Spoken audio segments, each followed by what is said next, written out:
Who knew I would make it this far? They hated, they never believed me. Yeah, I would never drop the ball. I know I make it look easy. Yeah. Mayweather with the defense. I don't care what a critic got to say, I got them picking up the pieces. That to me, you really playing with your life, I'm about to come and run it all back. I'm the new era, about to snap back. You ain't fitting for it, cause you all cap like. Hold up, I shoot my shot, wait, hold up. I'm really about to run this go up. You know it's all net when it go up. Ain't got no other plans, you don't need to understand, ayy. We on overtime, you don't need to understand, ayy. You just show them how to do it when you don't know what to say. Tell me how you plan to win if you plan to play the same. Moving fast, already gone, yeah, but you bringing me back. Try to double cross me, dog, just let me relax. Stop assuming what we doing. Keep it moving, what we doing. Cause it can get dangerous. Cause it can get dangerous. Cause it can get dangerous. Hey, please don't play no games with me, I promise I'm too much. Ay, I can never let up even if you had enough. Ay, this ain't for the faint of heart, we always playing rough. I had enough, it ain't luck. I needed a vision, I needed ambition, I needed a mission to be this submission with no intermission. I see the collision, the crash in the distance, they coming off track, no. Now when they ask what's the motive, don't talk like the show. They all about to see what I mean in the moment. I gotta keep going, I'm shaking the dice and I'm keeping it rolling, they already know. Ain't got no other plans, you don't need to understand, ayy. We on overtime, you don't need to understand, ayy. You just show them how to do it when you don't know what to say. Tell me how you plan to win if you plan to play the same. Moving fast, already gone, yeah, but you bringing me back. Try to double cross me, dog, just let me relax. Stop assuming what we doing. Keep it moving, what we doing. Cause it can get dangerous. Cause it can get dangerous. Cause it can get dangerous.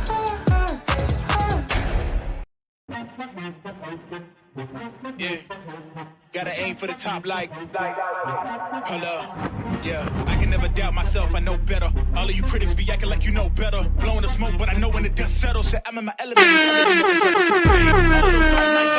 Breaking my back to make it out, got me feeling like rain. I ain't never need your help, I know you wishing me well. A penny for your thoughts, but seeing no change. I snap for the sun like Diddy. The riches got a mad ass son, I'm like Billy. I ain't never switch up, whole team with me. Putting on for my city like OAGZ. Set the pace as long as you finish. Consumers find a way inside your business. Babble they try to dabble in it and they hate the fact that they may have to witness. You tryna aim for the top like this and you're in your element with a fire like this. And they hoping you fall and they praying you miss. But it's all in the risk, I got you with the switch, you know.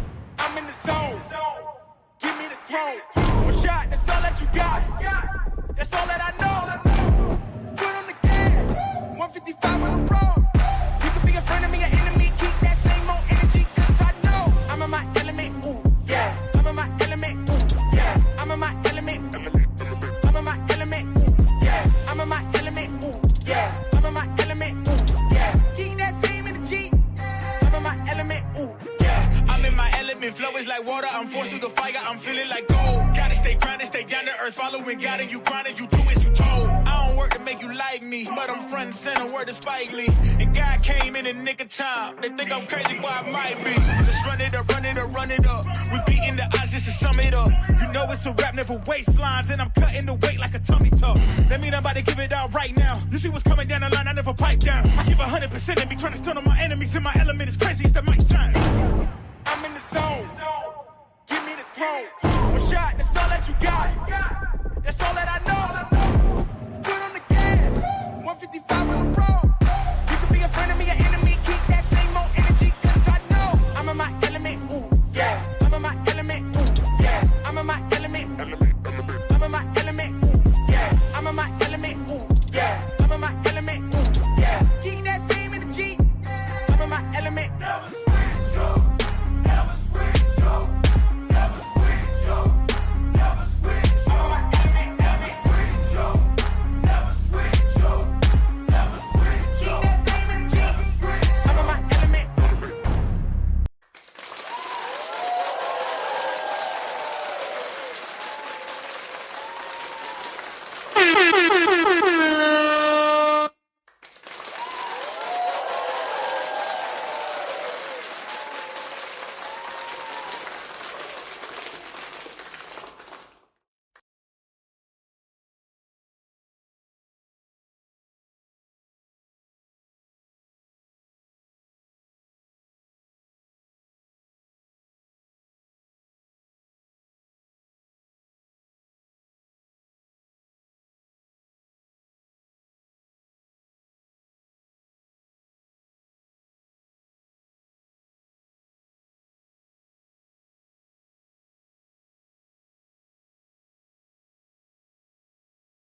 My bad. I was muted.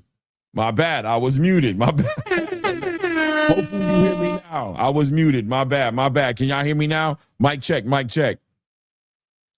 Mic check. Are we good? I got this board. I muted it, and I forgot to unmute it. Hopefully I'm good now. Mic check. Am I good? Y'all taking a long time. All right. All right. As I was stating earlier, Diego Pacheco, fight week for Diego Pacheco this week. We're going to talk about him going into this fight because Diego Pacheco, 168-pound division. We thought, maybe you didn't, I don't know, but I think most people thought that Diego Pacheco would be in these conversations with the Hamza Shiraz, with the Christian Mbili, right? Even with the Jaime Munguia, maybe even an Edgar Berlanga at one point in time. We thought he'd be in these conversations, but very hesitant to say the least at 168 to get into those big conversations or at least get into those big fights. Seems like he's kind of always been in those conversations, especially with those physical attributes he brings to the table. But this one right here, this fight this weekend, he's bringing a whole new team around him. We'll talk about that a little bit more because we know he was with Jose Benavidez Sr. He was a sparring partner for David Benavidez. Just in that camp, it seemed like one of the best camps he could be part of just based on what he brought to the table. But that didn't work out for him. Decided to move camp from out of that Washington situation he had set up and move back to Los Angeles, building his own team around him. And today, guys, we are going to be definitely talking about this ecosystem, this team aspect of boxing that I think goes understated.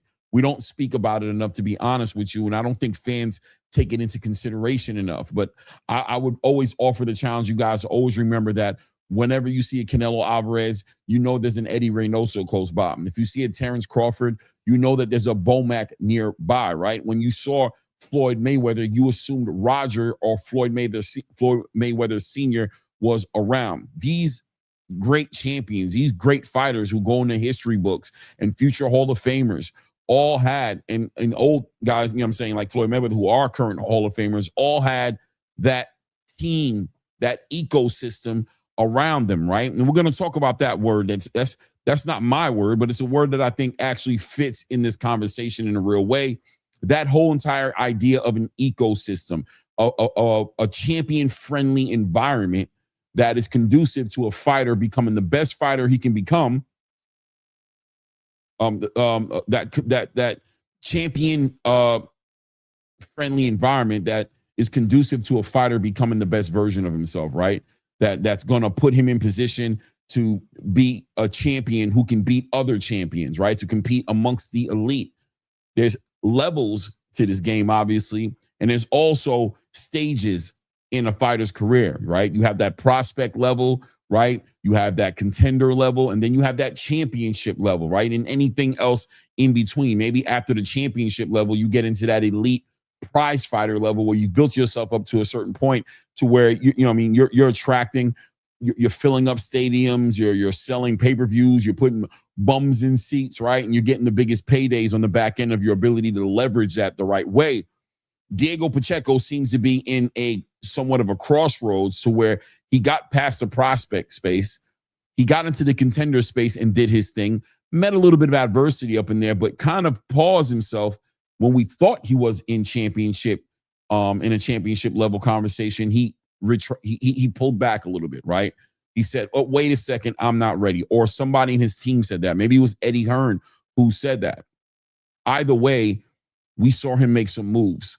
We saw him go ahead and move away from Jose Benavidez Sr. And we'll talk about that and why that may have made sense, or will that be something that hurts him in the bigger picture, right? Especially coming on the back end of that performance he had in the last time we saw him in the ring against Kevin Lele Sajo, right? We saw that performance, that on the back end of pulling out of negotiations. I want to choose my words correctly. Pulling out of negotiations with Hamza Shiraz at that time. That was going to be for a WBO title, a fight that I thought was going to be a great fight. I was really excited to see what that fight was going to look like.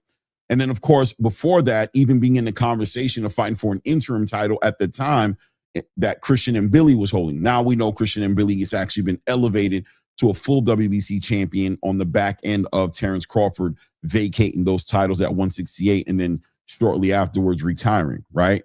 So we got to dive a little bit deeper into that Diego Pacheco conversation. We're going into this weekend, and maybe as a community, we can kind of figure out what it is that we want to see, what it is that we need to see. What was the issue? Emmanuel Aline, very similar in his own way to a Kevin Lele Sajo fight. This, potentially a redemption fight, and I'm trying to choose my words wisely because he won that fight, right? He beat Kevin Lele Sajo. That was a big challenge, but one would argue, overcame that challenge. But on the back end of that fight, he added another layer to his entire training team, right? He was there with, I believe, Omar Villanueva. I'm trying to remember his full name, but this is a trainer that he was with ever since he was in the amateurs and that he's always kept there. He felt after that Kevin Lele Sajo fight, he still needed to add some more things to him, to his team, to his ecosystem, to, like I said, make the environment more conducive towards where he felt confident enough as a champion or getting ready to be a champion to not only go in there and collect a belt, but to thrive in that space, right? To thrive in that space and continue to challenge himself and unify and go for other big title shots. And we all know that 168 has that face of boxing in Canelo Alvarez, right? Saul Canelo Alvarez in that division, the biggest payday arguably in boxing. So Diego Pacheco wants to put himself in a position to be in those conversations in a confident way. So we'll talk about that ecosystem and what that looks like for him. Then we also have news, other things in the space. Errol Spence Jr. and Tim Tszyu had a face-off, an actual face-off between with Sean Porter, right? Moderating that face-off. Telling in somewhat, right? I mean, we've seen one face-off. One would argue we've seen all face-offs. But we are dealing with some questions that I think all of us have floating in our mind about this whole entire fight, especially from the Errol Spence Jr. side of the conversation. We know that he's going into this fight. This will be the first time we've seen Errol Spence Jr. inside of the ring without Derrick James in his corner. So he's made some adjustments. We all are aware of the addition of Ronnie Shields to what he's trying to put together. And once again, this one also feeding into the idea of that ecosystem I was talking about, right? We know about the different levels that I talked about, where here, Errol Spence Jr., I don't want to say he faulted his quote unquote ecosystem or his environment as to why he looked the way he did with Terrence Crawford. Obviously, there were injuries there. There were all these other intangibles as well that contributed to what happened that night with him and Terrence Crawford, outside of Terrence Crawford just being a better fighter than him that night, right? Being the better man that night. But there were these outside intangibles that Errol Spence Jr. spoke about in his one-on-one interview with Andre Ward, right? He talked about these intangibles. He talked about, the camp didn't go that well, the lack of sparring, the lack of the presence, the relationship, that cohesive, that relationship that was going to make Errol Spence very confident going into that fight against Terrence Crawford. So we know the lawsuit came by, this, that, and the other, and we know he took some time outside of the ring. He returns back into the ring, this time with Ronnie Shields. We'll see Errol Spence kind of give his perspective on how that's going, right? And why he likes it so much and what it is about this one that may be different from other camps that he's been in. And then we'll talk about how that should, or are we expecting to translate, how we're expecting that to translate in a fight going into the ring, this time against Tim Tszyu, a fighter who himself brings his own story to the table as well, being at the highest level of the 154-pound division. I would argue the number one guy in the division on the back end of Jermell Charlo moving away from the division and pretty much taking a hiatus from the sport, but really just fell from grace so fast, so hard on the back end of a horrible fight with Sebastian Fundora as far as, last minute replacement, tall southpaw, towering inferno, bloody mess, him getting a crazy cut early in the fight. His corner didn't get him out of that fight when I think a lot of people would argue they could have done it and he would have been able to keep his belt and it would have just been a no contest. And then, of course, his journey just to get back to this point, taking that loss against Bakram, Murda Zaliev, right? Murda Zaliev. And, of course, just fighting his way back into the space right now to where it looks like he gets an opportunity to get a huge name on his resume on an Errol Spence, whether or not it's the same Errol Spence before he left, right? Before he took his hiatus. That's another conversation within itself. But this is his opportunity, Tim Tszyu's opportunity to get right back into the big conversation that's going on at 154. And when we're talking about 154, we're talking about Jaron Ennis. We're talking about Virgil Ortiz. We're talking about Sebastian Fundora. We're talking about Josh Kelly, right? Xander Zayas has just leave. He hasn't officially left the division, but I think a lot of people are assuming that he's going to be moving up to 160, but a 154-pound division that's developing and still a hornet's nest of a division. Tim Tszyu wants to keep his name in that conversation and get those big fights still. So we'll talk about that as well. Other news out there, it seems like O'Shaquie Foster and Emmanuel Navarrete negotiation seems to be on hand happening to finally get to see a unification happening between those two guys. And I believe there should be a lineal title involved in that conversation as well, as far as at 130 pounds. Big fight for both of these fighters. Emmanuel Navarrete recently entering the top 10 pound for pound list with Ring Magazine. O'Shaquie Foster seems like he should only be one fight away, one way or the other. Last time we saw O'Shaquie Foster in the ring against Raymond Ford. That was, some people would call a masterclass, right? His last two fights, that one and Stephen Fulton, fights where he was in control. They were somewhat competitive. Well, the second one was more competitive than the Stephen Fulton fight. But at the same time, being in the conversation now with Shakur Stevenson, one of the hottest topics and hottest names in the game right now, and things of that nature, he's just on the verge, right? He's towing the line, but on the verge of hitting that pound for pound list. This fight, I would argue, makes him a shoe-in on the back end of a victory, of course, to be in that pound for pound list. So we'll see how those negotiations happen. That's news coming out on that. Inside the ring yesterday, ladies and gentlemen, Inside the Ring it was a great Inside the Ring. Let's be honest, man. If you watched it, a lot of great interviews. We saw Teofimo Lopez on Inside the Ring being interviewed. Shakur Stevenson was on there. Jaron Boots Ennis. I mean, that was a star-studded Inside the Ring. Great interview, great questions being asked, great answers, and understanding as far as Teofimo Lopez in his corner and how he's managing things now. Teofimo really betting on himself on the back end of getting one of the biggest deals, solo deal with no promoter, right? With no promoter, with DAZN exclusively. A lot of us thought Teo was going to go with Zuffa Boxing because Keith Connolly's fighters have seemed to be all falling into that Zuffa Boxing dynamic, that business model. But Teofimo and Keith Connolly able to manage something with DAZN exclusively. And this one is going to be the big fight right here as he goes from a loss at 140 pounds, rolls right into a championship fight against a super WBA champion in Rolly Romero. We'll talk about that and everything that popped off as far as in that interview as well. I thought he spoke very, Teofimo's definitely taking this very serious from what I can tell. I mean, he's understanding what's at hand right now. He's finally been able to get that deal that he believes he deserves. It's not with Turkey. It's not with Zuffa. It's with DAZN. It puts him right where he needs to be able to make the biggest fights, as all the fighters he wants to fight against are all sitting there in the zone, whether it's with a top-ranked fighter or a PBC fighter or a Matchroom fighter or a Golden Boy fighter.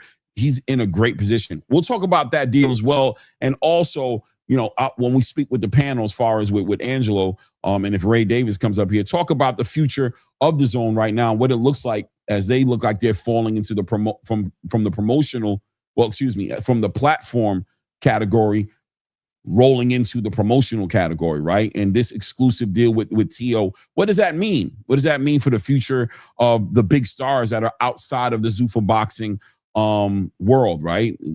What does that mean for these big stars, for the David Benavidez's, for the Gervonta Tank Davis's, for the Virgil Ortiz's, for the Ryan Garcias, for these big stars that are maybe outgrown the idea of being caught up under one promoter's thumb, right? Who want the freedom to be able to move throughout the space, fight who they need to fight, and not really be victims or fall to the rules of political across the street politics, right? It is what it is. It is what it is. So we got to talk about that as well. Shakur Stevenson also had a great interview on Inside the Ring, but I think had a better interview with Cam Newton. So we'll talk about that interview a little bit, right? Because He speaks about Tank Davis. He speaks about Devin Haney. He speaks about the move to Zuffa and what he's trying to accomplish. And of course, on the back end of that is going to be questions about how realistic is it for him to make all these moves happen? What's going to hold these moves back from happening, right? We'll talk about all those things. Shout out to everybody in the building, man. That was my little soliloquy, my little monologue or whatever have you. There's other things to talk about as well. Current events happening in the boxing space. They'll come up, I'm sure. We will be opening up the panel, guys. Are we in the Discord? Is my Discord in there? Hold on a second here. I'm going to put the link to the Discord in the chat. If you're not a member of the Discord, I'm going to encourage you to go ahead and do that. Great way to call in through Discord. If you're on the Discord, you can just tap right in and you don't have to hit the link on StreamYard and your picture up on the thumbnail or things of that nature. So there it is. I also just pinned it up. Become a member of the Discord community for sure, man. Shout out to everybody in the building. Hit the like button as you step into the building. Subscribe to the channel. It's about that time as we starting to break down everything that goes on here. You guys ain't seen him in a minute. He been busy. He been running around doing Fashion Week. I wonder if he got some new outfits from this Fashion Week. We'll see. I don't know.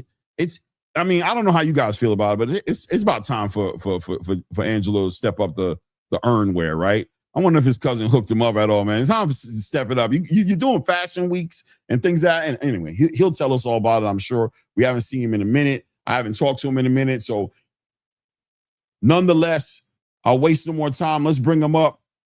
Angelo.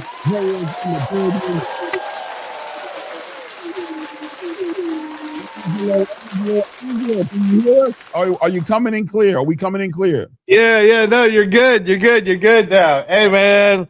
Yeah, no, he did actually. I didn't know if it would have went with this outfit. Shout out to Hearn.shop, HERN, guys. But I got one of these, which is an original right here.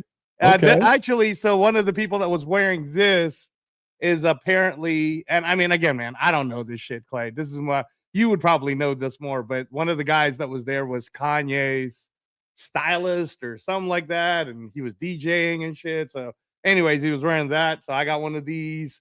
Got a couple other pieces, man. Actually, my favorite one that I got from Hearn is one that. Do you watch Basketball Wives at all, or how familiar are you with the NBA? Are you familiar with the NBA at all? Not too much. I mean, I'm familiar somewhat, but not that. Definitely not Basketball Wives. That's for sure. No. Okay, so Doug Christie's wife is a part. You know, she's a TV. I know who Doug Christie's wife is, right? Okay, yeah, Jackie. So she fucking loved this thing, man. And so there might be some stuff there going on with that group, but I got the same jacket she got. I got that too. So I'm gonna be sporting that around, and then you probably saw it was total random, Clay, right? Totally random. We were there, and my cousin, like, I wasn't there for the party part at night because my ass is old, guys. I don't be right. And you know what I mean, like when you're in the 5-0 part, 10:30, we looking around like, so, who's coming with me? I'm heading home. Anybody need to ride? Right? Just want to look around the room. Anybody who needs a ride, let them know Angelo's on getting ready to leave. I'll give you 15 minutes. I'll give you 15 minutes. You know what I mean? That's pretty much it, man. That's pretty much it. So there was a guy there that was, a part of like a marketing team. He knew a few athletes. Bobby, really chill guy. He vibed with my cousin. He's the designer, artist, CEO, Christian, and they were vibing. Somehow, apparently, Zuffa Boxing came up, right? So then he's like, oh, shit, well, I'm going to go meet up with my cousin. We're going to have lunch. So the next day, bro, he shows up. Andrew Taviti walks in, looks at me, because we haven't seen each other for like 10 years, bro, right? He looks at me, he goes, hey, man. And I was like, oh, hey, bro. So this dude is a part of Taviti's management team. And so I was like, oh shit. So then I ended up chopping it up with Andrew, how happy he is with Zuffa Boxing right now. Can't reveal too much of the other stuff, but his fight is going to be coming up soon. And yeah, man, just good old time here And on top of that, Clay, I thought you were going to New York. I guess you ended up calling No, the McGregor didn't. fight, man. 100% ended up changing last minute change of plans, man. I think I'm going up for the Zuffa fight. I think I'm gonna go up there and go catch that and go meet up with some people up there. You know what I'm saying as well. But yeah, the last minute change of plans, man. Last minute change of plans, bro. We didn't go. So tell me, how was it for you? Because I'm assuming there was no one else with you to call the fight. So how'd you feel about that whole UFC event? Overall.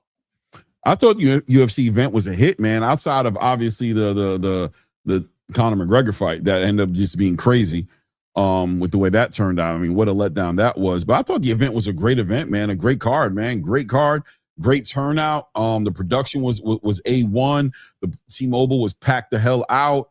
I mean, a lot of people are pushing back at it. Obviously, boxing fans were looking at the whole Shakur situation and they messing his name up and they turned that into like a failure, right? Oh, do you see? They hate boxers. We keep telling you they don't love it. And you just got to deal with that for what it is. I think at the end of the day, I was happy to see that Dana did take the ownership as a boss to really, be like, I got to work on. That's crazy. He even thought it was. He's like, that's absolutely insanity that you guys keep doing this, because they did it with Terrence as well, right? They called him Kendrick Lamar. But this one, bro, no. Not only did Dana fucking crashed out. Now Dana's not the type of guy to just like fire you like that. He's pretty cool, but he fucking crashed out on a press conference, bro. He was like, yeah, he had let a moment. Let me tell you something. And he was so mad at his production team, dude. He was really upset with them because he was like, I just paid this guy a shitload of money, but apparently we can't even get it right. We are the worst. We are the absolute worst when it comes to this. We're putting up buildings in the White House, but we can't get the names of celebrities. Yeah, he went from 0 to 100, right? He went from successful to we're failures and we can't get anything right. It's like, damn, man, all right, bro. I mean, is it that serious? And they're like, let me do this. I have to do this. I have the worst team in combat sports. Shame. No, and you know what? Like we will be fixing this in the next event. We'll be getting right. Next question. No. But in all seriousness, though, like that's why the people who have been around him, like when I've been around him too, like he's got an energy about him, and it's a very leadership type energy. But it makes you feel accountable about, hey man, just get your shit done, right? Like then do you want to get your stuff done? So this is how I know. This narrative, this weak ass narrative, Clay, that I don't know why I know you hear it. I hear it from people who just don't understand, but they're like, oh, well, Zuffa's not going to be around forever. Let me tell you guys something right now. Let me tell you something right now, coming from someone who's actually been inside this industry, knowing the shit. Not only will Zuffa be around longer than all of you think, Zuffa will probably by 2030, will have changed the way everyone sees boxing as an overall casual sport all over the world. They would have helped the ecosystem, right?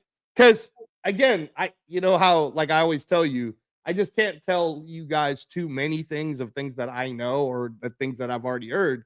But you were always on point with this idea that Zuffa, and I've told you, there's a league. There's going to be the league. Like it or not, there's going to be a league. But then you can only have like 250 people in the league. The rest of boxing is thousands of boxers around the world. So, of course, like you've always said, Zuffa's going to work with everyone outside of that. There's going to come a point, though, Clay, where you're going to see Zuffa in two different fractions. The league fraction and the outside the league fraction, which when you and I have discussed this, I said to you, imagine if UFC could have worked with Bellator's champion, PFL's champion, One Championship's champion, and then they could have put it all together. Then we could have already had like Fedor versus Frank Mir even earlier, right? Like we had to do Frank Mir versus Fedor at a Bellator production because we had to wait for Mir to be free from the UFC in a very aged out. Instead of at its peak, bro, we could have had it at its peak and I think Zuffa 100% sooner rather than later. A lot of these guys who keep doubting all the things that we've been saying on the show since last year, and it's funny to me now how it's become a Zuffa positive space. Y'all are positive now, but where were you guys at a year ago? Me and Clay were trying to explain this to you. Where were you all at? So good for you guys. Nice that you finally came around to the 100%, right? To the right side. So no, 100%. Yeah, I mean, there's a lot. You know what? The more and more you hear the conversation happen about what's happening with Zuffa, even on the back end of Shakur Stevenson even being signed there, that people are still like betting on this thing not lasting but so long, right? I mean, I heard somebody, I think it was today, I heard somebody saying they don't see Zuffa boxing lasting past the beginning of next year, right? Literally, it was just like, this thing, watch, guys. This thing, and it's just like, you know, it's one thing to have like an educated hypothesis, right? Like an educated, like you come to a conclusion based off some real facts and some real numbers. But I don't think there's anything on paper that backs up these arguments, right? It makes no sense. Not to mention the fact that the machine that's behind them is not a machine based off of exclusively money. It's a machine based off of experience, off of people who have been in this conversation for a very long time, as far as creating, as far as growing, as far as making successful companies. Way more of a history in a breadcrumb trail than some of the people supporting their favorite promotional companies, right? When you talk about Nick Khan and Dana White, their track record of making something from nothing is I mean, it's just beyond words, right? It's something you should do research on. You can make a report on in comparison to some of your favorite promoters who are just, you know, in the right place at the right time, but also have been proven to not to fail, right? Whereas Dana has been doing his thing, being successful. The promoters you support have been failing, right? Like they're on record getting something big in the beginning and then losing it all, you know what I'm saying, at the end, but we still want to play that game. So I've learned that there's a huge lack of vision. There's a huge lack, and Dana said it and hit it right on the nail. I've also said it, to be honest with you, not to pat myself on the shoulder, but I was saying this before the Zuffa thing, just a lack of vision that the sport had, just off the strength of the across the street politics showed the lack of vision. The pay-per-view model showed the lack of vision. You know what I mean? Making everything pay-per-view, going from the biggest fights being on pay-per-view to everything becoming pay-per-view, showed you how it became just a room full of greedy vultures who didn't even think about the future, the marathon version of this game, and became very right now, which is why the big networks like Showtime and HBO or ESPN, and all these guys, why did they move away from it? They moved away from it because the people who they invested in, they saw, like, you guys don't have no vision. You don't see something for this sport 10 to 15 years from now. You're too busy trying to eat right now and be fat pigs right now. Where are we going to be in 5 to 10 years? And kicking the can down the road and not making the adjustments, not acknowledging the elephant in the room. And I always shout out to the space now, as far as everybody falling underneath the same umbrella right now. That's awesome, right? But that wasn't there before. That's not how you guys were carrying it before. You know what I'm saying? You were killing us. You were attacking us. Angelo works for Zuffa and Clayman, Glazin. You guys are terrible. But now, 100%. And listen, right? And listen, right? It's like, there will always be promoters. I even see somebody just right now said Zuffa is literally a new street isolated from the majority of promoters. Listen, man, I'm not going to try to force feed you the reality, right? There will always be promoters. There's still sides of the street right now in the zone. Trust me. There's still sides of the street. No, the difference is there's just to your point, by the way, Clay, the reason why Navarrete versus Foster isn't signed, and that's with the same promoter, is because even the management's got side of the street, guys. So even within the same promotional group, it's always going to be there. It's always going to be there. But here's the difference, right? The difference is Zuffa is not right now. Zuffa's not showing that they're opposed to cross promoting. Oh yeah, they're going the opposite way. They're pushing for a Conor Benn versus Ryan Garcia. They're trying to get a Jairo Pataya versus a David Benavidez, right? They're trying to make a Shakur Stevenson versus a Devin Haney. They're pushing outwards. They're not closing it up. They're opening it up, right? Who's gonna expose themselves as being back on the right side of the street, opposite side of the street thing? It's gonna be the traditional space. They're the ones who are going to jump up in there and throw a blocking in Ryan Garcia and Conor Benn happen. They're the ones who are going to throw a roadblock in the midst of Devin. This is what they're going to do. Watch. Right. The cross the street politics won't be from them. The difference is, and shout out to the PBC, because early in the PBC's entrance into the game, they realized it. They tried to challenge the sanctioning body space as well. They didn't want to work underneath the thumb of all these sanctioning body rules and the politics and the popular guys. Again, they tried to do it. They just didn't have the staying power. They didn't have the ability to weather the storm with money, and they didn't have the vision to attack the Ali Act.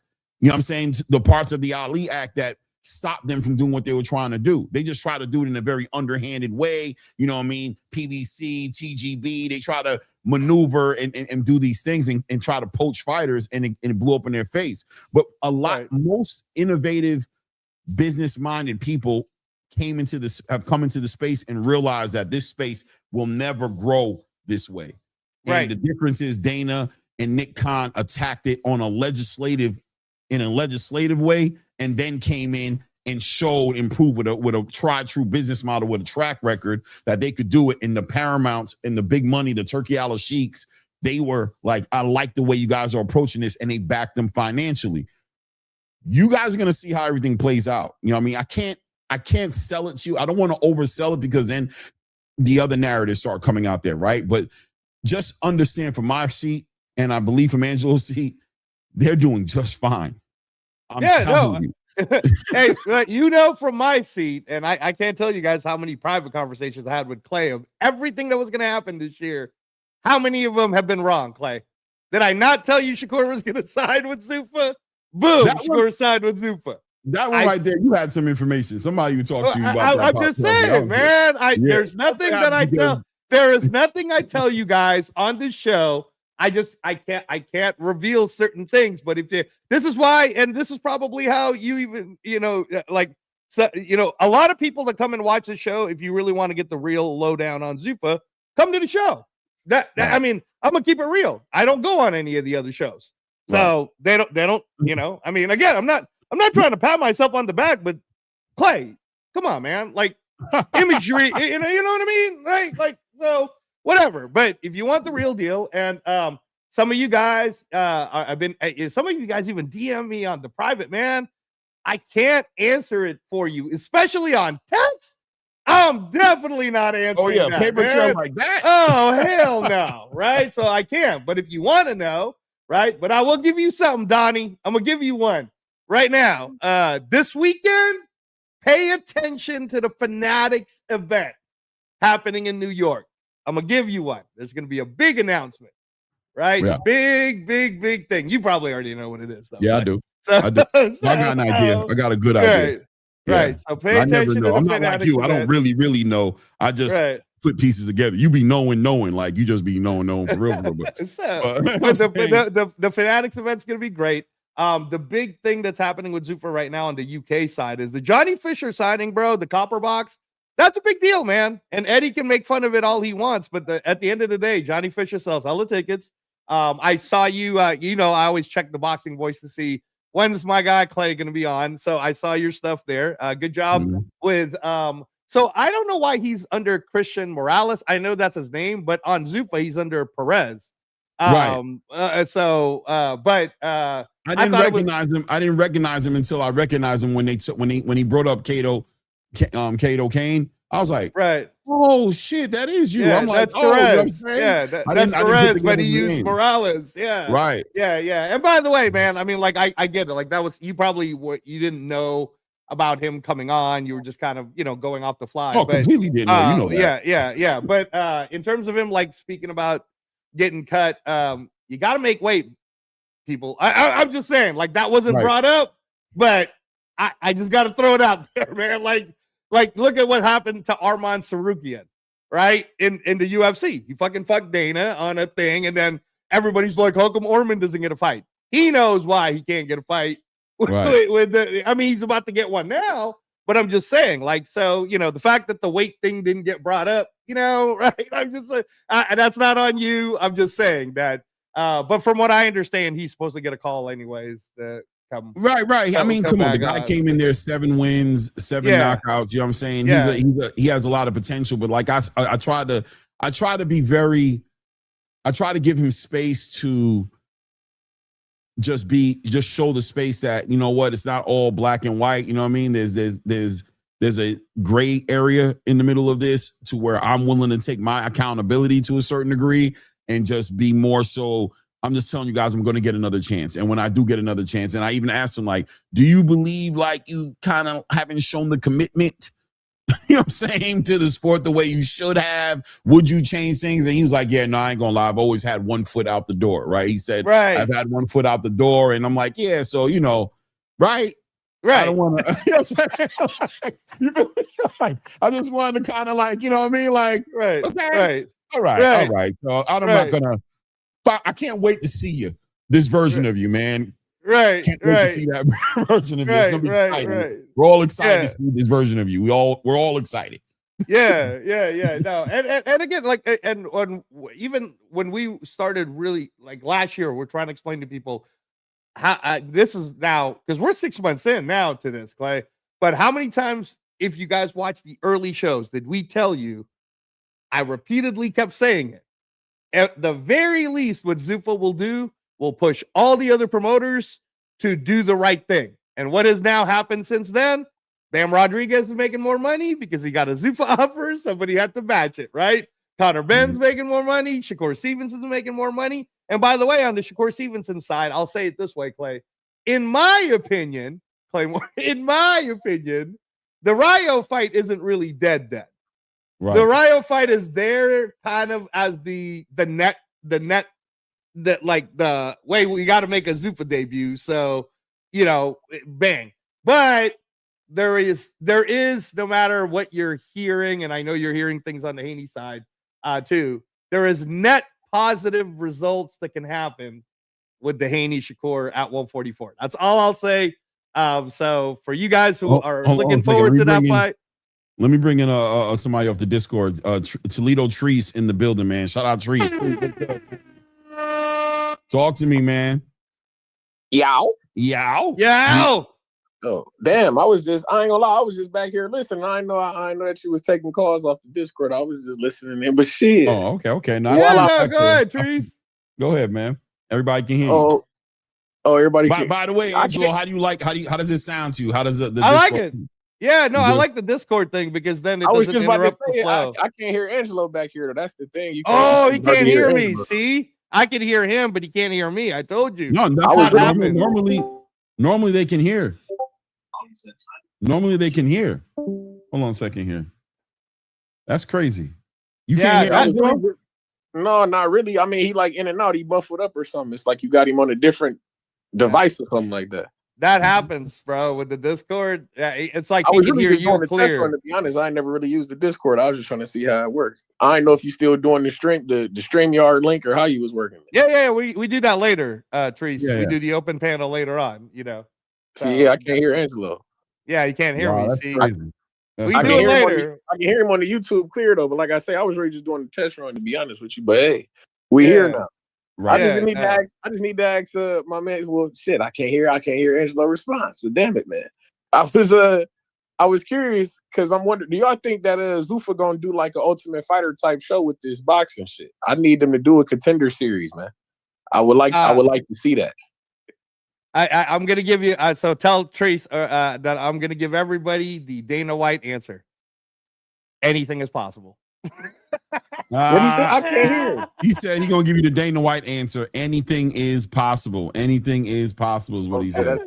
That's definitely the Dana White answer. But like I said, man, we need that. I'm because I'm on the Ultimate Fighter. I'll be watching that shit every Tuesday. I just watched the episode that just dropped today. So yeah, man, I feel like we need that, especially considering I wanted to ask if y'all ever get Shane Mosley Jr. on here, I wonder what his thoughts would be on something like that, considering he came from the Contender Series show when they was on Epics, you feel me? When Andre Ward was hosting that joint, you feel me? I just wonder, because I feel like that's how I really got hip to him. That's how I got hip to him. I got hip to Brandon Adams off the Contender Series show, because when he won that show, he got to fight Charlo. Right. You feel me? Afterwards. So it's like things of that nature. I feel like that'll bring eyes to some of these fighters, man. Some of these guys could benefit from a contender series type show. Getting to see them every week, getting familiar with their story, you get what I'm saying? Getting familiar with their game. You know what I'm saying? Or am I tripping? Clay, what you think about that? Nah. I mean, yeah, man. I feel like that's something that that's going to be brought into the space that Zuffa is going to bring into the space is going to be the whole entire the marketing that's going to be that high level. You know what I'm saying? So I expect a lot on the back end of obviously this legislation and this new year coming out. When the new year comes, I'm expecting a lot of things to be in place. Yeah. So shout out, just like Angelo said, anything is possible. Hold on a second. I'm getting somebody who's saying you got to change your mic to speaker. Try that. I don't know if that's my mic is on speaker. Are you talking to me? Yeah, to you. No, Sam from Jersey says you got to change your mic to speaker. I don't know, because you're the first person. Anybody else who uses this, everybody can hear everybody. Like Ray Davis been able to hear. They hear Ray Davis speaking back, like all those things. So I don't know why I can hear Angelo. It's just he sounds like I said. You just sound like far away, or he sound like you're on a different. Like he got us on two different phones or two different computers or some shit. I don't know. Yeah, I can't hear. I don't know what it is, but like I said, I was just doing a test run. If I'm allowed to come back up, if you dropping a link or something, I'm gonna just come back up with a link or something like that. I was really just test running. You know, we don't got YouTube Premium, my nigga, so I can shut the phone off with the Discord. Let the screen rest. You feel me? Shout out to all the YouTube Premium members, though. I ain't fucking with you. Yeah, no doubt, man. Hey, no doubt. Appreciate you, Trees. If you drop the link, though, I'm gonna tap in. I'm gonna tap back in. Yeah, we will doing a little test run. All right, for sure. Yeah, no. So again, like some things for you guys who want to look forward to this, right? Keep in mind that this is a company who's already did a structure to show you how to get the casual fans interested in a sport that used to be called human cockfighting. Okay? Because I'm going to tell you something right now. Anyone who watched this last weekend and your level of combat sports could be 0, find me one that said that wasn't exciting. Find me one person that told you that Kavanaugh versus Roy Val wasn't exciting. Find me one person that didn't tell you Gable Stevenson making his UFC debut wasn't exciting. Find me one person, and I'm speaking specifically now, Clay, to the people who go, man, I don't like it with them dudes and the tight shorts grabbing each other and all that shit, right? Okay, try to find me someone who didn't tell you that the Paddy Pimblett fight was not exciting. None of you are going to find one. Because it's all about energy. What Dana always says about how the UFC and MMA, or the way he produces things, is he wants the live event to be spectacular, but he wants the television side to be spectacular. And when you saw that walkout, Clay, right? Paddy Pimblett, it was like a show, right? Like everybody was fired the house. And then, bro, I know you're grappling, so I wish I was with you calling that, because what I saw was Benoit Saint Denis did every single thing correct. Like every move he made was the right move that you're taught to defend, to do this. And Paddy Pimblett, bro, is just so next level when it comes to and it was just locked in early. Even when he put him into like most people think Paddy Pimblett reacted when he got to the north-south. Bro, he fucking positioned his body so that Benoit Saint Denis would go on the north-south, right? And then he fucking locked that in. I mean, most common people will know of it as a DARS. It's been called an anaconda. I've actually even heard it called the Peruvian chokehold. Yeah, necktie.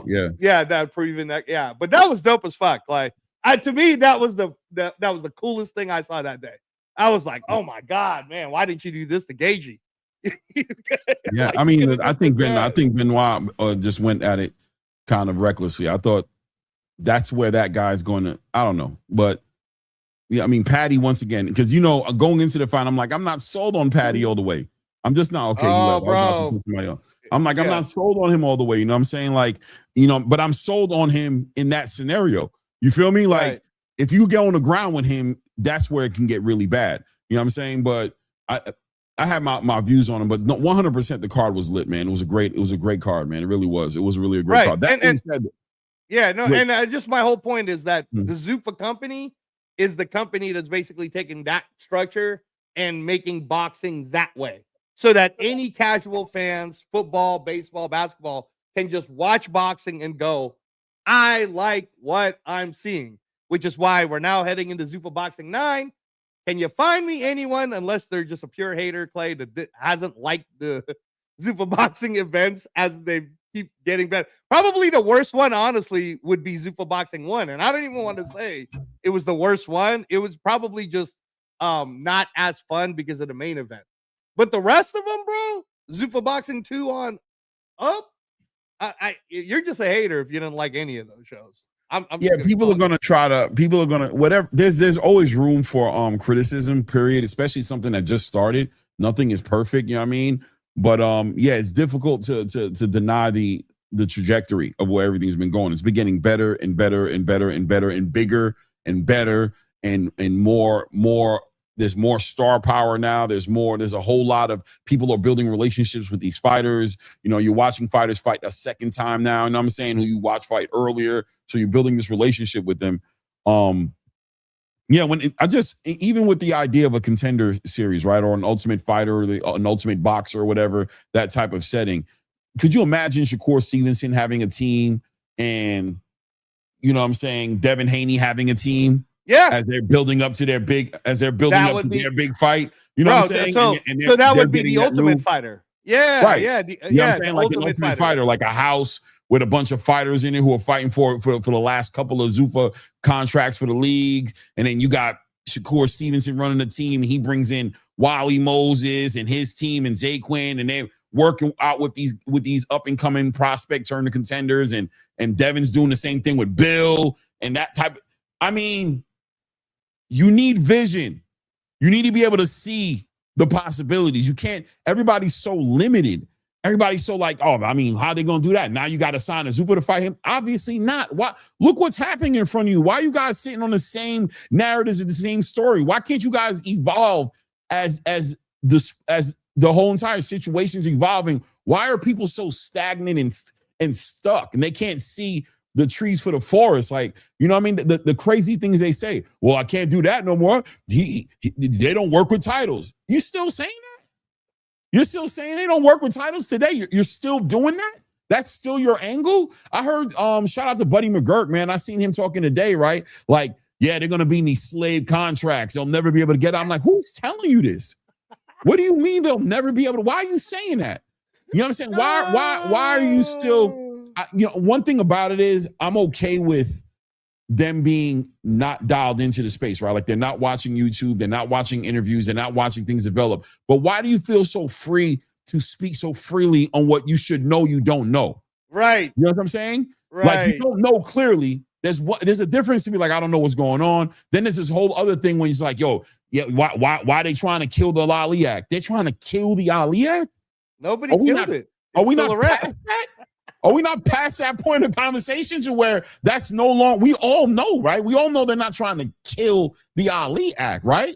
Like that's been discussed on a Senate stage at this point in front of the world, not only in interviews, you know what I'm saying, done by people involved in it, but the actual lawmakers. It's been discussed. Like, you know what I'm saying?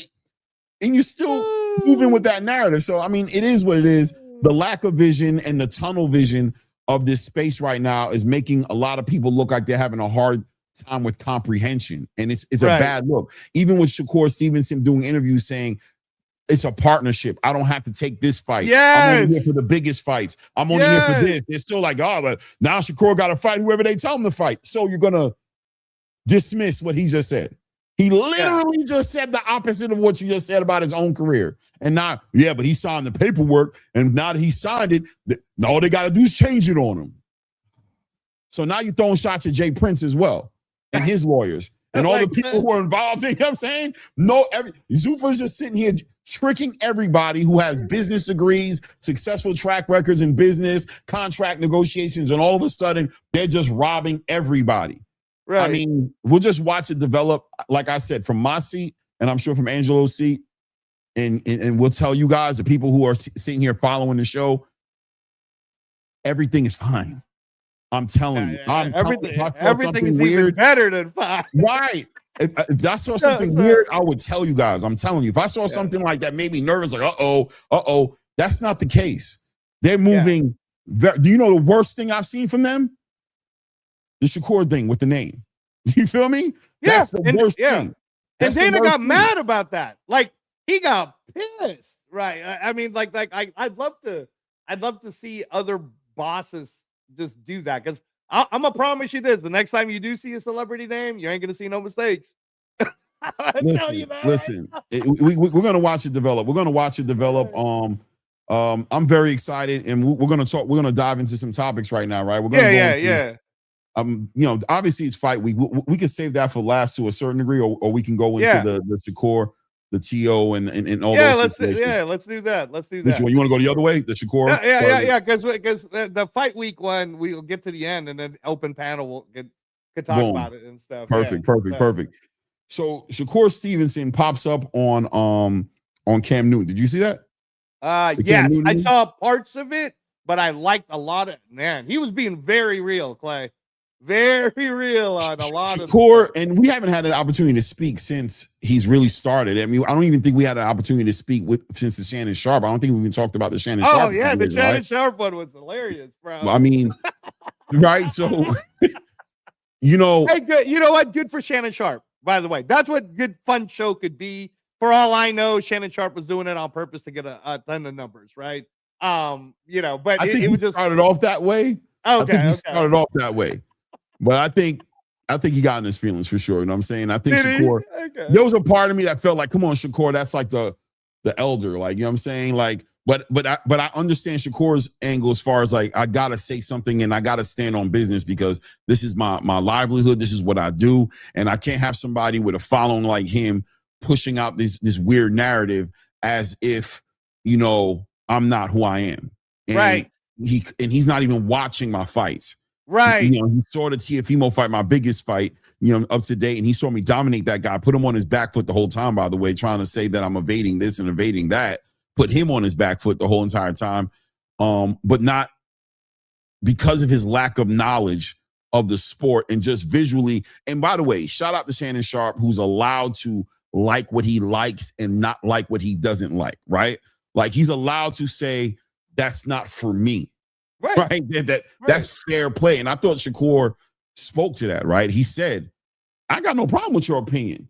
But what I'm saying is I'm asking you about your knowledge of what you're seeing. Articulate what it is that you're seeing that you don't like versus something else that you do like. And the fact that he couldn't get to that point, I think was Shakur's whole point, right? And it's one thing to call somebody casual, right? That's fine. People can call people casual, and I see that's a new thing now. Like, the casuals move the needle. I hear you. Trust me, Zuffa is very aware of that. You know what I'm saying about what the casuals. That's exactly, very aware. They're focused on the casuals, right? That's why the hardcore fans are so upset right now because they don't get it because they're not getting spoken to. They're not getting commercials thrown their way. They're not getting involved in the whole entire marketing process of who they're trying to get attracted to. So trust me when I tell you these guys are very aware of the power of a casual fan. But Shakur wanted to make it clear that because you're not aware of all these things, it makes it hard for me as a fighter to take you seriously or to take into consideration what you like and don't like. Like, I get what you're saying, but I can't allow your lack of education in the space to affect the way I approach the sport and the reality that I know the sport is in comparison to the reality that you think it is. Like, you're literally upset because I'm not getting punched on enough. Like, that's what your whole angle is, right? That I'm not getting hit, you know what I'm saying? And I'm not showing you that grit. I'm not being that warrior, being in wars, getting punched on, punching on people. Yeah, you're comparing me to Hagler and Hearns and Hagler and Leonard and Duran and Leonard. Like, I hear you, right? Like, those are great fights. I ain't doing that, bro. And your favorite fighters wish they could do what I do. They wish they could hit people like I do and not get hit like I do. But not everybody can do that. What do you think about that conversation? No. I mean, I felt like, again, if we brought someone on and we didn't do the prep to interview them and they start to feel disrespected in some way because we maybe asked a question that sounded uneducated, wouldn't it be their right to correct us? So shouldn't we be the ones that would have less ego and go, oh, my bad. My bad. I didn't know that. Right. Oh, right. And like you said, that's why I kind of felt like I think Shannon knew what he was doing. And then maybe he wanted to go this way just to get a lot of numbers. But at the end of the day, he definitely did, by the way. You're right about that. Yeah. I just think he didn't think that Shakur would go attack him the way he did. Menacing, like so visceral with his well, like, I mean? That's a bad homework study too, man. It hurt him a little bit. It hurt him a little bit. Like, hold on, exactly. man. Don't talk to me like, hey, nah, I'm gonna talk to you the way you talk to me, because you talking to me like you know, and you want to critique me, but you don't. But you don't know. Right, exactly. And it's true, man. Like, and you know what? I'm from the Shakur side. How many times have I told you why I hate doing these type of conversations with people? Because it's like, but you don't know. Because go YouTube me, motherfucker, and you'll see where I was at, right? Like, and then you get mad. So then it's better to just be like, I'm not even going to tell you what I did, and then I'm just going to talk to you so we can actually have a conversation. In Shakur's case, you know what he did, and you still didn't watch it, Shannon. You can't say that he wasn't exciting. July on the tennis court where they play the U.S. Open is probably one of the most exciting fights Shakur was in. Against Cepeda. The fact that you can do that. Or I'll even say this, Clay, I was getting attacked by the hardcore space because my projection of Shakur has always been he's going to be our modern day Pernell Whitaker, right? And everybody always gets their butt hurt about it. Angelo's saying he's Pernell Whitaker now. No, what I'm saying is if he accomplishes everything that he says he's going to do, he would be our modern era Pernell Whitaker. The fact that Shannon didn't use that to at least help kind of usher in that opening door so that Shakur would take it easy on him. Because honestly, how many Pernell Whitaker fights has Shannon Sharp ever watched? Probably none. Dude, if I'm being honest, I don't know. Or his level of knowing Pernell Whitaker is probably, oh yeah, like he lost to De La Hoya, right? You know what I'm saying? So yeah, man. But I thought Shakur. He got robbed. Yeah. But Shakur hated himself. I remember around that time period, though, Angelo, right? Like, I remember around that time with Pernell. Pernell used to get a little bit of flack, too. You know what I'm saying? With the way he moved around and the way he handled himself in the ring. That just comes with the game. I understand a boxing fans want to see those kind of fights. Like, I get it, man. Right. There's different fights, and you watch them in different ways. When I watch Shakur, I'm not watching him, waiting on him to give me a marvelous Marvin Hagler performance. No. If I go into the fight looking for that, I'm going to be disappointed 10 out of 10 times. I'm going to be like, what the hell is this? I understand what he does, and I'm watching what he does. And I think the most important thing with Shakur Stevenson is his dance partners. Yep. You see, you get the right dance partners in front of him who are menacing, who can cause a lot of issues, and then you'll see Shakur Stevenson's style amaze you. You'll see guys who you're used to seeing being so offensive and so successful not be able to. You'll also notice that Shakur's not running, that he's not doing those things, that he's staying in the pocket, but literally making people miss. You know what I'm saying? By taking one step this way and then coming back in and touching them. You'll start to see all those things. It's about the matchmaking, I think, that makes a big difference in it. But everybody's allowed to have their opinion. Like, I know there's probably people in the chat right now who cooking Shakur, right? Maybe even cooking us for defending Shakur's right to defend what he does, to say that there's this thing that I do that you guys don't like because you don't understand it, because it's very cerebral and you're not at that level in boxing to really see, you can't really see that intangible that I bring in there that makes what I do amazing. And what you want me to do is leave that to the side more and fight in a more dumbed down way that will entertain you and lead to either me being knocked out or maybe I'll knock somebody else out. I get that you want to see that, but there's this other thing that I do, and I'm going to bring that to the light. And I'm going to say, if you don't know what you're talking about, then you don't know how to watch me, because there's a reason why I'm number 3 on the pound for pound list. There's a reason why I'm there in comparison to a lot of the fighters you love who are nowhere near that. Right. Right. By the way, just so that you know, factual thing, they just bumped Shakur down to 4. They moved Bam up to 3, just so that you know. That he's inactive. Yeah. Cool. I guess so. I'm more into Shakur being up there, but everything that you said is on point. And the best way I can give to you, if you're one of the casual sports fans listening to the show and you're trying to get educated in this stuff, Shakur would be like watching Peyton Manning and then expecting Peyton Manning to run like Lamar Jackson. That's what Shannon Sharp was doing. Shannon Sharp was like, yeah, man, but you don't fight. I'm Peyton Manning, motherfucker. I'm not Michael Vick. Like, do you not appreciate that I beat everyone? Do you not appreciate that I'm undefeated? Do you not appreciate that I have put people down before or I have hurt them? Because he even tried to make that point, Clay, where he said, in the T.O. fight, who was the one coming forward? Remember when Shakur was really getting heavy? Right. Like, you're acting like I was the one running away from this guy. He was the one running away from me. And I think that's where it kind of was. It was going south for Shannon, man. People watch these fights and they have a hard time processing what they're seeing, and so they go into being bored and frustrated. That's what it is. They get frustrated with what they're seeing. They feel like they should see more. And I just think that, shout out to the fans. You know what I'm saying? Without the fans, there's no fighters, there's no space, right? But just because you don't understand, it's like, I don't know. The pundits in the space, the other fighters, the Andre Wards, the Terrence Crawfords, the Tim Bradleys, the Chris Algieri's, the Paulie Malignaggi's, I'm trying to go down the names, obviously the Max Kellermans. There's a reason why the Floyd Mayweathers, why they look at Shakur and go, damn it, that kid is amazing.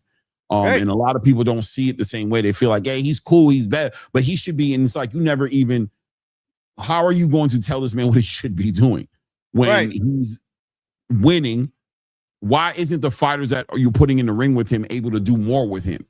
You feel me? Why isn't that more of the conversation? Why can't those guys cut the ring off if that needs to be done? Why can't those guys touch him? Why can't those guys do all those different things that can make the fight what it is?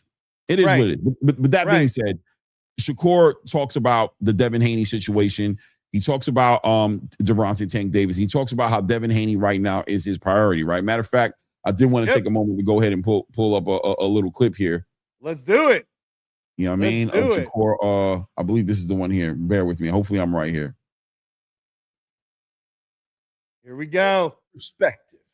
I want the right fight at the right time. To me, culturally, where and what is needed to make the Devin Haney fight happen? I think everything is there. I think all the cards are in the right place. I think it's only one thing that's stopping it so far right now, and then we're waiting on him to vacate his belt. But he sounds like he's committed on vacating his belt. So after he vacates his belt, it's going to be me versus him at a catchweight, and I'm going to beat him. So hold on. When you say vacate the belt, so some people might not understand what you mean by that. Explain what that means or what he has to do so this fight can happen to the people that don't know boxing. Keyshawn Davis. Keyshawn Davis is my brother. Like, I got nothing but love and respect for him. We came up with each other and I rock out with him. So he's the mandatory for Devin belt. So being that he's the mandatory for the title, I don't want to step on his toes and take something from him rather than and get in the way. So at the end of the day, Devin, it seems like he's committed on vacating the belt and getting out of Keyshawn's way. And since that's the case, me and him can meet at a catchweight. But he's fighting at 147. Yep. I'll fight at 140. So we're not at the same weight class. So now we got to meet in between. So y'all going like that 144, 145 weight? Yeah. Yeah. 144 is a weight that I said and they agreed to. Yeah. So let's stay right here with belt. Okay. Because he's going to jump into another part of conversations where I think is a very important comment. First of all, I love how he corrected the 145, 144. Yeah, he's like, hey. Yeah, no, I did. He was like, I want to make it clear. Right? That's that driver's seat shit, right? That's that. No, I said 144, and then he agreed. Right. Yeah, but what you said, but not what you said. What I said, but yeah. what I'm telling you. Well, I'm the boss. Yeah. What you said, but not what you said, what I said, but all right, we're not going to go over the semantics. Go ahead with your questions, man. Right? Go ahead with your questions. And this is why I'm so confident in being able to tell people without really trying to tell you guys that this, I mean, I've even told Ray Davis this. I said, bro, I know you're a big Haney thing. I am telling you, this fight will happen. This needs to get across the goal line. So part of it is still I will not fault Devin Haney for also wanting to be treated the way Shakur has been treated since he signed. Because look at how many A-side shit Shakur has been treated now, right? From Sports Center to these interviews to that. I know Devin's dad and Devin himself would want to feel the love, man. He's the best 147 pounder in the game. He doesn't want to have to feel like he's some kind of weird B-side to Shakur. So I'm confident that it's gonna get, it's gonna get going. And part of even the Twitter war, you could read into it, Clay, is that we'll drop your belt. No, I ain't dropping the belt till you sign this side of the deal, right? But it's one of those like, who's telling who to do something first, because the battle has really already started, right? They're already actually fighting because they are gonna actually fight. And in terms of why Zuffa and those guys want it so bad, is when you speak about Shakur, Clay, and you talk about how amazing all the things Shakur does, there's no one else at 140 that you could really see challenge Shakur. I mean, Gary Antoine would be the closest, right? But if we're keeping it real, do you think Gary Antoine would beat Shakur, or would you pick Shakur in that fight? I'm not picking against Shakur. You just got to beat Shakur to show me you can beat him. He's like Terrence to me. He's like even Devin Haney. You know what I'm saying? I'm telling you, Devin Haney going into a fight with Keyshawn Davis, I'm going with Devin. But I'm telling you, Keyshawn, I think can beat Devin. But I'm picking Devin to win the fight. Exactly. So the same thing with Gary, by the way, just laying my plane and say with Gary Antoine and Shakur. I think Gary does bring some intangibles that I don't believe Shakur's been in the ring with before. You know what I'm saying? The pressure and that southpaw, the way he handles, I just think Gary Antoine Russell brings some intangibles that'll be a big challenge for Shakur Stevenson. Very similar to what I think Keyshawn Davis and Devin Haney would be, but I would pick Shakur to win that. Yeah, and I agree with you. So my point is, so those guys who know how to sell the product to the casual fans, it'd be so easy for them to sell Shakur versus Devin as a 50-50 fight, because we can actually debate that Devin Haney, having beat Lomachenko, has the boxing acumen and IQ to be able to handle Shakur. But the Shakur have the strength to be able to handle Devin's strength at that higher weight class. So this becomes a very like 50-50 Tommy Hearn, Sugar Ray Leonard type of a fight that you could sell. And let me throw one more little nugget at you, Clay, if we're bringing up belts, right? Mm-hmm. Wouldn't it be interesting if the Ring Magazine then said this will be for the Ring Magazine 147 lineal and championship? And the reason why is you got the 140 Ring Magazine champ moving up to challenge the vacant Ring Magazine title and the #1 contender for the Ring Magazine championship. So don't be surprised when this thing gets put together that it's for the ring title. And that would be the belt that matters, which if you're selling it to the casual sports fans, they now start to see it. Like they go, oh, the Ring Magazine title is like the Super Bowl. I get it. That's the belt everybody needs to go for. There's all the other belts. Yeah. So, but anyways, go ahead, man. HLD says, Clay, you can't sell us boring no matter how hard you try. No one needs a PhD to know what is exciting to watch. Shakur is talented, boring, end of story.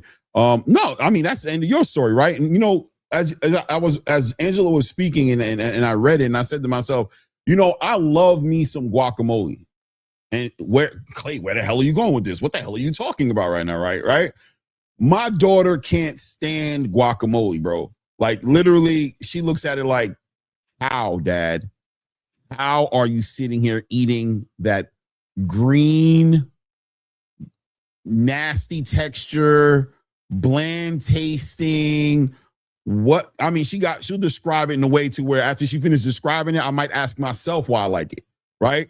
Like, damn, why the hell do I like this shit you just described? Well, I know why, because it's not bland tasting to me. My wife makes great guacamole, the onions, the cilantro, the lemon, the lime, the garlic powder. She puts a little spice in there. Like, here's my experience, right? As I'm eating the guacamole, I'm tasting all these different, like I'm having depending on which, am I using the lime corn chips, or am I using the regular ones? Am I using the restaurant style or the cantina style, right? Like I'm over here having the the time of my life. I'm smashing out I'm getting in trouble for my wife. Like, yo, you got a bad habit of not leaving no guacamole like everybody else, right? Like that's the kind of shit I'm dealing with in my crib, right? But my daughter, you can't, it ain't happening. She's just like, you are the most disgusting. I don't know what the hell I'm going upstairs. When you're done eating that, let me know so I can come back. I can't even watch you eat that shit. Right? That's what I mean. So I'm never pushing back at the idea of you not liking what you don't like, right? Right. And I'm not pushing back at Shannon Sharp's. He's allowed to like what he doesn't like, and clearly other people in here don't agree, right? But at the end of the day, different strokes for different folks. But if you're going to speak on boxing and you want to challenge Shakur Stevenson, somebody who's considered an expert in what he does, he's going to expect you to have some form of acumen of something to be able to refer to and speak with him so he can go back and forth with you and explain to you why he stands on the way he stands on the way he does. But if you're going to criticize him, be ready for him to defend himself. Right? That's part of the game as well, because he has the right to do that as well. Just as much as somebody has the right to criticize him, he has the right to defend himself. And if it becomes why can't you just accept I don't like you? I do accept I don't like you, but we're doing a podcast where over 1 million people are going to see it inside the next 2 or 3 weeks. Why should I just sit here and accept this criticism and not defend myself in any kind of way or challenge you to stand on your square and be somebody who's a journalist who's doing their research? Because that's who you're supposed to be. Right? I mean, you're running circles around me in school. I'm not as educated as you. You're making more money, all these different things. Why can't I challenge you on what's going on? Shout out Marcus Warren with the $5 says, if he's boring, then why watch him or complain about who he fights? Facts. They used to say the same thing about Floyd Mayweather. Exactly. Same thing about Floyd. You know what I'm saying? But he's TBE, right? He's the guy, man. He's the guy who set a whole who set a whole era in a certain direction, right? Now we're in the Terrence Crawford era, you know what I'm saying? But that was TBE, you know what I'm saying? The guy who hit, don't get hit. That's what he did, man. That's how he carried. It is what it is. And speaking of, just to add to that, Clay, when you're like, we just ended the Terrence Crawford era last year, right? Mm-hmm. We're looking for whose era is this. Haney Shakur would tell you which era we're living in, bro. You know what I mean? Like Haney versus Shakur, that would be a big fight to sell, man. So no, I'm excited. I'm excited for it. And like I said, worst case scenario is that Haney will fight San Jonas and Shakur will fight Rayo. That's your worst case scenario. So, yeah, but I'm not mad at that either. I got a feeling that everything's gonna move the way I think he's fighting Devin. But me too. I'm pretty, you know what I mean, that's why I feel like it's gonna happen. But let's see what Shakur has to say about the next question here as Cam ask him about these belts. It kind of what's the word? You have to give up your belt. Yeah. You have to vacate your belt. Mm-hmm. We've seen this kind of happen with Bud Crawford. Yeah. Being in this industry of boxing, there's so many different divisions, there's so many different weight classes, there's so many different bylaws, fine print, things that the common person would not necessarily know. Yeah. Like, what happens when, and I know you've experienced, getting a belt vacated before, but it's not always the same issue. When I heard Bud talk about, vacating his belts, it was because I'm not paying taxes or I'm paying for certain things. And obviously yours is a little different. Could you educate us with anything, to tie into what you already have mentioned that alludes to belt vacation? Honestly, when it comes to the belts, I appreciate them. They helped me get to where I'm at, and I appreciate everything they did for me. But like you said, we got to pay fees on the belts. Not only that, I got stripped my last fight for a belt that I fought hard for. Yeah. And I went and put all of the hard work in, and they stripped me. And I paid them the money already. So for me, I just feel like it's wrong that they did that to me. So now I kind of look at boxing differently from a standpoint that it's a business, and me and Devin Haney don't need a belt. We don't need a belt on the line for us to be the biggest fight. Everybody going to tune in just because of the history and the stuff that we got going with our sparring and how big of stars we are. So I'm just way past thinking about, do we need a belt or do we not? I'm at the point where it's like, let the biggest fights happen, and the fights that I've been calling for since a kid in this game. So I'm ready. Like I'm ready for these fights. They're ready for these fights. And T.O., I beat him, and now I want Devin next. So T.O., Devin, I want to just knock all these guys off my. Okay, so now I'm gonna send it to you. I'm gonna play like damn near like I'm interviewing, right? First of all, let me deal with HLD. HLD he on my top right now. Pause, right? So HLD's Puerto Rican, right? First of all, so I don't expect him. I knew the guacamole thing might not hit right with him because he's probably sitting here like, what is your daughter crazy? Everybody loves guacamole, right? I knew he was gonna go there. In my head, I pictured the HLD just being like, who in the hell don't like guacamole? Clay ain't making no damn sense. Everybody loves some damn guacamole. But anyway, he says by majority world consensus, the world loves guac and hates caviar. No matter how hard you want to say it's yummy, fish eggs taste like shit no matter what. I'm going to give this one to Angelo because I talk enough to Angelo. I talk to Angelo so much. You guys don't know how much I've talked to him. Angelo, give us a take on caviar. Look, man. Look, first of all, HLD, I don't know. I don't know you, so I don't know what Michelin star restaurants you've been to. But having had actual dinner on a table with Joel Robuchon before he passed away, caviar tasty, man. Caviar is quite good. But I will say to you also that you're right. The reason why the majority of the people don't eat caviar is because of the price point.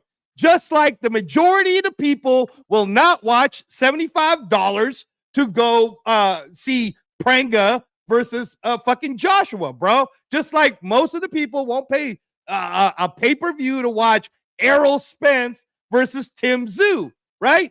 If you want guacamole, then you got to get like what we're getting, the Pacheco's Pro Box this Saturday, like, you know. But when he says, Clay, and again, I'm gonna go a little higher on the culinary. You're wrong, bro. People like fish eggs because every single one of you guys who love sushi, guess what they put on top of your sushi? On all of them, the California rolls. Yes. That's called caviar. Exactly. That ain't poppy seeds. Exactly. So there you go. Boom. Done. Nah, but caviar, you know what I'm saying? No, he says caviar is tasty shit, no matter how much you pay money. But I mean, look, it gets down to taste, right? Like I already know you don't like caviar, right? But you know, there's people in here who say they don't like guacamole, you know what I'm saying? Who don't eat, you know what I mean? His tree said, I don't eat sushi or guac, you know what I'm saying? Yeah. So, but the bottom line is, you know what I'm saying? Obviously, there's a fan base there for Shakur because people watch him. Trust you me when I tell you that before they gave Shakur whatever amount of money they gave to him, they have paid analysts who are sitting there reading the data who are letting Dana know that's good money. Yep. That guy's good money. The analytics support him. The turnout support him. The money coming in versus the money going out support him. He's good money. There was research on it. Now, as fans, this is a very personal thing because if you don't like him, no analytics will make you like him, right? There's no analytics that will do that. But at the end of the day, I promise you there's enough data there for Shakur Stevenson to feel very confident about who he is in the position that he's in with boxing and say that you don't like me, but there's enough people that like me that just got me the biggest deal of my career. You know what I'm saying? My family straight for generation to generation. And that's what moves the needle for me. Not the fact that you don't like the way that I box, right? And by the way, for all of you guys, Shannon Sharp or whoever, I don't like how Shakur boxes. I bet you're going to watch him, though. I bet for someone that you don't like, I bet you're going to watch him, though. I bet you if he's on TV, you will watch him. And let me throw this nugget at you. You're going to watch him because it's free. You're going to watch him because you probably already have Netflix or Paramount Plus. You ain't got to worry about this weird-ass paywall anymore. That's one of the things that Zuffa Boxing is bringing to the table. They're not trying to give you a paywall on top of a paywall. So, this segment right here, Clay, it's worth whatever millions he got on the signing bonus, just the way he's speaking right now. because you got a 29-year-old young man who just turned 29, who's one of the best pound-for-pound fighters in the world. And the way he sounds is what Dana's been trying to sell boxing needs to do. Don't worry about the fucking belts. The fight should be, the best should be fighting the best. And that's why the UFC works, bro. Because it's not really about the belt. The belt is just one component. But McGregor just fought Holloway. $27 million gate. Yeah, but he ain't fighting. Boom. Yeah. Come on, man. You know what I'm trying to say, bro. I don't know. He ain't fighting no Max. He ain't fighting Max. I mean, something happened Saturday night for sure. Not a fight though. But it is what it is. Something definitely happened, without a doubt. You know what I mean? More importantly, like you said, $27 million gate. Continue, my bad. You know what, though, to be fair, and it is true that a lot of UFC, especially the hardcore fans, are pretty upset about it. But they're upset because just 2 events ago in UFC 327, we saw Carlos Ulberg completely blow out his knee. He was about to get knocked out, and he knocked out Jiri to win the title. So it was this weird thing where Max Holloway was so nice that he kind of allowed the ref to assess him. And then Connor, ow, my knee. And, so it leaves a bad taste. It's like HLD's version of caviar. He's like, ew, what is this? It is what it is, right? Like I said, more importantly, $27 million gate, right? But you know what I mean, next time, I guess, maybe. I don't know. Next time, maybe. But He's got one more. Yeah, but that being said, I want to get into this situation right here, right? Hold on a second. Boop. And is this it? Fuck. Is this it? No, yeah, this is it right here. Boom. Share. All right. This one, he talks about Devin, Tank, the whole situation. Shout out to Cam Newton. Great interview by Cam Newton, man. Real good. Yes. Very good job. Very good. That I have observing the sport. To me, Devin Haney needs to happen yesterday. For sure. To me, Ryan Garcia's Shakur needs to happen yesterday. To me, a Gervonta Tank Day, like all these fighters are a little heavier, a little, smaller. How do we keep the excitement of anticipation of these type of big draw fights? By the way, one of the things I want to highlight that he does very well is he's asking questions. Yes. He's not passing judgment, or he's giving Shakur an opportunity to answer the question without sticking himself in it, being like, you're doing this, you're doing that, and you're doing that. No, he's like, Shakur, these are the topics. Here's what the whole space is buzzing about. How do you approach this, and how do you see this? And I think that gives Shakur, if you notice, Shakur's guard is very much down, and he's answering the questions very well. He's articulating his position very clearly. And you could agree or disagree with it, but it doesn't turn personal. It turns into you getting information and doing with it as you see fit, right? Here we go. No, very good. Happening that the fans want to see. Honestly, how I look at it is, right, how you just named like bigger, smaller on the guys. Me and Tank just posted our weight not too long ago, right? Mm-hmm. He said that I was not the same size as him. He thought that I was bigger than I actually was. So when we posted our weight, we was both the same size. So for me personally, me and Tank is actually the same size fighter. I'm probably a little taller than he is, but we're the same size. We make the most sense when it comes to like fighting each other. Mm-hmm. But I'm a guy that I take risks. I'm a risky guy. Like I enjoy like the thrill of like everything that come with this shit. So yeah, I don't mind fighting the Devin Haney's and the Ryan Garcias, even though they're bigger than me. Like I'm cool with that shit. Come in 20 pounds bigger on fight night, and I beat you. I'm going to be in a different category, like where I'm at. Like I'm number 1 pound for pound. So, these fights probably should have been happening when we was all the same size.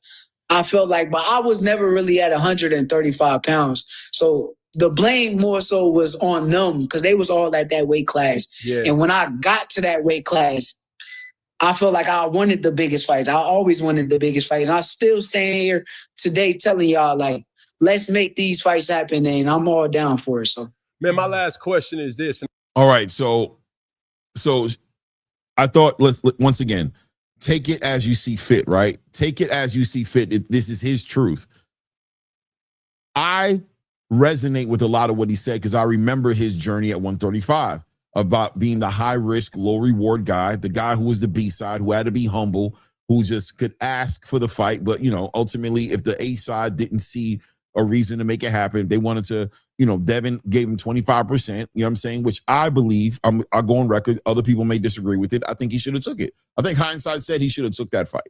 Right. But, he tried, he got out of his lane a little bit, said, oh, I'm an equal, me and you are on equal levels for one moment, and he got checked and got a reality check like, no, you're not. Matter of fact, I'm going to go fight Regis. Now what are you going to do? He's like, damn, you left? Right. Oh, that's crazy, bro. I thought we was negotiating. Ain't no negotiating, bro. I'm the A side. Right. I give you an opportunity, you take it or you pass on it. There is no, we're not going to be doing this.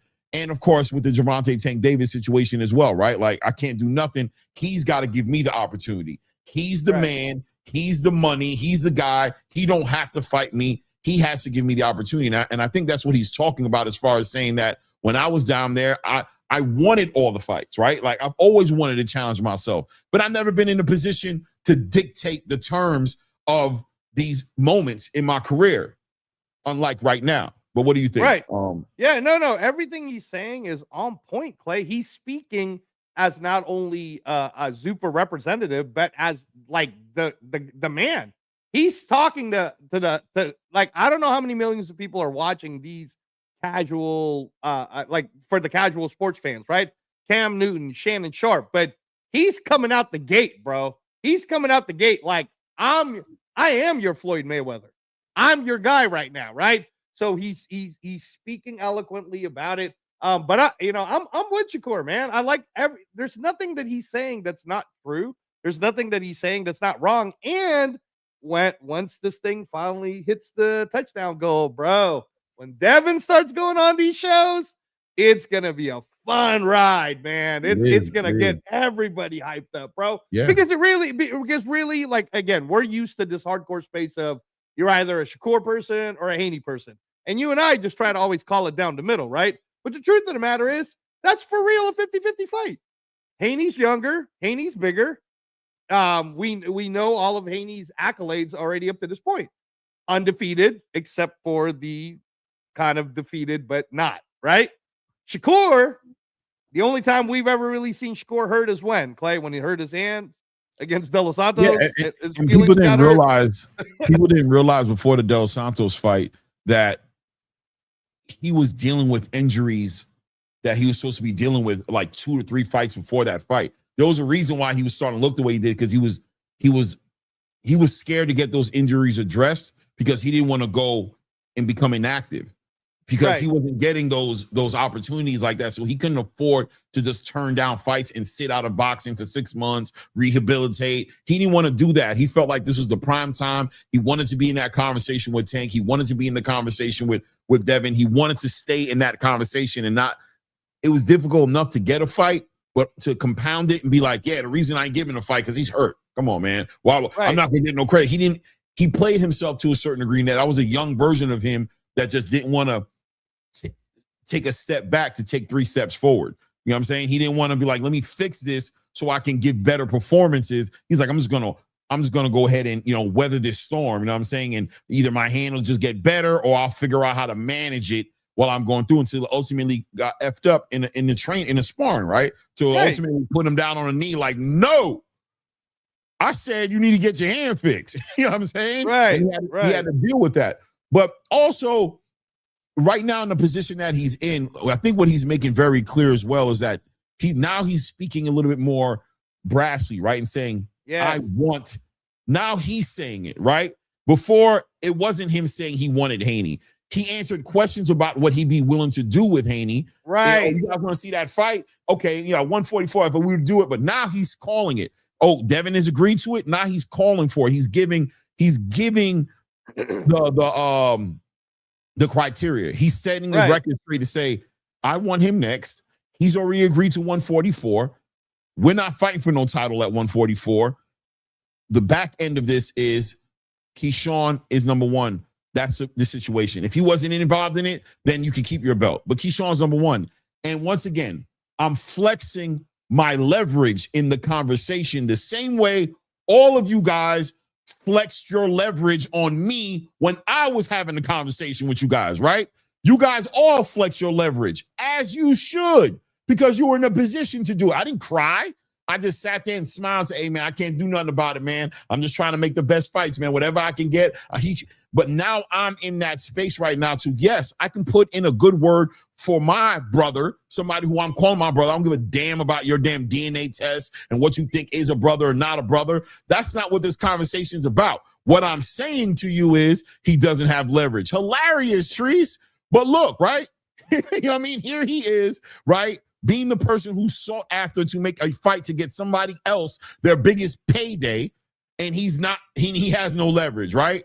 He has no leverage. I own a car in my driveway you want to buy from me. I'm setting the price up using my leverage, and you're trying to convince me I don't own the car, that I'm tricking myself, that I don't have the leverage in the negotiation, that the reality is you can do whatever you want to do, which is a fact, but you keep on ending at my door every other week asking me if I've changed my mind about the car that's in my driveway.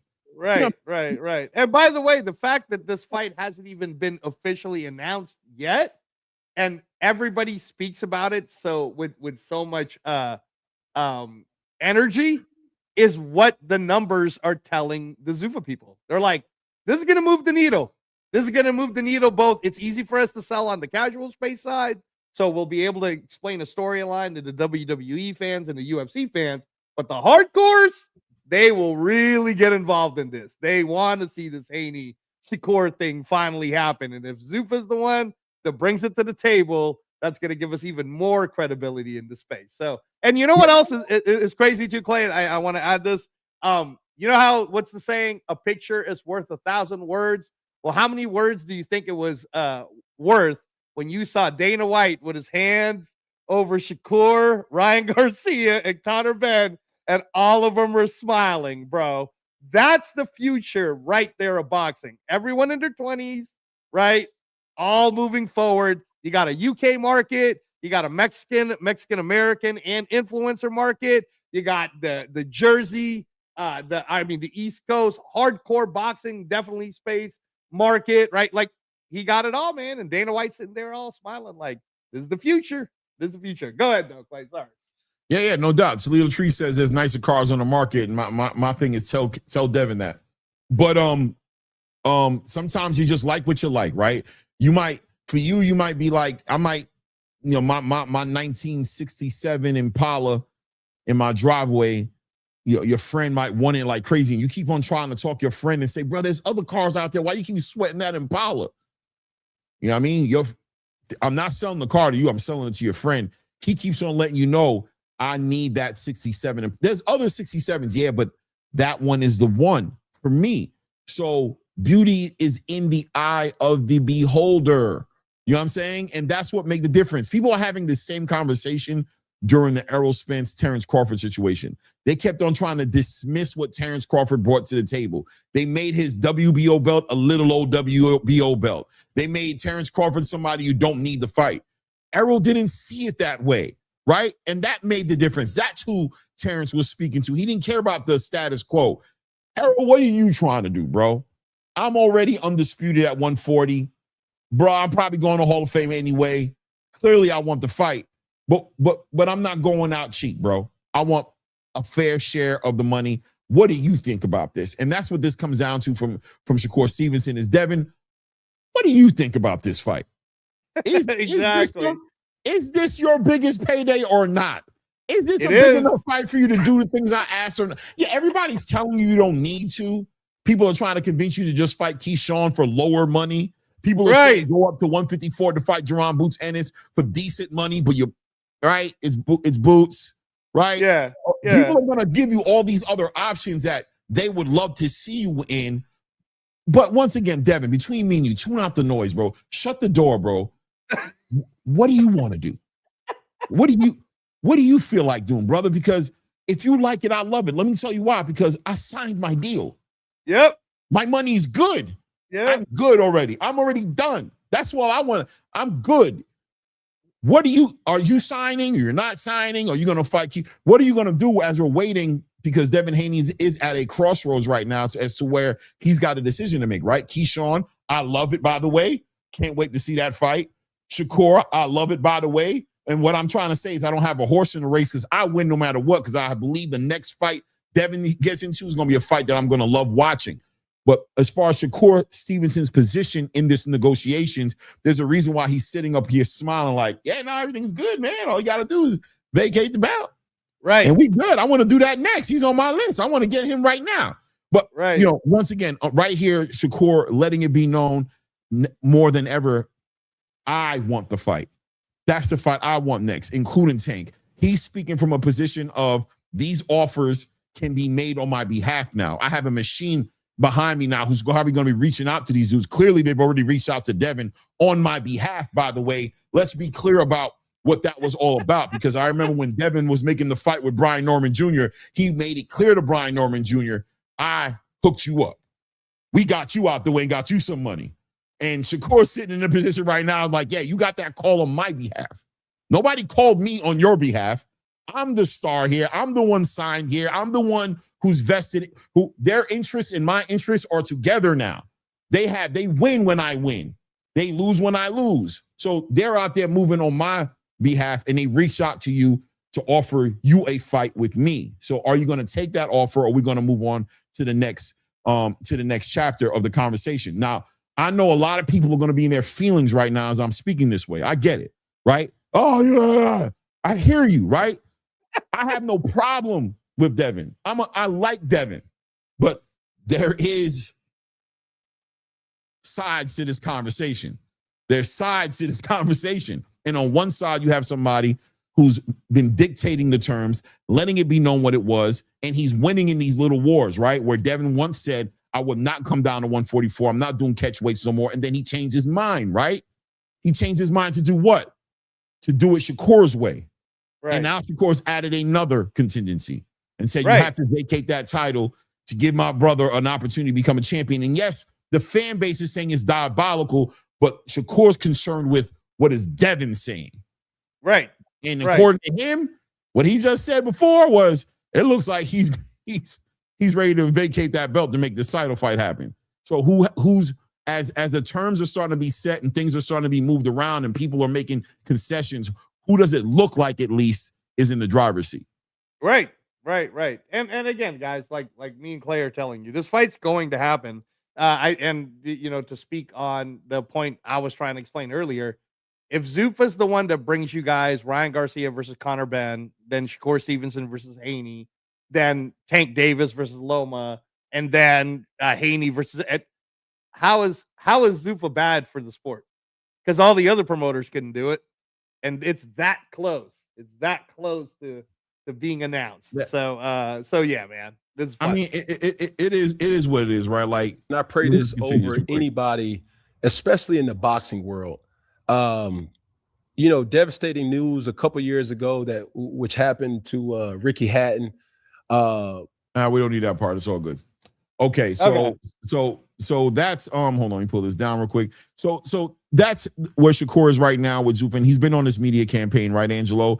He's been hot. Zuffa's got him working, right? He's talking on Cam, he's talking on Shannon Sharp. He was just on Inside the Ring yesterday. Sports Center. Yeah. Sports Center, you know what I mean? He's everywhere. Welcome to the game, Shakur, as everybody wants to know what he has to say right now. And he's sitting in a position right now that, almost in a throne almost of a position right now to where he's just like as comfortable as he's ever been. And I'm excited to see what Zuffa has planned for him, because I'm telling you, people aren't as excited. It's cool, but I'm telling you, there's plans. I'm excited to see him pop up at the WWE. I'm excited to see him, when the announcements made on his fight, as the amount of production they put around his All Access and the interviews that happened at that point, and the trailers and the amount of things that they're going to put together around him to build his brand up for the casual space. Shout out to the casual fans to get this relationship with him, right? That they're going to see him in a way that they never seen him before, which is outside the ring. right? You've seen him inside the ring and you've made up your mind about how you feel about him based on how he boxes, but you haven't seen how he looks in the lights of great production, in the lights of what do they call those people? Publicists and people who are positioning in places like, we need you to do this interview. Don't wait till he stops cussing as much. That's going to kill y'all. Wait till that stops happening. When he stops saying the N-bomb as much and cussing as much, and he starts becoming this, commentator / wait till he starts popping up in fights and calling fights and start getting this molding. He starts to pop up on the panel of Inside the Ring with Max Kellerman, right? Wait till these. Hey, wait till he's in the Tonight Show. Wait till he goes on the Tonight Show, bro. Like, and then and America and everybody around the world start to really get to know who Shakur Stevenson is. He already did the Daily Mail, which was a great move for him. But you know what I did like? I was going to throw it out to you because I know you like this type of stuff. So did you hear on that interview that Shakur created a new word, catmosphere? Yeah, what he was trying to say is, he was trying to say category or stratosphere. Stratosphere together, and atmosphere. So he said catmosphere. Yeah, no doubt. Look, you know what's so funny, right? Shout out to Stock Chaser. He said Clay Glazing right now. If Devin was in that position right now, you'd have been like, say that. You'd been like, Clay cooking right now. Wait till Devin pop up on the WWE Summer Jam screen or Summer Slam screen. Wait till he gets on. You'd have been, Clay killing it right now. He killing it right now. All of you guys. Who else is saying it? Low key. I think low key might either be a T.O. fan or a Xander fan. I can't remember who you're a fan of. But if it would have been that fighter who's getting all this attention, y'all would have felt exactly where it comes from. Nah, bro, we're going to celebrate Shakur and his opportunity, man. He has a great opportunity in front of him. And look, man, I'm believing Devin is probably going to sign to Zuffa, right? Yeah. That's what I'm believing is going to happen. Yeah, it's going to happen. The worst case scenario, and we're going to segue into this next topic real quick here, Teofimo Lopez. Mm-hmm. So Teofimo Lopez signs an exclusive deal with the Zone. Yeah. Worth a little above or under $20 million, right? Yeah. I mean, yeah. Whatever it is, right? But here's my angle that I'm going to hit on this, is say that the Zone is signing fighters now. And I know people were going to want to bring up Canelo. Canelo didn't sign to the Zone. He was with Matchroom and got a deal with the Zone, but he was with Matchroom. This is an exclusive deal with the Zone. The first of what I believe will be many. You know what I'm saying? I mean, it's really, Clay, it's no different than, okay, so you guys got to go back in history, but Roy Jones Jr. had a deal with HBO. Right. He was an HBO guy, right? This is, Floyd Mayweather had a deal with Showtime. You see what I mean? Like this is it's not like a secret. I think the bigger subject to this, Clay, is he was going to sign with Zuffa, and then that whole incident thing happened. Keith Connolly, shout out to him. Very good manager doing his thing. He was able to create a better deal for Tio. And he didn't have to fuck around and mess with Top Rank this or none of that. He, letter of the law, went right into it, went into the Zone, and created kind of like a similar type of a deal with that Roy Jones had with HBO. So good for him, man. Good for Keith Connolly. He's doing a hell of a job for all of his fighters, by the way, because Hrgovic could have ended up on Zuffa too, Clay, but then Hrgovic ended up getting a more lucrative deal to go get Moses E. Tauma, which, by the way, did you see the undercards of that? Pretty good card, bro. Yeah, it's pretty good card. But check out Keith Connolly speaking on this deal. And it's a very unique deal, and I want to build on this. But here's Keith Connolly speaking on this deal and how it looks. And Teofimo himself, and a big shout out to Jared Cass. If it wasn't for Jared Cass, we wouldn't have gotten this historic deal over the line. He is the first fighter without a promoter to do a direct deal with DAZN, and I know that's something that Teofimo is really proud of. And August 22nd is the next step. Once he wins this title, we're talking huge mega fights after that, one after the other. I think he's going to be the bigger guy in the ring, actually. He's going to be the better guy, he's the faster guy, and I'm guaranteeing victory for Teofimo August 22nd. He's going right into the fight. Right. I love it. Right there, the important parts of this statement right there was no promoter. there was rumors out there circulating that he was with Top Rank still, and that Top Rank was still a part of it. Well, Keith Connolly just confirmed right there, right? That he has no promoter. He has a deal exclusively with the Zone, number one. Number two, on the back end of him winning this fight, he's going to be involved in nothing but the biggest fights with the Zone, right? The Zone's going to be making sure that he is involved in nothing but the biggest fights. The biggest fights, yeah. Oh, that's what's being promised, yeah. Right. So I'm just taking it on the surface level for what it is, right? Not calling cap, not celebrating, just saying this is their vision of what they want to do with Teofimo. Let's see if they do it. But now the Zone is signing fighters and giving them exclusive deals. They weren't doing that before. Right. This kind of answers the questions as to what happens to the fighters, the big stars, when it comes time to renew their contracts with the promotional companies that they're with. We assume that they couldn't compete with Zuffa Boxing, right? To say that if Zuffa wants to fight her, how is Golden Boy going to outbid Zuffa? How is Eddie going to outbid Zuffa? How is they can do it once or twice, but they can't consistently do it. How do you keep David Benavidez? How do you keep Virgil Ortiz? They form Voltron. They form Voltron. The Zone is putting up the bag, but the Zone is not putting up the bag and giving it to the promoters. The Zone is taking the fighters, to the fighter. Yeah, straight to the fighter, so that they can lock in the big fights. What do you think about that move? And you got to give the Zone their props for doing that, because they're fighting back. That evens the playing field for the traditional side now. Versus Zuffa Boxing, who just signed Shakur Stevenson, and I promise you, no one promoter in the game could have matched what Zuffa gave Shakur. But could the Zone have with TNT?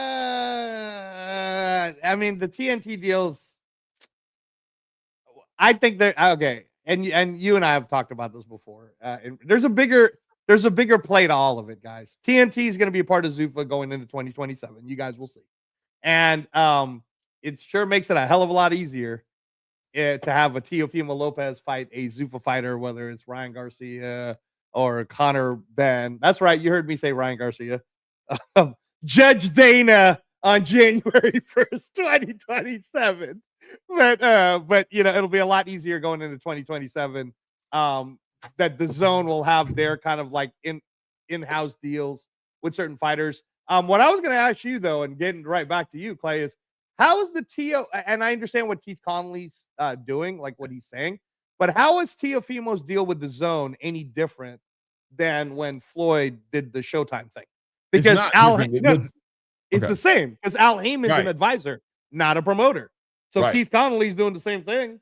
He's just doing the TO. By the way, you're right. It is the same thing, but it's a new thing for the Zone. The Zone wasn't doing that. The Zone, and I guess what my point of the conversation is, why is the Zone doing that now? They never did that before, and I think it's an answer to a Shakur Stevenson signing, a Richardson Hitchens signing, an Edgar Berlanga signing, to be like, hold on, you guys can't keep your fighters, right? And what you're trying to do is you're trying to convince us to give you bigger budgets so you can keep your fighters, but we don't trust you, little rascally mother. We don't act with y'all like that, bro. Yeah, we're not giving you more money because you guys have a history of taking money from other networks and doing shit with it.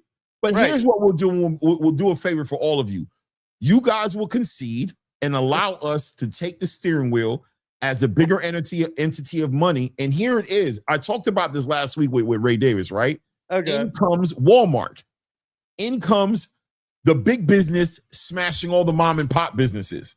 Right. The small promotional companies can't hang in the conversation with the big new Target, Walmart, distribution centers that are popping up in your city called Zuffa Boxing. Right. You know what I'm saying? Called Zuffa Boxing. So your last resort now is to go to the guy who's got the money, who's got a couple $1 billion in the bank. They might not be sitting on the same level as TKO, publicly traded, and sitting with Turkey Al-Sheikh, but they're your best bet at when David Benavidez's contract ends. We're your best bet at keeping him over here. Right. Because if you're going to leave it up to the PBC to re-sign him for some big money, you're going to lose. Zuffa's going to drown you. And they're going to force David to be like, I can't turn away from that. But maybe, just maybe the Zone can, because I'm still believing that if Zuffa really, really, really, really, really wants it, and Turkey really, really wants it, they will either get him or they will make you spend everything to keep him. You know what I'm saying? Right. Yeah, no. Everything you're saying and everything I've been saying on the show, and I mean, it's funny, Clay, because we were saying this last year, man. We were saying this in January, and it just, now everybody's coming around to understanding it. Some of you guys even who have the budgetary questions, because I know when you go on other shows, they don't seem to understand this. The $100 million coming from Paramount Plus is for the Zuffa roster side. Right. Shakur, Conor Ben, Devin Haney, that's all coming from TKO's Turkey Al-Sheikh side. 100%. So how the fuck is that any different that when the Zone does it and Turkey gets involved too, like in Egypt? You think the Zone's the one that paid for Egypt? No, it was shown on the Zone, but the Zone's not the one. You know why? Because next year, when y'all see a show from Alcatraz, guess who's promoting that? Zuffa Boxing. So get used to it, man. Just like, I know you guys hate it because you always think I'm trolling on you or I'm doing something to you, but I told you this was going to happen, and it is happening. So just be happy that we have more boxing than ever, that the Zone is going to survive this way. And I agree with you, Clay, because like I said, you can only have so many people in the Zuffa roster anyways. The Zone's going to be able to sign everybody else, like a Teofimo Lopez. Because where else would Teo have gone to get that money, Clay? 100%. Name me one promoter. Nobody, right? Not even Matchroom. And Matchroom wanted Teo. But I can see the Zone's thinking is just like, well, wait a minute. We already have Eddie. Eddie could still promote a show for us. Fuck it. Let's just sign Teo. Let's just cut the middleman out. Let me just go to Keith Connolly and let me just pay direct to Teo so he doesn't have to have his percentages of money. 100%. And I'm telling you, I said this last week, right? A lot of people who are in the building right now going to remember that I said this last week. The promotional companies keep worrying about Zuffa and doing clapback Thursdays at Zuffa. You better start doing some clapback Thursdays about the Zone because you sleeping with the enemy. Because the Zone don't see y'all like that. They see y'all as liability.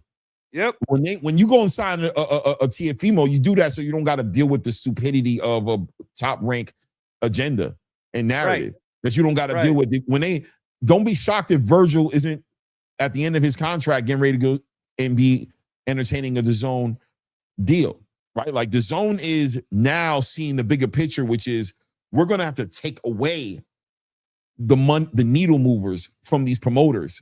So we're going to give the promoters an opportunity to give us Xander Zayas versus Jerron Butenis. But we need an answer to when they do what Oscar did with Virgil and Jerron. Right. We don't want to keep going through that. What we went through with Virgil and Jerron, we don't want to keep going through that. So what is the solution? We're waiting these guys out. We signed them all under one umbrella. And pay attention. Pay attention. We signed them all under one umbrella. We got them all for about another 3 to 4 years. What are we going to be doing, Angelo? We're going to be slowly taking what we need to make what we need. And then our deals with them are going to become lower because now y'all just going to become showbox. Right. You know what I'm saying? Y'all going to become, you're going to be doing prospects. We are looking to compete with our main competitor, which is Zuffa Boxing, Paramount. Right. We have agreed to help TNT get in that conversation. Now, there's another level of this conversation that gets very interesting as well, obviously, which is Paramount in the background working on picking up Warner Brothers, which is going to really. No, it already happened. That's what I've been trying to tell everybody. Is it's like they already picked them up? No, that already happened, Clay. The TNT thing, if you read all the so HBO Max and all that other stuff is going to be a part of Paramount Plus, or it's a part of the Paramount CBS family already. It's just that they weren't going to start doing all the rollouts until 2027. That was already talked about like a couple of months ago. That's why when the whole thing, right? We had Mike Leon on and he was talking about, oh yeah, TNT. I was like, yeah, that's great. And in the back of my head, all I'm thinking is everything that the Zone does with TNT is all the experiments that Zuffa needed, so that all the kinks get worked out. Because next year you're going to see Zuffa Boxing, Dana White on TNT on top of, but they're going to have a bigger deal, Clay. You're going to see it on TNT. You're going to see it on Netflix. You're going to see it on Paramount Plus. You're going to see it on CBS. And this is how you push boxing to the casual sports fans. It's the same way they push the UFC, man. When it's so visible and free to you that you can't take your eyes away from it, you're going to have to watch it. And that's the thing. They're not making it an elitist sport that isn't accessible to the normal people anymore. They're making it an accessible sport that you can just watch. That's just going to be pretty much thrown in your face. So yeah, man. No, I mean, I like that what the Zone is doing is great. Ryan from the 6 made a comment. You got it backwards, brother. The NBA is what TKO Group is. The college, the NCAA is what the Zone is. And that's just the truth, man, whether you like it or not. TKO is 60%, and they have WWE, UFC, and Zuffa Boxing. That's a bigger thing than what the Zone can do. No matter, right. The Russians, by the way, Clay, are in this play. Pay attention to what IBA Pro is doing. I know. Yeah, I know about the Russians for sure. Yeah. But yeah, man, I mean, waiting to find out. Because as far as I know, it's not done yet as far as the Paramount TNT situation, Warner Brothers situation is concerned. There's a lot of pushback. They don't want them to, it's pretty much going to be a monopoly if they get it. So they don't want it to happen. But the amount of money that they're putting up and offering Warner Brothers is absurd in comparison to what at the time I think Netflix was in the conversation, right? Of trying to pick up Warner Brothers. So this is about the investors and the stockholders in Warner Brothers want this to go through. They're like, we want this, we want our share. But I guess the powers that be in the government governing side of what's going on broadcast networks are fighting against it because they don't want this one company to get the monopoly. But we know we in America, capitalism, money talks, everything else walks. So we'll see how that happens. But in the meanwhile, the Zone is aiding TNT at making, because I think what they want from TNT is they want a big budget from TNT.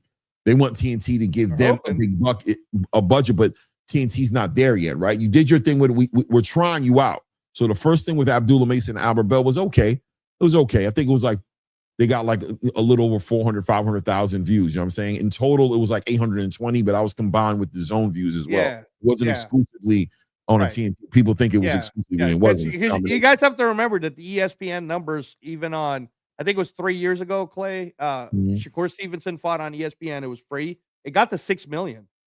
That's kind of the numbers that they're looking for. Like, can you get it to be like watching a regular NBA game type numbers, right? So we'll see.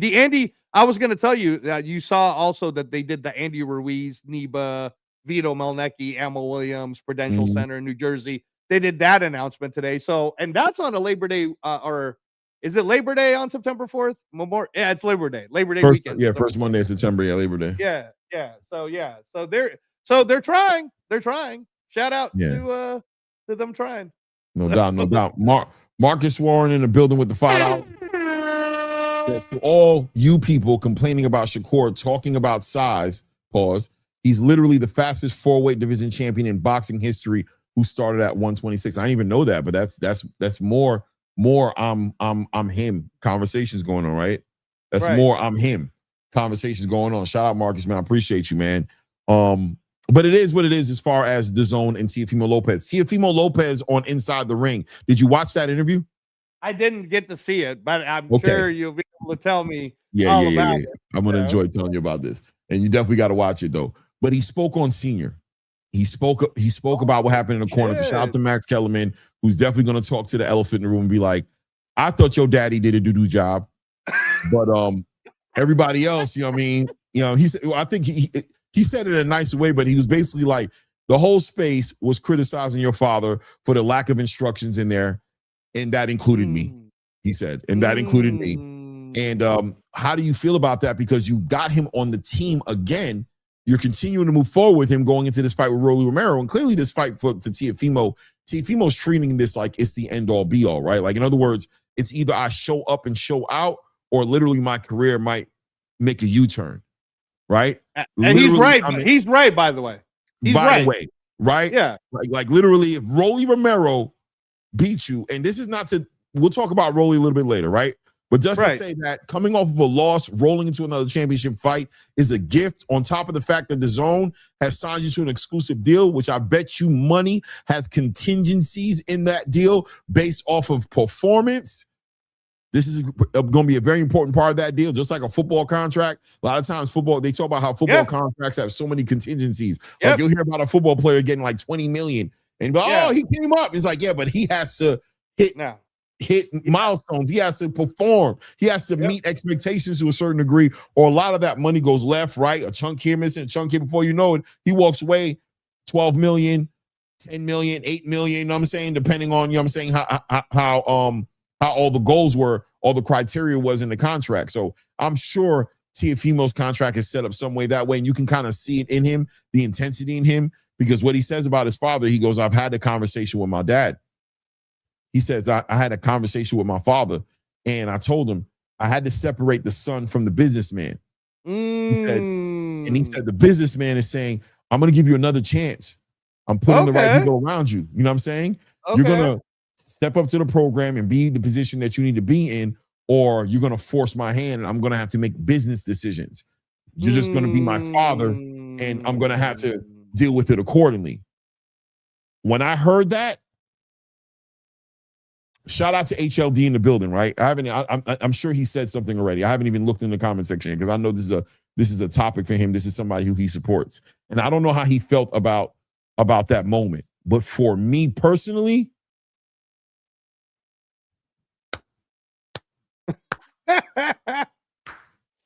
that's the way it should be anyway. It's the first time in the longest time I had hope for Teofimo Lopez.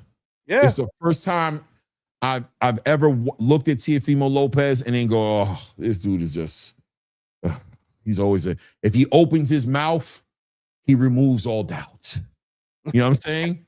But you know what I'm saying? Like, it's just back to back to back. Why are you still talking if you can't say anything better than the bull jive? Shout out to Showbiz. The bull jive that keeps coming out of your mouth, right? Right. What a moment that was. It was intense because you seen it in his eyes that it wasn't something that he was saying reluctantly. It was something that you can tell is not a place he wants to be in. But he had to choose. He had to choose his career. He had to put in front of his career the work he's done, the sacrifice he's made, losing his wife. You know what I'm saying? Having his children look at him, looking at what happened that weekend. As he stated, my father has some bad habits that he needs to be addressed, and he is addressing them. We all could assume and speculate as to what he was talking about. I won't go into that. I'll just say that Teofimo's realized that my career is more important than anything else. It's the way I'm going to provide the legacy and generational wealth for my kids. And he said, even for my father and his family and the children and his wife and all those different things that he's got going on, he's depending on me as well. We can no longer ride this roller coaster of dysfunction.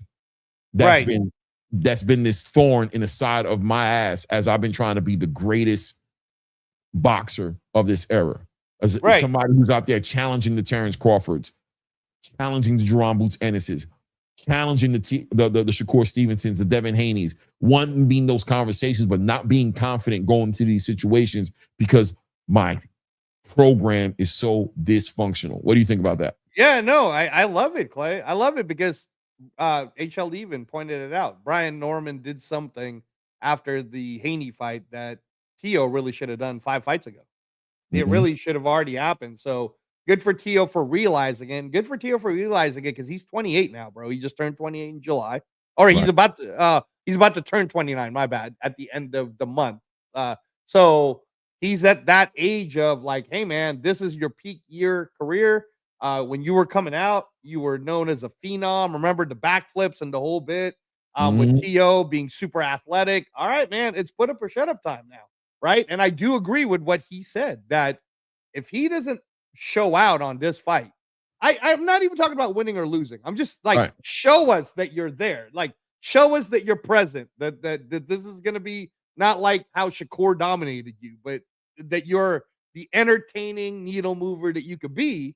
Now you got a good thing. You know, you got a good thing with the zone. The zone can match you up with different people. There's enough the zone people in the roster that Teo can get the big fights that he's talking about.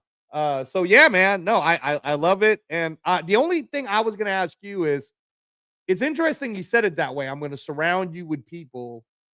So who's he surrounding his dad with? Like, who's the Ronnie Shields? Who's the Ronnie Shields to this whole Let me thing? see if Who I is can it? find an interview that I Is thought was is very it the important. UK guy? Because I know he went to the UK to go train with somebody's trainer, and he liked that type of training. Is he going to be working with some of the UK folks? I am trying to see if I can find it because I didn't queue it up, and I'm so upset I didn't. I had so much going on today. I worked That would have early been today. perfect timing for you Yes, to just press play when I yes, asked. and I don't have it queued up, and I'm disgusted with myself. But he spoke to it. He spoke to it. On top of that, Stacy, what's his last name, bro? Oh my God, Stacy. It was a trainer that was in the corner with him.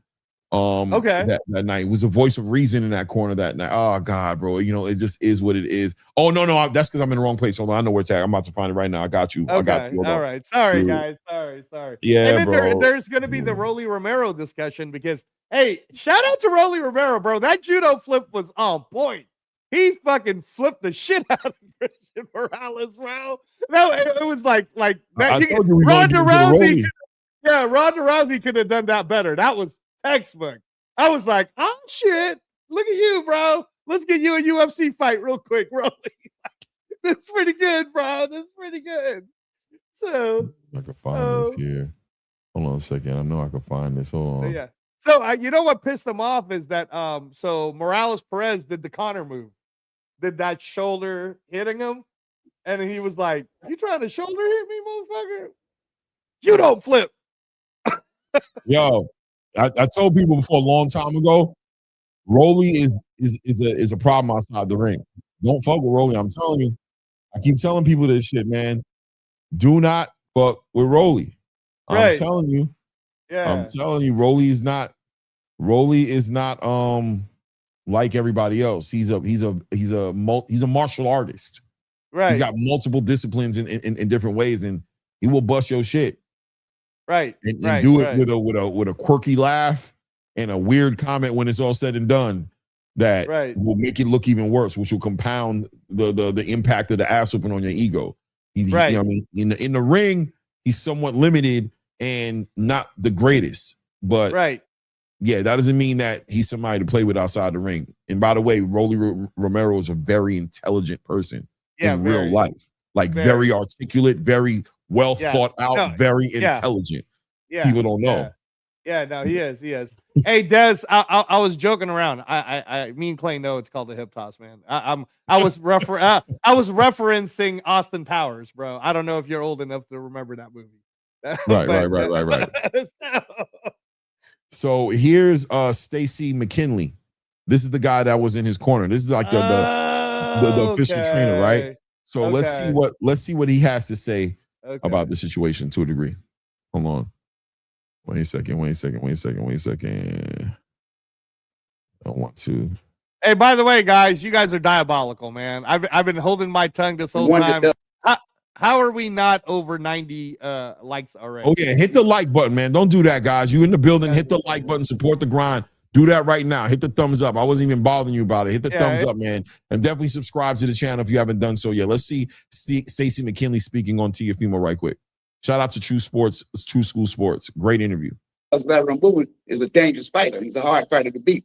But if you stay on top of it, also another trainer that a lot of people don't like told me the same thing maybe years ago. And that was the great Panama Lewis. Panama Lewis said, in order to beat a southpaw, you got to stay on top of it. And so I started practicing both ways. And I found out that it was true both ways. The lateral movement also was staying on top of it. All of it worked. Okay. Are you still in any contact with Teofimo Lopez Stacy at all? Will you be part of the next camps or? Well, I don't know. You know, with these people, you may not get a call and you may get a call. Yeah. I just appreciate the fact that his father and him thought enough of me to give me an opportunity to work with him. And so I came in late, but I had some impact on the fight. In fact, I know I had some impact on the training. And so I just appreciate what his father did because his father and I we have a good relationship. And Tio and I have a great relationship. Now, whether or not I'm going to be part of the next camp, I don't know. I mean, I haven't received a call. I haven't called anybody. I'm just going through my daily routine. And if I do get a call, it'd be great. And if I don't, it's still great and it was a good experience. And we had a lot of fun in New York. Also, it was cold, but we had a lot of fun. You know, I appreciate the fact that what Shakur Stevenson said to Joe Rogan. He said that Teofimo had a good trainer in the corner, was telling him what to do, but he wasn't listening. And I remember in one round, I was telling him to put the pressure on Shakur. You know, you got to fight him, make a dog fight out of it. And so Crawford looked at me and said, "Well, you can't put the dog fight in the dog, but ain't no dog in the fight. The fight ain't got no dog in it," or something like that. But anyway, I looked at him like, "Oh, okay."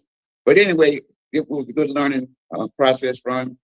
Shakur is a great fighter, so you can't take that from him. I don't think that Teofimo has scratched the surface on what he really could be. Technically, I mean, he's a super athlete. He has super ability, but technically, I don't think that he's actually that haven't touched what he could really be. I don't know. Maybe in the future that he may pull through that, go to another level where he should be. But the kid got great potential. So you still see great things for him. You know, he's 28 years old. His best moment. Right. So, I mean, it was a great interview, by the way. Shout out to Shakur Sports. Check out the interview. It's a very long interview. It's a very good interview. But specifically in that one, to say that the one guy who was in that corner really giving him the instructions and moving him around was Stacey McKinley. Right. He doesn't know if he's going to be part of this camp. Right. He's pulled in somebody else. I'm trying to remember where the interview's at, because there's an interview there where he talks about. I'm going to find it while we're on this show. I'll find it and I'll play it. Okay. He has another trainer that he's bringing in here. So in other words, he's coming in here with a new team, period. He has his father there at the same time, but he's adding in a new team. So it's a good thing and a bad thing. It's a different thing, right? We don't know how it's going to translate into the night of fight. He's definitely taking this fight with Rolly Romero very seriously. He knows everything that's going to be on the back end of that. But what do you think about the idea of the dog not being there, the dog not being in the fight? Now, it sounded like he was talking about the mental aspect, right? But what do you think? I could believe that, because when's the last time you saw Tio in a fight where he dogged it out with anyone? He didn't do it against Barboza. He boxed Barboza, right? But even Claggett, I think with Loma, he showed some dog. Dude, a long ass time ago. What? Well, that's the time I see it. I know, but that's what I mean, is that you gotta see it, because here's the thing, right? So shout out to Shannon Sharp. Yeah, sorry, shout out Johnny. What's good with you, man? Hey, shout out to Johnny. So shout out to Shannon Sharp. Sorry, Unc, that we got to keep busting your balls today. But contrary to what he was saying, we've now seen Shakur in 2 back-to-back fights moving forward. And that's my point, is we haven't seen Tio do that. So the dog part, I do agree. I do believe that the dog part, he needs, but that's something that you can train. You can train it. So if he trains the right way, I wouldn't do that against Rolly, by the way. I mean, I wouldn't, but I don't know what their training method would be. I actually think, you know what? That fight to me is a fun fight, because Rolly's really tricky on the inside. He's super bull strong. He obviously knows leverages, right, in terms of using body weight. But, man, he punches hard, bro. So, of all the fighters that Teofimo Lopez has faced, would you say that Rolly Romero is the hardest puncher? Hell yeah. Yeah. So, to me, it's a fight. I wish that was on TNT. That's the fight that you guys need to put on TNT, not behind a paywall, man. You guys need to put Tio versus Rolly on TNT. That's a really good fight. That's a really good fight. So Clay's still looking for it, guys. Yeah, I got this. I'm almost there. Almost there. Yeah. No, I'm excited. I'm excited for that fight. Actually, that's a really good fight. I mean, again, shout out to Lamont Roach, but I'm not that excited over Lamont Roach versus William Cepeda. Here we go. I found it. Your boy's on his game. Your boy on his grind. All right. Your boy's not playing around, man. Your boy not playing around, man. He laid Daily Man. Okay. I'm feeling myself right now. Shout out to Daily Mail. Shout out to the hook to the what is it? Yeah, the Daily Mail, exactly. The Daily Mail. Great. Yeah. This girl right here, I've just recently started She's watching awesome, a lot of interviews. She's awesome. She She's is amazing. She is, oh man, fiery, bro. But let's hear Teofimo kind of talk about the relationship with him and his father and moving forward, how they plan on approaching it, and the differences from the last fight going into this fight right here. For you, do you think? I think just the game plans, right? There was only one really that we stuck on, rather than just boxing and doing another forte of how For you, do you think? Put on a showing, right? But I think, maybe something within me internally just wasn't there. Yeah. And physically for the fight, what didn't kind of click tactically for you, do you think? I think just the game plans, right? There was only one really that we stuck on, rather than just boxing and doing another forte of how I transition and adapt to. This time around, it wasn't that. It was more like stiffness and trying to fight short and inside, and you can't do that with a long range fighter. You know, the only time you could do that is when you got them back in the ropes, and that takes distance to create that. But those are things that is great to go back to on a drawing board. Okay, by the way, T.O. to me, disagreeing with Steve to Stacey McKinley's approach to the fight. Are you there? Is that how you feel about it? Yeah. He's saying that they were or that the game plan maybe his dad was trying to tell him was to be like go after Shakur, I guess. Right. Again, still something you have to be able to get trained on, though, bro. So. And that's, by the way, and that's why I love building with you, right? We have these great conversations because I mean, I do know what I'm talking about when it comes. No, to you do. But once again, the thing I like about it is that you catch on to the direction I'm trying to go to. And a lot of times with these, some people might feel like I'm reaching a little too much or speculating. But it's good to have like an actual trainer, a boxing trainer, you know what I'm saying, who kind of correct me or see where I'm going with it, just, you know, one way or the other, but we can get somewhere to where it's not just I'm throwing fucking spaghetti against the wall and see what sticks. No, you're absolutely right. Right? Yeah. So that being said, I agree with you 100%, right? Because this is where we talk about, sometimes me and you talk about Ben Davidson, right? I don't know if this is the direction we're about to go into, right? Where I talk about Ben Davidson's a great trainer. He's a strategic phenom for his very age X's and O's. Yeah, very X's and O's. Yeah. And a lot of times his issue is he doesn't have the talent who can execute his game plan, which would work, right? Boom. Like my game plan works. You just ain't on that level to execute my game plan that would work. No, it's not me. It's the fact that you can't do it. He does have Moses, though. He has Moses. but that perfect example. Then I get a Moses Atalma. Somebody who can execute what I want, and you see what that looks like. Right. You see what that looks like because that's my game plan. Everybody else, I'm trying. But why you always do this to me about Warsley, bro? 10 fingers, 10 toes is all I got. You know what I'm saying? You know what I'm saying? That's what I got, right? And it's either I quit, okay, or I make lemonade, right? It's either I quit and I say, I gotta be honest with you, you not like that. I'm out of here. Right. Then I'm gonna look like a real asshole, right? Right, I make lemonade, right? So, and that's not to knock anybody in any kind of way, just to say that there's one trainer that he was with who had a game plan, and he backed it up with an old head told me before, this is how you deal with a southpaw. You gotta smother him, you gotta bring it to him. And I found that I was able to do these things, and we wanted T.O. to do the same thing. But going into that fight, we talked about T.O., somebody's going to have to be offensive in this fight. T.O. likes to fight off his back foot. He likes to be athletic. He likes to be elusive. He likes to counterpunch. Shakur likes to counterpunch. Somebody's going to have to take the role.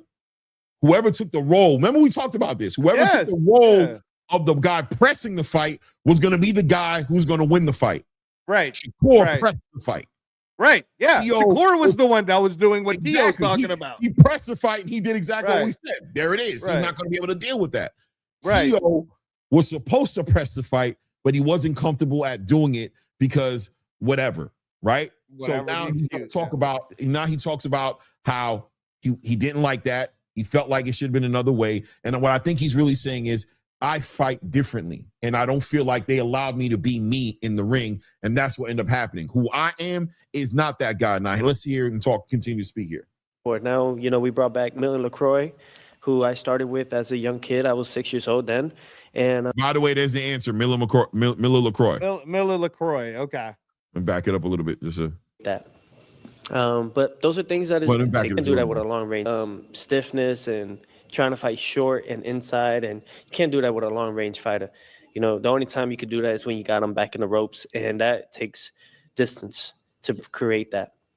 But those are things that is great to go back to on a drawing board. Now, we brought back Millie LaCroix, who I started with as a young kid. I was 6 years old then. And just bringing back those basics, those great fundamentals, being stiff and trying to switch and all that is not my play. Yeah. After the night, people were trying to criticize the corner work. What was your response to that? I agree with them. I totally agree with them. And I think that's part of it, right? So they're not wrong in what they feel and they wanted to express on. You know what I'm saying? You can't tell a fighter a specific thing without giving him the right proper instructions. And my father, who's my trainer, just wasn't giving me the proper instructions that night. He was more bringing it down rather than telling me what I needed to do. Okay. So when you have everyone against and you feel your back's on the wall, in those moments you got to be with your fighter and tell them the right things and get back up. You got this. I can't just always self-motivate myself. What I'm saying? That's why you have a team. Yeah. Is that something that you are actively kind of changing that dialogue now, looking forward for fights? Oh yeah, absolutely. I think the blessing that I got from all this, from that fight, was that I was right all along, and I got to just trust myself. I'm 28. This is my career, and I realized that, originally I didn't want to do camp in Miami, Florida. I wanted to do camp in California.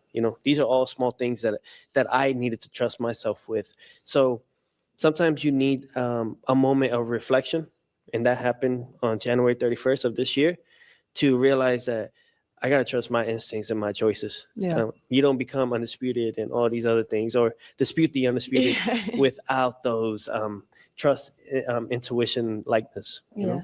I listened to one of your post-fight interviews. Okay. So, obviously I don't want to get copyright. You know what I'm saying? This is for education purposes. Yeah. And I don't really need any more from it. But just to say that right here, that I thought that was an interesting segment. I tried to pick up an interesting segment. So tell me how you felt about it. I was looking at his face, like I was looking at his eyes to see. I think he was really coming from a truthful place. Now, again, hindsight is 20/20. He still could have done all the stuff he's talking about and still lost against Shakur. But I think just seeing how he's reacting to it, there's the part of his brain that's, as an athlete, Clay, where he's still so confident that he believes he could have beaten Shakur.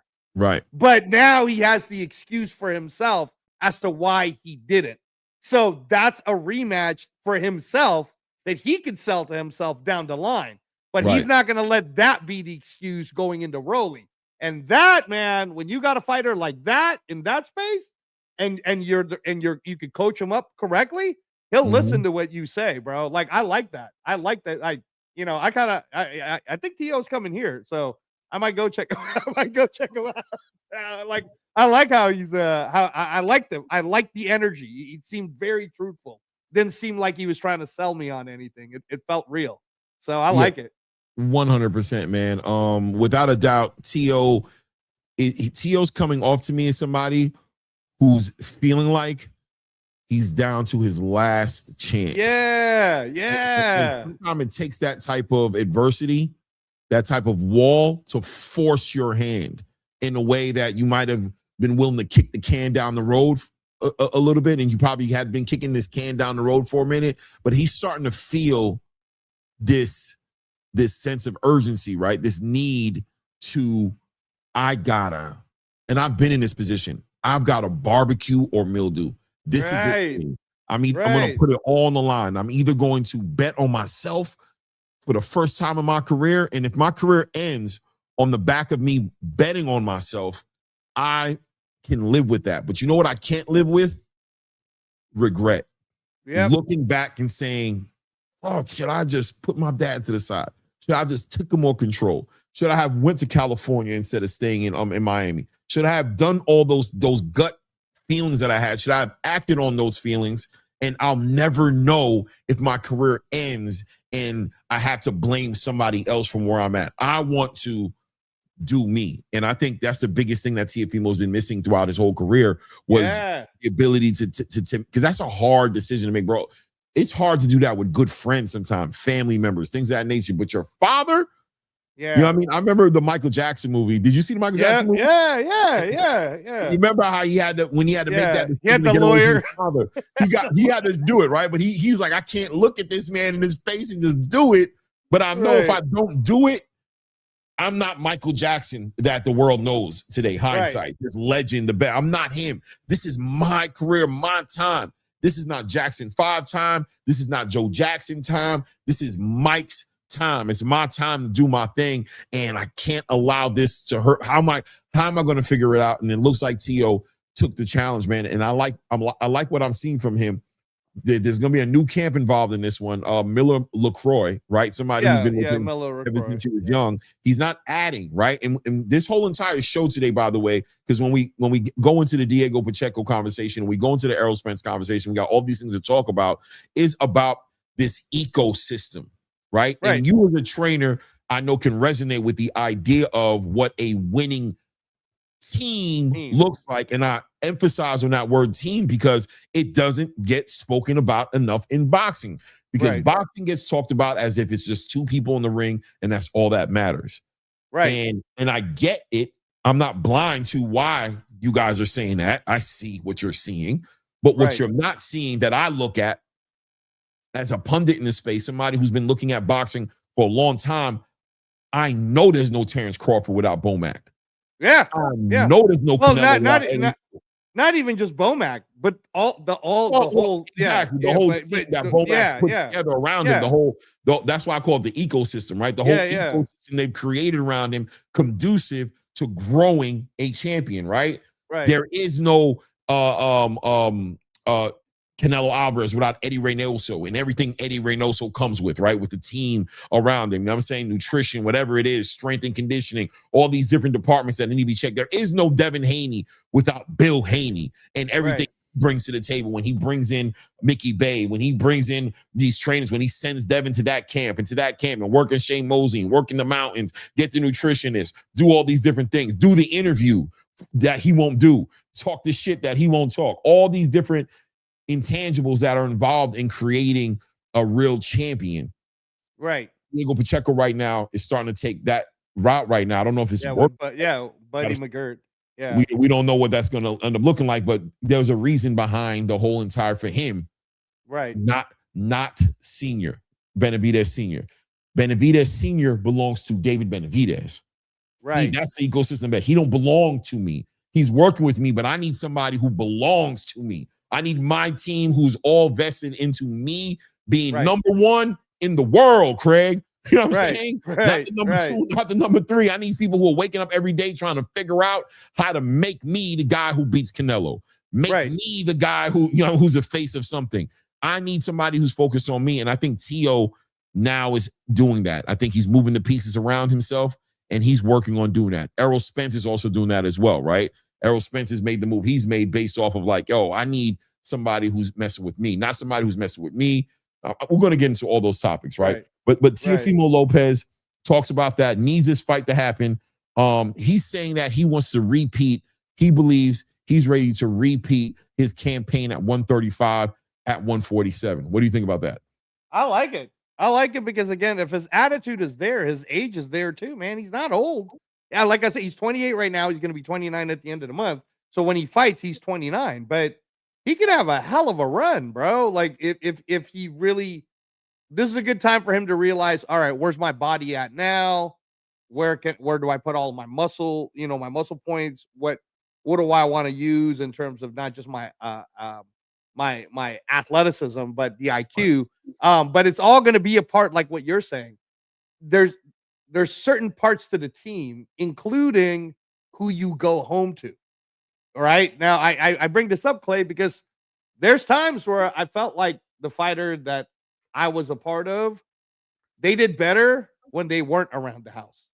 Right. When we actually left, like, okay, we're going to go train somewhere else where you don't got to deal with whatever you're dealing with.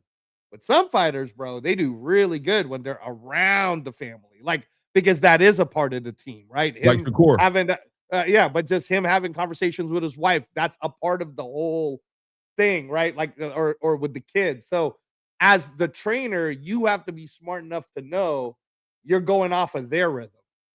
So the first, I mean, if I'm giving advice now, because I can't do it anymore, being immune compromised and the whole bit. If I'm giving advice to a young trainer who's trying to come up, I would tell him, I'd say, spend so much time understanding who the fighter is that you're working with, that you can strip your own ego out of it and not believe that you know more than him, because you have, or her, because you have to understand them first.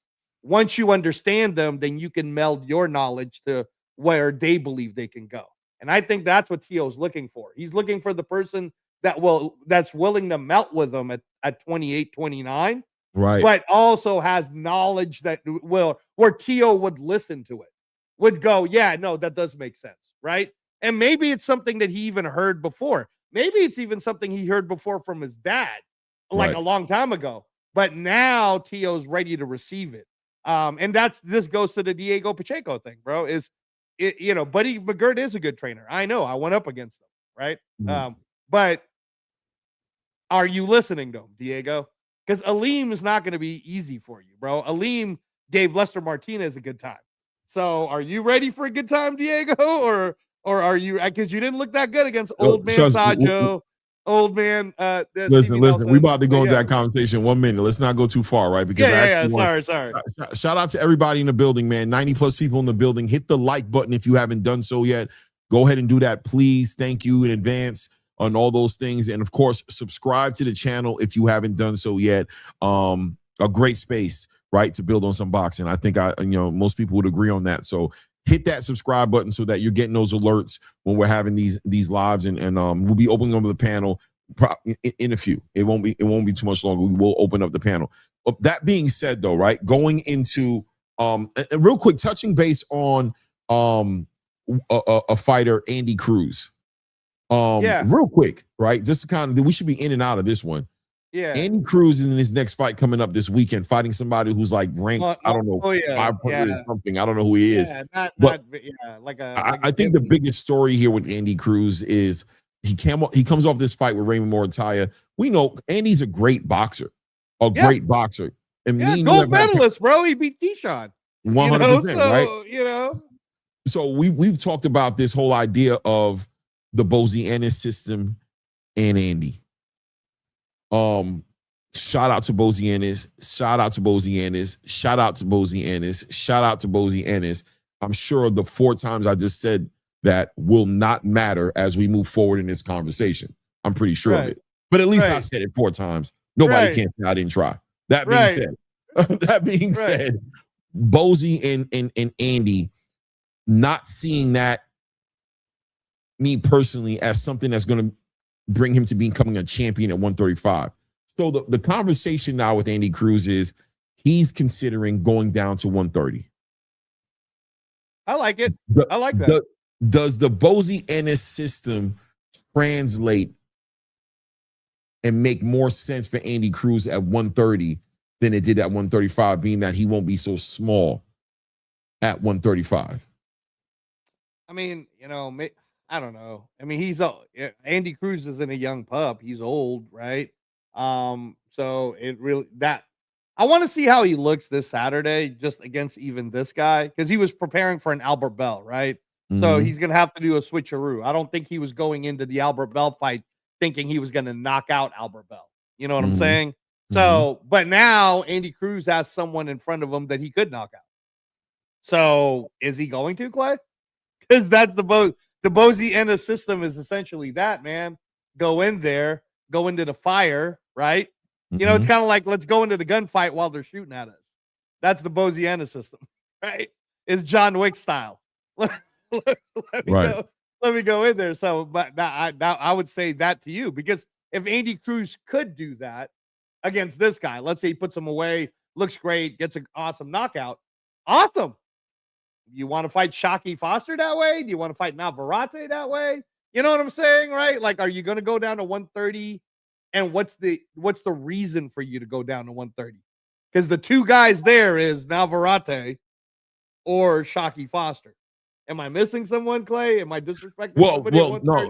Here's how I see it. I see both those guys are on their way out of that division, man. They're just a couple of accolades away, right? Navarrete wants to unify. Oshaki's trying to unify. They're going to fight each other. There'll be a 3-belt unified champion there in that conversation, and there'll be a lineal title holder at the end of that conversation, and there'll be a pound-for-pound conversation. I think Oshaki Foster is just one fight away from going to 135 in an official way, right? Especially considering, especially if Shakur Stevenson decides to campaign down there, and on top of that, there's a lot. The division's opening up. Oshaki Foster wants to fight the best. There's nothing really left for him at 130. He fought Raymond Ford. That was going to be, a big fight for him. And then if he fights Navarrete and wins that fight or loses that fight, if he loses it, they're going to say it was because of the weight cut. The division was too small. And if he wins it, it's going to be like, what else is there left for me to do except for maybe go after one more belt to become undisputed? I'm already a lineal title holder. So Andy Cruz going down there, he might go down there in the right time to get those tune-up fights, get 2-3 fights, get acclimated in the division, and be right in the conversation of picking up titles and being a champion at 130. No, I mean, I like what you're saying. Okay, so here's the first wall I'll ask you, and I know you're very familiar with this guy. If Andy Cruz, let's say, knocks out Montoya, this dude, this Saturday, and he says, "I'm going to 130." How do you think Andy Cruz would do against Anthony Kakachi? I pick Andy. But do you think he'll be able to? But you think? But now here's the trick part of that question. Why I asked it on the Bozy style, because I pick Andy if he was doing Cuban. Let me just box around Kakachi. But on the Bozy style, he's gonna get hit. Andy. And Kakachi, it's hard, brother. He does it hard. But Andy is also, I'm noticing that Andy has, is it the proclivity? The proclivity? Is that the word? Yeah, that's a word. Proclivity. He has it in him to adjust and at times move away from Bozy's system. Okay. He has it in him. He does it like when it gets too dangerous, he's not about getting knocked out. Right. He'll get hit, but if it doesn't stop him, he will be like I'm not getting hit no more for this fight. That's not happening. That's how he lost the Muratalla fight, by the way, because it was really close. But it's those moments that he made the decision. He's like, nah, I'm good. Yeah, I'm straight. He's like, hey, man, I need you to. And he's looking at both. He's like, yeah, all right, yeah. Nah, I'm doing that. So anyway, let me get my water because I'm gonna go out here and not get knocked out, bro. Period. Right. I don't want to be David Morrell, brother. Yeah, I don't want to end up like David Morrell. Next time, we got to keep working on that one, Bozy. Respectfully, we're gonna go back to the lab and keep working on that one. But we're gonna get through this. I've been hit, and I'm not doing that again. So he has that in him, and I also think Bozy's melting with him. I think Bozy's also getting to know him. And realizing because Bozy does that well. He did that with Boots, right? He knows Boots enough to where it's like Boots does him, but he puts enough of what he needs to put in the Boots to where they come together and they form a very well-oiled machine inside of that ring. Boots might have his moment, but Bozy understands I got to let him be him. And I think Bozy's learning that about Andy, right? To say that I'm going to teach Andy all these things, but at the same time, I got to let him be him because he is an Olympian. He knows how to compete at the highest level to a large degree. I think at 130, there's an opportunity for Bozy and Andy Cruz to build a better relationship without the imminent danger of the big punchers at 135. Because I think Floyd Schofield Jr., Abdullah Mason, Raymond Muratalla, even Javier Herrera, right? Yeah, like Lamont Roach, William Zepeda, ain't too much room to learn. You either know or you don't know up there, right? Like, right. No, because I agree with you. William Zepeda would give Andy Cruz a hard time. 100%. So I'm with you on that. 130 seems like there's a little bit more space for. Let's get up to 10-0 or 10-1. Let's get up to 11, 12-1. Come back to 135. Team Cruz, and really get a real shot at becoming a champion up there, right?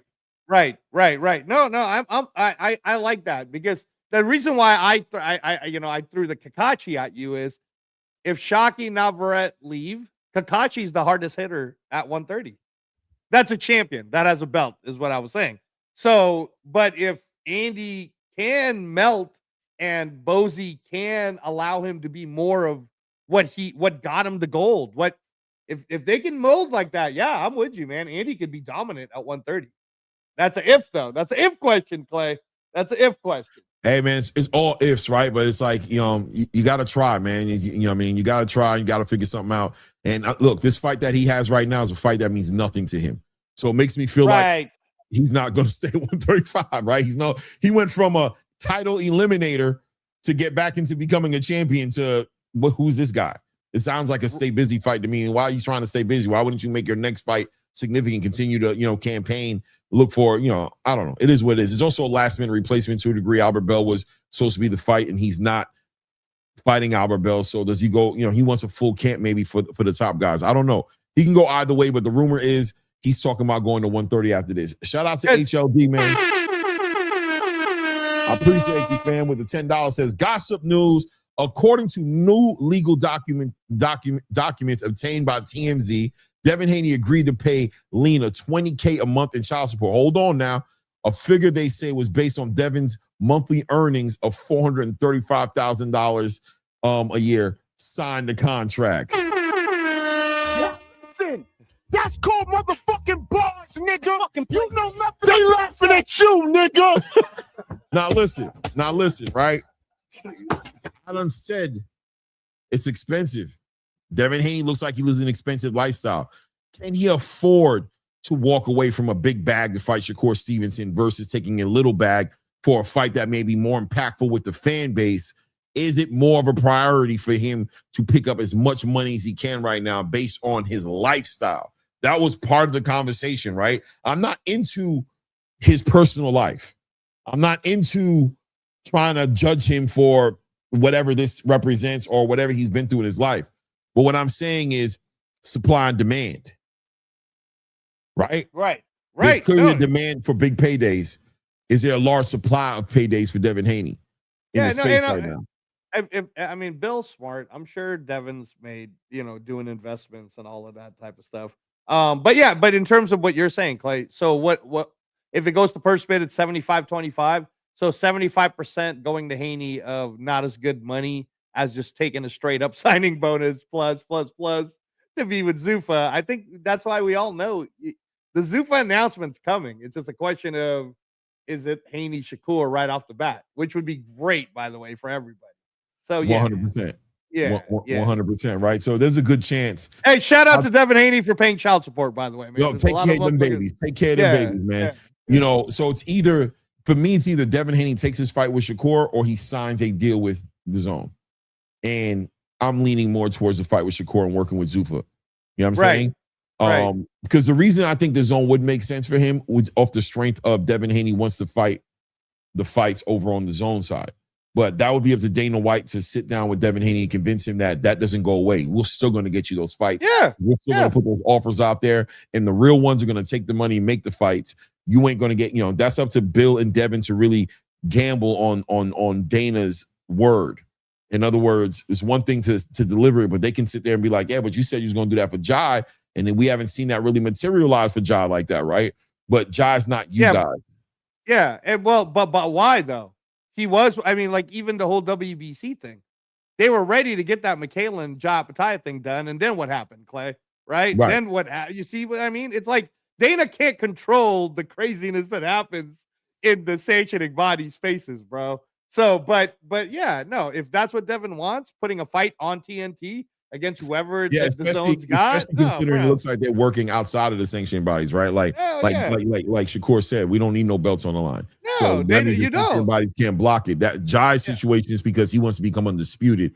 It's not that I can't make big fights for him. I can't right now. I'm having a hard time making the title fights because the sanctioning bodies got smoke with us because we said what we said. So yeah, that's one thing we're dealing with and working out. By the way, it sounds like that's going to be getting worked out soon as well because their lawsuits in place and different things in place to where it looks like that fight's probably going to happen. Even if they got to wait for David Benavidez to grab them belts up, David wants to get to the bag. You know what I'm saying? So I doubt the sanctioning body's going to. We just got to watch that play out. But yeah, I'm more so leaning towards Devin Haney ending up fighting the Shakur Stevenson fight next, man. I really do believe that there's a good chance that'll happen. You know what I'm saying? Yeah. So it is what absolutely. it is. Absolutely. So let's segue into Errol Spence a little bit. This one right here, hold on one second here. Errol Spence and Tim Tszyu have a face-off. I don't know if anybody had an opportunity to see that real quick here, but very interesting point of conversation here as Errol Spence speaks to the whole entire oh my God, I'm having a brain fart right now, boy. The cognitive, boy, the exhaustion, man. What's his name again? It was Ronnie Shields. Okay. Ronnie Shields, right? Let's Okay. see. Why he's training with Ronnie? Okay. Yeah. Ronnie Shields in your corner now. You're saying that you're evolving a little bit more than you have in your entire career. Is that a part of the evolution, being able to do a little bit more than just go forward and be an aggressive fighter? Yeah, for sure. For sure. It's just learning different stuff. I feel like I'm in school all over again when I'm working with Ronnie. You know, I'm learning a lot, and it's really getting me excited to come back to the gym because I'm learning different stuff. As far as the old times is more of I'm doing the same repetitive shit over and over and over for the last 15 odd years, like doing the same thing. If you look at all my tapes and stuff, the same rhythm, the same motion, the same intensity over and over and over and over and over again. And I was just, I won't say I was scared to leave, but you know, it's just trying to be loyal and all that. But you know, you got to move on at some point. And you know, I feel like me and Ronnie meshed together well. Once I started working with Ronnie, like the second day, I was like, he the guy. I'm sticking with him. You got Jeff Fennick now. We're going to go into Tim too. Tim's going to talk about it. But so Errol Spence talking about the need to change trainers, right? From, you know, doing the same thing over and over again in 15 years. And I can resonate and co-sign the idea that that was one of my biggest things that I knew was going to be an issue when he got in the ring with Terrence Crawford, was the fact that I don't see him adjust. He's always doing the same thing, the same cadence. You know, steamroll, attack the body, come forward. You know what I'm saying? Work behind that jab, but attack the body, break down the opponent, take away the opponent's will, and then knock him out. And I knew that when it came time to adjust, which I was very sure Terrence Crawford was going to force him to adjust, right? Was going to force it. I already know, bro. I already know. I'm seeing what HLD said over there. I already know. But him basically stating that, you know, the same old, never anything changing, never no layers to the game. How'd you feel about that take on that? Just as far as from the angle of you watching Errol Spence over the years, I mean, you know what I'm saying? And seeing what you saw from a trainer's eye, watching him, and then going into making a decision as to what the Terrence Crawford fight was going to look like. How do you feel about what he just said right there, referencing his experience for the past 15 years of boxing? Yeah, no, he's speaking truth, bro. Like this is why, again, even like when I talk to trainers now who are in the game, I'm always telling them, like, you gotta, like, you know how sometimes, let's say you're a trainer, Clay, and we're talking, right? Conversation sometimes can be about the fighter. Hey, you're fighter, this fighter, whatever. I oftentimes, when I'm talking to another trainer, I'm talking about the training side. Because I want to know about you, Claymore the trainer, and what are you, Claymore the trainer, doing to improve yourself as a trainer? And that's the problem, honestly, bro. And I'm not, and again, like I told you, I'm more willing to speak freely now that I'm not really, I don't have to worry about anybody. Like, I ain't losing no jobs. It's like whatever. It's one of these things where I feel like trainers who have too high of an ego don't look at themselves and, I mean, read more books or study what's new, or I mean, I was just a part of last week. I was at the PI learning the science of the weight cutting for UFC, right? And how and what are the new science things, right? I saw some people in there, but I didn't see like high level trainers in there, right? And then in my head, I'm like, why aren't you going to these type of things? It's accessible to you. It's free. if you're here, why aren't your ass here? Listen to the next 2 hours of your life learning some new shit about what science could do for your fighter, right? So I say that to say that Errol Spence, who's not a coach, is saying something that I know a lot of fighters think all the time. You're saying to me the same shit over and over again. Hit the bag harder. Run this, run that, right? There's so many new things now that for Errol Spence to even get a different voice and Ronnie Shields, I think that's great. And I don't know Ronnie like that, so I don't know if he's evolved himself, in the training methods or how he trains different people now, Clay. What I worry about just now, I'm specifically talking about the fight for next week, which is happening for Errol Spence against Tim Tszyu, is, in your opinion, Errol's brain may be receiving it, but the difference between him and Tio is Tio's going to turn 29. Tio's 28 right now. Do you think Errol Spence's body and age is still going to be able to handle the, you know what I'm trying to say? It's like, this is old Rocky Balboa now. This isn't young Rocky Balboa. So Tim Tszyu still young enough to go toe to toe. Do you think Errol can take the new things that Ronnie is telling him, and is he willing to do that to the death type of idea when he fights Tim Tszyu? What do you think? Man, you know what? I've had this conversation in my head about Errol, and I said there's two ways for me to look at this. There is the inactivity, obviously, and there's the age, right? But there's also a part of me that says the Errol that was in there with Terrence Crawford, that was in there with the Errol that was in there with Terrence Crawford, the Errol that was in there with Danny Garcia, the Errol that was in there with what's the Cuban guy's name again? Jesus, I'm having a brain fart. Ugas. That was in there with Ugas. Was an Errol who didn't get a chance to properly rehabilitate from the accident that he was in, from that situation he was in. And there's a part of me that believes that, you know what, this past 3 years, he's had an opportunity to rehabilitate. He's had an opportunity to get his mental together, to physically get into a point to where he can be. I think there's a good chance we're going to see the closest Errol Spence that's closer to the version of the Errol Spence we saw before the accident will be this version mentally. As far as his ability to execute everything Ronnie Shields is going to be asking him to execute, in other words, that muscle memory, it depends on how long him and Ronnie Shields have really been working with each other. We just don't know, right? Right. We don't know how long they've really been running drills and really just kind of in the background doing what they're going to do. There's a good chance that, Errol was waiting for them to melt together properly before he even made an announcement, right? That whole entire time he was pushing off fights and kind of hinting he was coming back was him and Ronnie working, but him not being confident yet in what him and Ronnie were coming together, or maybe even Ronnie telling him, I'm not confident in the way we're melting yet. We got to keep on working. I'd like to believe that they're both very confident in the product that they've been able to put together in all these training camps. I'm going with Errol to win this fight, man. I think Ronnie is experienced to know that he's not going to change everything about Errol. He's a trainer who understands what you were saying earlier. I'm going to add on what needs to be added on, but I'm going to make sure you're you. We're not going to change you to the point to where you're fighting in shoes that are too small for you or too big for you. These shoes are going to still fit you. You know what I'm saying? You're going to be comfortable.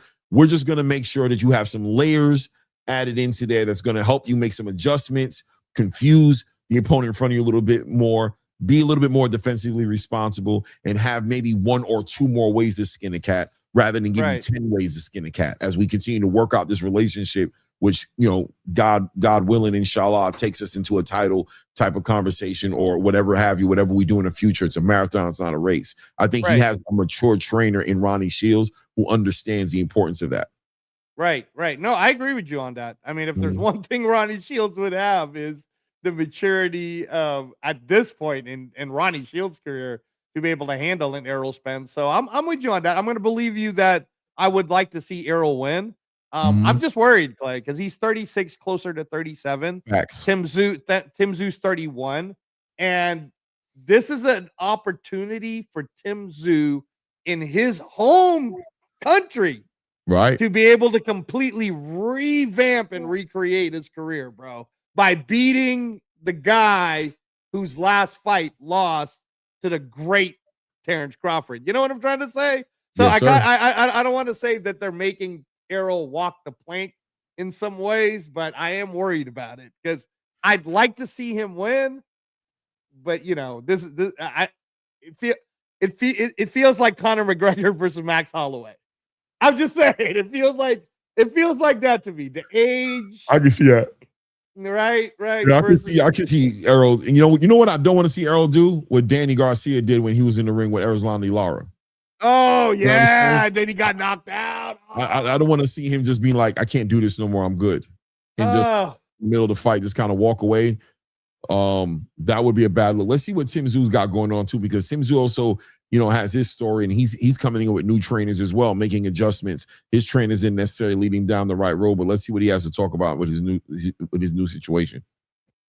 This is the Mantis Sound sleep mask. Yes, I'm gonna mute you. I'm not paying the bills. I'm not paying the bills. Right. If you look at Jeff's, you got Jeff Fennick now. In my opinion, if you look at Jeff's boxing style, Jeff's boxing style would either be the best situation against Errol Spence Jr. or be the worst situation against Errol Spence Jr. Nothing in between. You either beat Errol Spence by being this aggressive, nonstop motor, or you get beat up because you ran into a wall. Do you think that Jeff Fennick is the best move for you right here, right now for this fight? Jeff Fennick's not fighting. It's true. I'm fine. Very true. I control what I get to do. Over the years, I've learned different things. And as Errol Spence said before, insanity is doing the same thing over and over and over again and expecting different results. I went through the same situation. And that's why I did decide to change up my team. And now I am with Jeff. I'm learning new things. Will I have to do everything? No, it's everything that you've been taught over the last 20, 30 years that you've been in the sport. So over what I've learned in my lifetime, I'm going to bring it all on this fight. It's Tim Tszyu. Now. Man, he's speaking like he's ready to win this thing, man. He's speaking like he's ready to win this thing, but he's also speaking like he's ready to go rogue. He's the question was very clear. Is this trainer the right trainer for this fight? And his response was, his trainer ain't fighting. He is, which makes it sound like it don't matter who the trainer is, which is like, well, why have a trainer in your corner who don't matter? Well, right? I mean, I think it's the way Sean Porter put out the question, because the way Sean Porter already made it sound is, hey man, I know how your trainer trains, and the way your trainer trains based on all the fighters that he had that lost, if he makes you do that, that's not really the best idea against Errol Spence. And I think Tim Tszyu was answering it like, shut the fuck up, Sean Porter. And I'm gonna be the one fighting, so don't you worry about that. I'll be worried about that. Yeah, I can appreciate that angle as far as him feeling that way, but once again, winning a fight in spite of your trainer is it's cool, but at the same time, it's not cool. It's like I would have more appreciated that. I would have more appreciated maybe a little bit more reverence of his trainer to be like, right. I understand what we're you're working saying. on multiple different things. We're ready. We're going to be ready for whatever comes our way in that fight, rather than being like, he's not fighting. Yeah, no, I don't think about him. I know how to win fights. I've been here before, and I know things outside of whatever we've been dealing with. Right. Yeah. No. I agree with you on that too, Clay. I think that Tim Tszyu's not PR trained like that, though. You know what I mean? Right. And he's probably like, Jeff's not going to give a fuck that I said what I say. You know what I mean? Like, so right. He's just being real about how he's feeling, and I think that was more him and Sean Porter. I do, but based on like even how Fennick does train people, man, if Errol Spence is able to handle that, even that multiple punches, pressure, that against a younger Tim Tszyu, bro, and then Errol might be back all the way. And that's what I'm saying is like, that's what worries me is I don't know because it's been since 2023. Facts. He's 36, closer to 37. So it's nice that you can say shit in your head, but can you make the things in your head go into your body and make your body do it? And that part, bro, I don't know. You know, it's kind of like the way even I see Errol Spence doing the mitts now. He looks good, Clay, but this is not a bodybuilding contest, bro. Yeah, like you know, it's so funny. Coach Anthony out in New Jersey. Shout out to Coach Anthony in New Jersey. Kind of and not only Coach Anthony, but oh God, who was it? I'm gonna tell you who it was. Oh my God, who was they talking to about this situation? Was it Shakur? It might have been Shakur. But basically, if it was Shakur, the question got asked him about what they saw in Errol, and the dude just started laughing like, hey, bro, y'all gotta stop doing that. Y'all cannot judge that man. No, it was I'm gonna tell you who it was right now, matter of fact. Oh my God. It might have been Shakur, but I don't know. Basically stating that what you see him doing inside that ring, you cannot make up your mind on what he's going to do in the ring, like in the sparring or in the mitt work.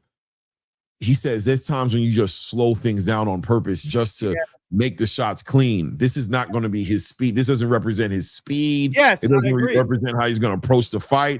You might have caught him on the end of a long training day where they're closing it out with that last little. All right, come on, let's just not overdo it. Just to say that Errol's the ultimate professional. You know what I'm saying? Right.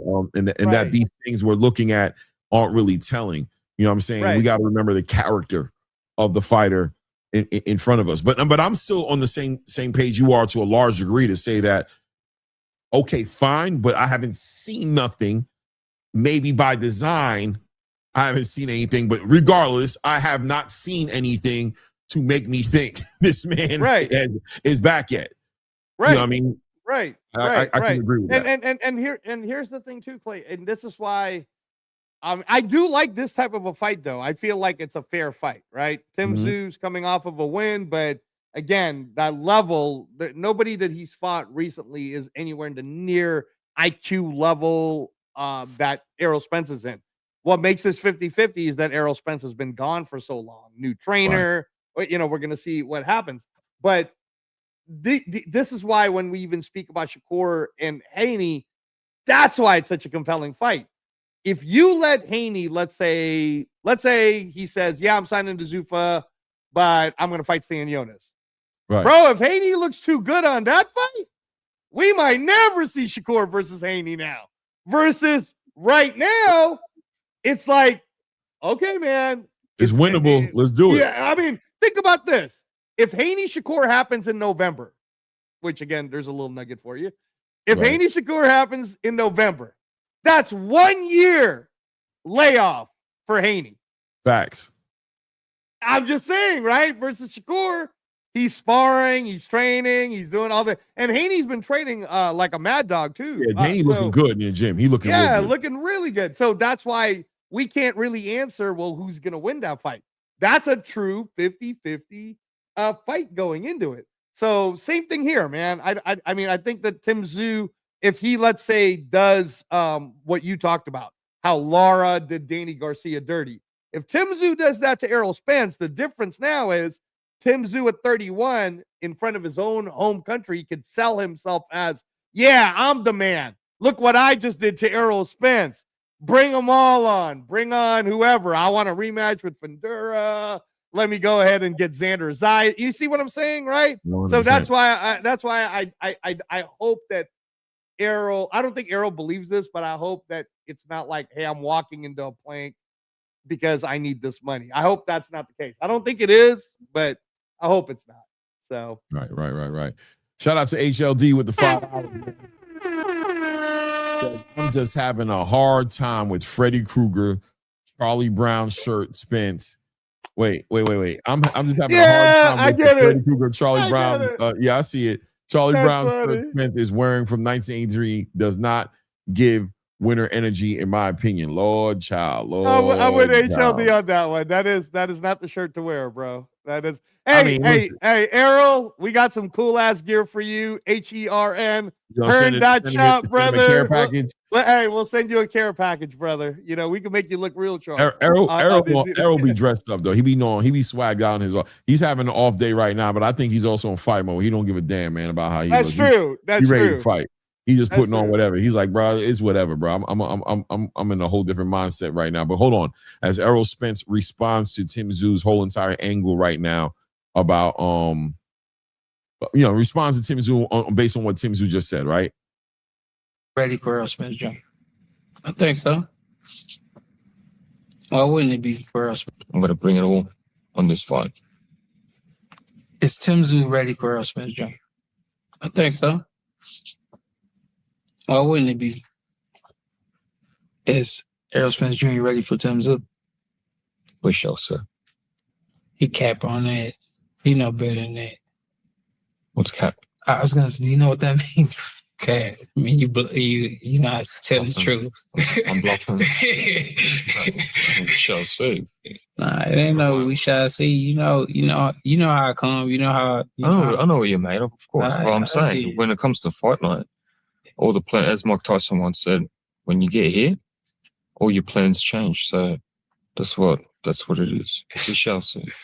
Right. I'm not saying in a disrespectful way, am I? I'm saying in a respectful way. I don't think so. But if you shall see is like, he might be ready. How am I supposed to know?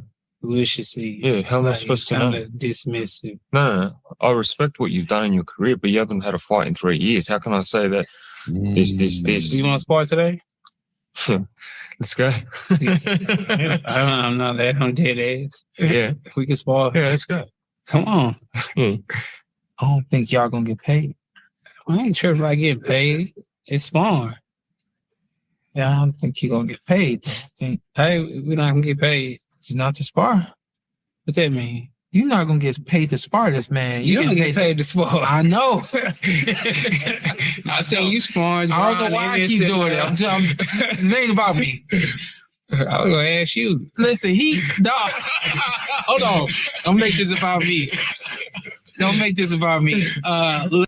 Listen, That's very funny moment right there as Sean Porter tries to chill it out a little bit, right? Sean Porter's like, hey, chill out, hold on now. Right. This is not where we fight. We talking now. And Errol like, what you talking about? I think Errol kind of looked at him like, what you trying to say? Like, I ain't gonna make it. I ain't gonna get to the fight if we spar. Like, but clearly, let's just highlight the moment of Errol gets asked a question about what Tim Tszyu says, and he says, and the question is Tim Tszyu going to be ready for him? And he said, yeah, I think he will be ready, right? Yeah. Fair play. Tim Tszyu gets asked the same question, and he's not as friendly. Right. But he's not mean. He's not petty. Right. He's honest. Right? He's having a moment of, hey, bro, I respect you.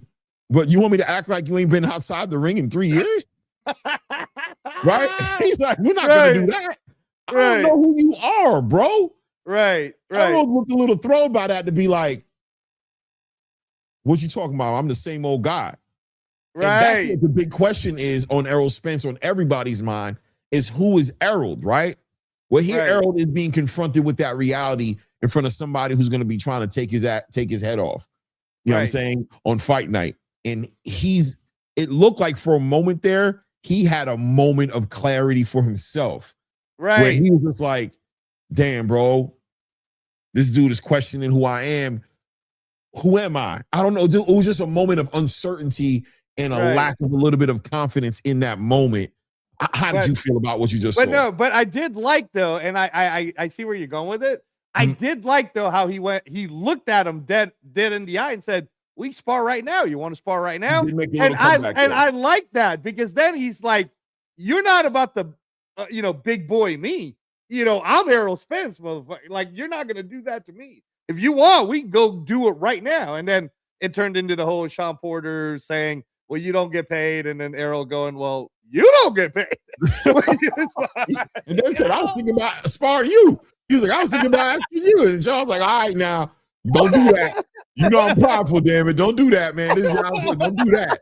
Don't get me involved in this in the wrong way now, bro. I'm in my suit. I'm trying to be nice and moderate this damn face to face. Don't try me on this camera, bro. You trying me right now, EJ. Yeah, I might beat your ass because I don't know what you've been up to for the past 3 years either, family. Right. You know what I mean? But yeah, it was a moment of Errol Spence kind of seeing the fact that he doesn't have that intimidation, that edge he used to have over fighters who he was going to fight against, right? He used to have that X factor, the intimidation factor. He used to be able to be like, he know what time it is. And the other guy on the other side of the press conference table on the face-off would be like, yeah, no, I know how Errol's bringing it. You know what I'm saying? I know, but Tim was like, I don't know what you bringing, bro. I don't know what you got left in the tank, bro. I ain't worried.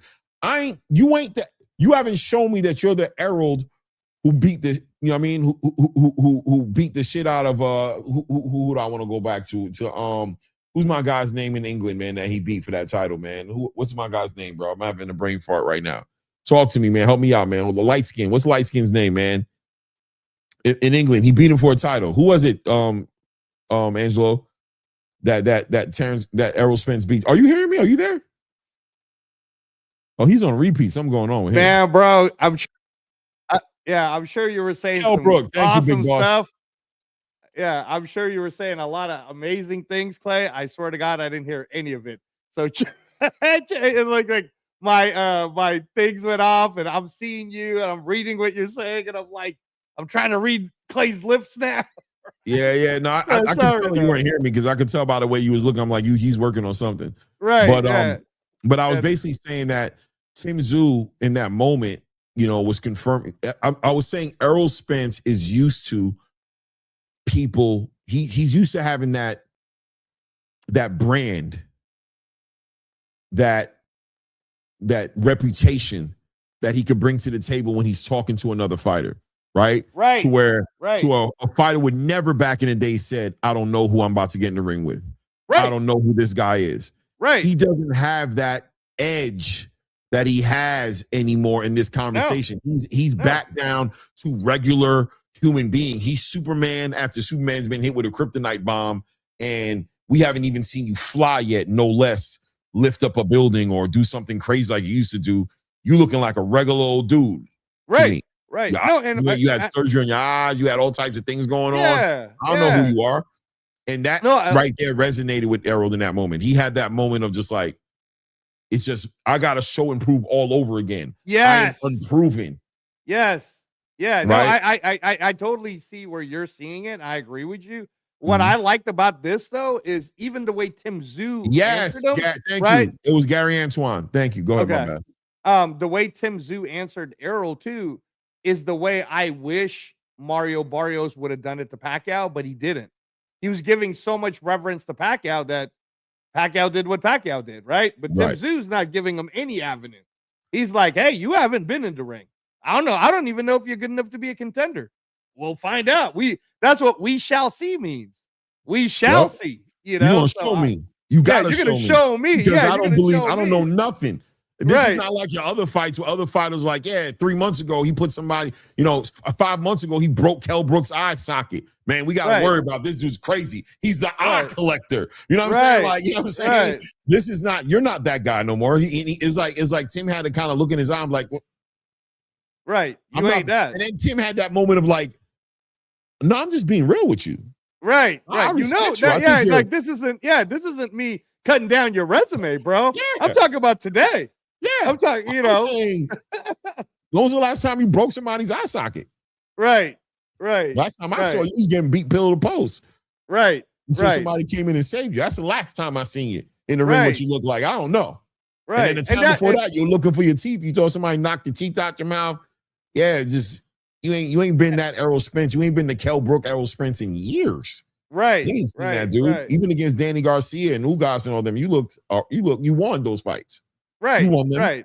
But while you were doing that, I was knocking dudes out. I was knocking Tony Harrison out. I was knocking dudes out. I almost, you know what I mean? Like I had these experiences that I don't think for 1 minute that you're coming in here thinking that I'm worried about or knowing what you're doing. And Errol had to have that moment, right? But But I'm going to play this because he goes a little further and kind of speaks on it. And Errol has the moment of clarity, and he has to be real. And I kind of liked it, but listen what Errol says. Listen, he gave a definitive answer. He's like, he's ready for me. And I think he wanted that definitive answer back. You said, we'll see. I can't say a definitive answer because No, I don't. He don't know. Like I said. People may laugh at this. Oh my God, it was getting juicy. Give it a second. I might get that premium. You never know. It might happen. That premium might happen. Skip it right there, though. Like people got questions on, how's Errol Spence gonna show up? Is he 6%, 7%? Is he still good? And I said that's just so. It just maybe I'm being a little combative, but that was just for him to say, we shall see. So where does this fight take place? Middle of the ring? We shall see. It's funny. Sometimes you see. So he takes it on the chin. Right. He says, you know what? That was fair play. Like maybe I was being a little combative. Yeah. But I have to be honest. He has every right to question that. You know what I'm saying? But he still wasn't expecting Tim to say that. So when Tim said that, it let him know that Tim is aware, right? That Tim is not starstruck. Like you said, Tim is not caught up in that hype. Tim is very present. I think that was one of the realest moments in the whole entire interaction between Tim Tszyu and Errol Spence was that conversation right there. What do you think? Yeah, no, absolutely. I mean, again, it feels, at least on this one, it doesn't feel like they're trying to sell a fight. It feels like they're having a real conversation. But it's an Australian having a conversation with an American, and the mentality and the growth and the way you grow up are different. So I think Tim Tszyu is just speaking like how all Australians speak. You know what I mean? And I think that, right? Yeah, just hey man, like hey, all we're gonna do is fight, and we're gonna find out. Let's find out. Let's have a good time. Tim Tszyu is not sleeping on anything that Errol is doing, but he's not giving him more credit than he's earned. He's not going to allow. He's going to make him earn every bit of credibility he has, but at the same time, he has no problem being like, "Yeah, man, I come into this fight with shit too. I come into this fight, you know what I mean, changing trainers and you know what I mean, and all types of situations, back and forth too. Yeah, no, and that's the other thing too, right? Like for Tim Tszyu at 31, it was in 2024 that he was the man. Then that shitty ass Fundura fight happens in a fight in where he really. If we're looking at it, I mean, judging wise, I still felt like he did enough to win. He used the champ, but a lot of people felt that way. Yeah, but I get it, right? You score blood. So then, because of just poor management, honestly, I'm just speaking frank, Tim, you don't fight Bakram after that fight. You recover and then you try to get a rematch with Fundura or figure it out. He gets blasted by Bakram. So by the time he gets the rematch, Fundura got better, right? Like, so now Fundura got better and he's still in the I'm trying to figure out myself stage from getting knocked the fuck out from Bakram. Well, Tim Tszyu is now so far away from October of 2024 that the guy's gotten himself some confidence in getting the win against Hector Bermudez's guy, Anthony Velasquez, and then another win just recently in April against Dennis Nurha, right? So this is a confident Tim Tszyu, Clay, at 31 years old, looking at a dead man walking. He's like, bro, you haven't fought in 3 years. And the last time I saw you fight, you got your ass beat. And you're moving up in weight to fight me. This is not at 147. You're fighting me in my weight class. So what are we talking about? Why am I worried about you, EJ? Why Very interesting, man. Very interesting. Sam from Jersey says, does Spence need this win more than T.O. needs a win? Needs? I don't think Spence needs a win. Yeah, I don't think. I think Spence needs a win to make a decision as to what he's going to do with his career. I think if he loses, I don't think he continues boxing. I think he might leave it alone. I don't know, maybe not. But I'll tell you, Spence is in a way better financial position than T.O. is. Oh, absolutely. T.O., I think, needs this win. Yeah. Because I think all the work culminates to his fight with Rolly. This is his life changes if he beats Rolly. Because you're the WBA champ. Or, oh, my bad. You're the WBA super champion. Get it right, bro. Get it right, bro. Because you know he gonna make sure you get it right if he wins. He gonna let the world know he's a super champ, right? He gonna let them know. And again, to even T.O.'s point, or Keith Conley, where he's like, it's only big fights after this. The funny thing is, the Jack Catterall versus T.O. fight's probably what they consider a big fight. You know what I mean? Like Jack Catterall being the champion that he is, do a big ass UK fight. So yeah, no, I mean T.O. needs it more. If we're talking about need, Sam, T.O. needs it more than Spence. No doubt. Yeah. So that being said, though, that's how that goes. We'll see how that turns out. I just wanted that moment to kind of look at that moment because I thought that was the realest moment in the whole entire build-up to this fight was that little moment in that face-off where I saw Errol have a moment of clarity and reality. And also, I wanted to see Errol communicate how he felt about the Ronnie Shields situation and, in comparison to what he's had before. So we'll see as that develops. That date's coming up. Let's go ahead and dive into the Diego Pacheco conversation real quick here. Hold on 1 second here. Bow. Let's go into this. Right. And so Diego Pacheco, this goes right into what I was talking about, right, Angelo, as far as the ecosystem is concerned, right? As far as what builds a champion. Diego Pacheco leaves Jose Benavidez Sr. some time back, and since then has had 2 fights without him. He had that one against Trevor McCumbee. That was without Jose Benavidez Sr., right? Then he had the fight with no. Was Senior there with McCumbee? I think Senior was there for McCumbee, Trevor McCumbee. Yeah, I think Benavidez Senior was there for Trevor McCumbee. Yeah. So Senior wasn't there for the Sajo fight. The Kevin Lele Sajo was the first fight that Senior wasn't there. Right. That's right. And he used like some LA guys or something for that. Yeah, right? with his guys, with Omar Villanueva. You know what I'm saying? Which is still with that guy, which by the way, that guy's still there and been with him ever since he was in amateurs. That's his guy that's been with him all the way through this whole situation. But, was a head trainer for that fight against Kevin Lele Sajo. And in the midst of obviously redoing contracts with Matchroom and also turning down 2 big fights, one with Christian and Billy and another one with Hamza Shiraz. Which lets a lot of, puts us on the space of why, right? We always was just concerned. I think like, what the fuck? What's going on? I thought Diego Pacheco was one of those guys we needed to see and look forward to seeing in at 168. But for some reason, it looked like things were slowing down for him and they decided to take a step back with him to a certain degree.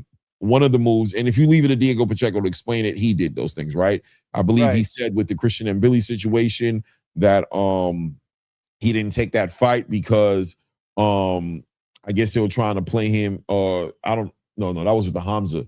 I think with the Christian and Billy situation that his team, Eddie and them felt like it was just an interim title, like it wasn't worth it or something of that nature, right? And with the Hamza Shiraz situation, I guess they felt like they were getting treated like a B-side. Right. And they felt like he should have been, he's an A-side. He's a superstar in his own right, et cetera, et cetera, et cetera. And that's why I ain't gonna lie to you. I ain't drinking from that. You don't look at Pacheco that way. I'm not drinking from that cup. You know what I'm saying? I think there was clearly a lack of development from Diego Pacheco that showed up crazy in the Kevin Lele Sajo fight, right? Right. Like you could have thought whatever you wanted to think, but going into that Sajo fight, that explained to me why he didn't fight Christian and Billy. Right. You know what I'm saying? Right. That fight explained to me like, so that's what was going on. That being said, he adds another layer to his team. He builds his team. And people question, like, why leave Jose Benavidez Sr.? And this is where I got into the point of conversation and say that there's a difference between having your amateur coach develop you as a prospect, having a coach like Jose Benavidez Sr. develop you into a high-level contender. But now you're about to go into the championship level of your career. And you need to be confident because now everybody's a killer. Everybody's developed. And most of them seems like they might be more developed than you as far as a Jaime Munguia, as far as a Christian and Billy, as far as obviously a Canelo Alvarez, as far as a Hamza Shiraz, right? Like these guys are ready for that championship level. And it seems like Diego Pacheco wasn't ready for that level and he needed to make these adjustments. I guess the question is going to be, how those adjustments going to look, and is this going to be the winning team? I'm going to let Diego Pacheco speak on it for a second, and then I'm very interested in what you think about it. This is my first camp with Buddy, so we've been doing a lot of learning, a lot of fixing little stuff where what wasn't really fixed in the past. It was just kind of I was just getting by doing little stuff that we sharpened up, you know. And it's been great, man. I'm happy with the way camp's been going. There's a lot of stuff that Buddy wanted me to work on that at first was a little, I would say like awkward for me, you know, because it was new. But you know, after getting it down and after getting comfortable with everything, man, I feel really good and real sharp. That's all we've been doing in here is just getting better. Hey, stay focused. You make it easy, you can make it hard. It's up to you. Okay? We need 8 quality rounds. Right? You don't gotta throw 1,000 fucking punches. If you keeping the guy on the outside with the jab and that's working, that's all the fuck you need. I mean, don't make something happen if you don't have to. Hey, stay relaxed and use all your fucking tools, man. I'm telling you. You got too much talent. You already did it when you did it the last week and you did it the week before. We need it today. Today's very important. Okay. So, very interesting conversation that Buddy McGirt has with Diego Pacheco. And obviously, Diego, you know, seems to be very excited. Speaks kind of like Earl to a certain degree, right? Like, we're working on a bunch of things we didn't work on before, right? All these adjustments, you know what I'm saying? All these different things that is going to make me who I need to be. So clearly there was a need of a Buddy McGirt there. And then we see Buddy McGirt speak to him and say, don't do more than you need to do. I don't need you throwing a bunch of punches. Stay disciplined behind your jab. Use your tools. Right. I thought that was a significant conversation because I think we were talking the same way when he fought against Kevin Lele Sajo during the fight. We were like, damn, bro, you really choose. You're in this inside fight with Kevin Lele Sajo. You're throwing all these punches. You're brawling with this guy who's maybe his only way of beating you is to get you into a brawl. Where was the discipline? Where was the poise? Where was his experience got exposed a little bit, right? In that fight to say that not everybody needs to fight that way. We watched Sebastian Fundora go through the same thing, right? He went through it with Tim Tszyu, and I think on the back end of that fight, after a broken nose and sitting out the ring for a year and a half, somebody said, hey, bro, why don't you use that long ass reach of yours, bro? Why are you always in the paint with these motherfuckers, bro? Right. That's how you got knocked out by Brian Mendoza. That's how Eric Lubin put you in your pocket. Why are you fighting little when you're the tallest freaking nature guy with the longest reach? Why don't you work behind these attributes that you have? And it seems like Buddy was kind of getting to that point of conversation with him as well, right? So what'd you think about that? Yeah, no, I think that, you know, I like what you're saying. The only thing is it's an unfair comparison, and I know this is going to sound like I hate Fundora. You know, I don't hate him. I just don't believe in him like a lot of you guys do.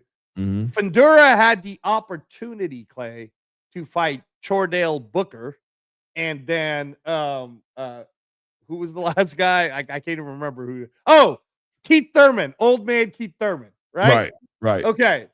Pacheco's not doing that, bro. He's going into a guy who just gave a good time to Lester Martinez, who's a top dog at 168. So Diego Pacheco's not getting a gimme. On top of that, right, Buddy McGirt's a good trainer, but is he a good enough trainer that in one camp you can get this kid to understand all these tools he should be using? So I'm hoping it melts the same way it melted like a beautiful thing between Andy Lee and Ben Whitaker, because that's what Buddy McGirt has a chance of doing. He has a chance of having a Ben Whitaker, right? If Diego could perform. So Aleem could like completely ruin this whole thing this Saturday, Clay. We're going to find out. What I will say at least is Diego Pacheco's 25, so that's a good thing.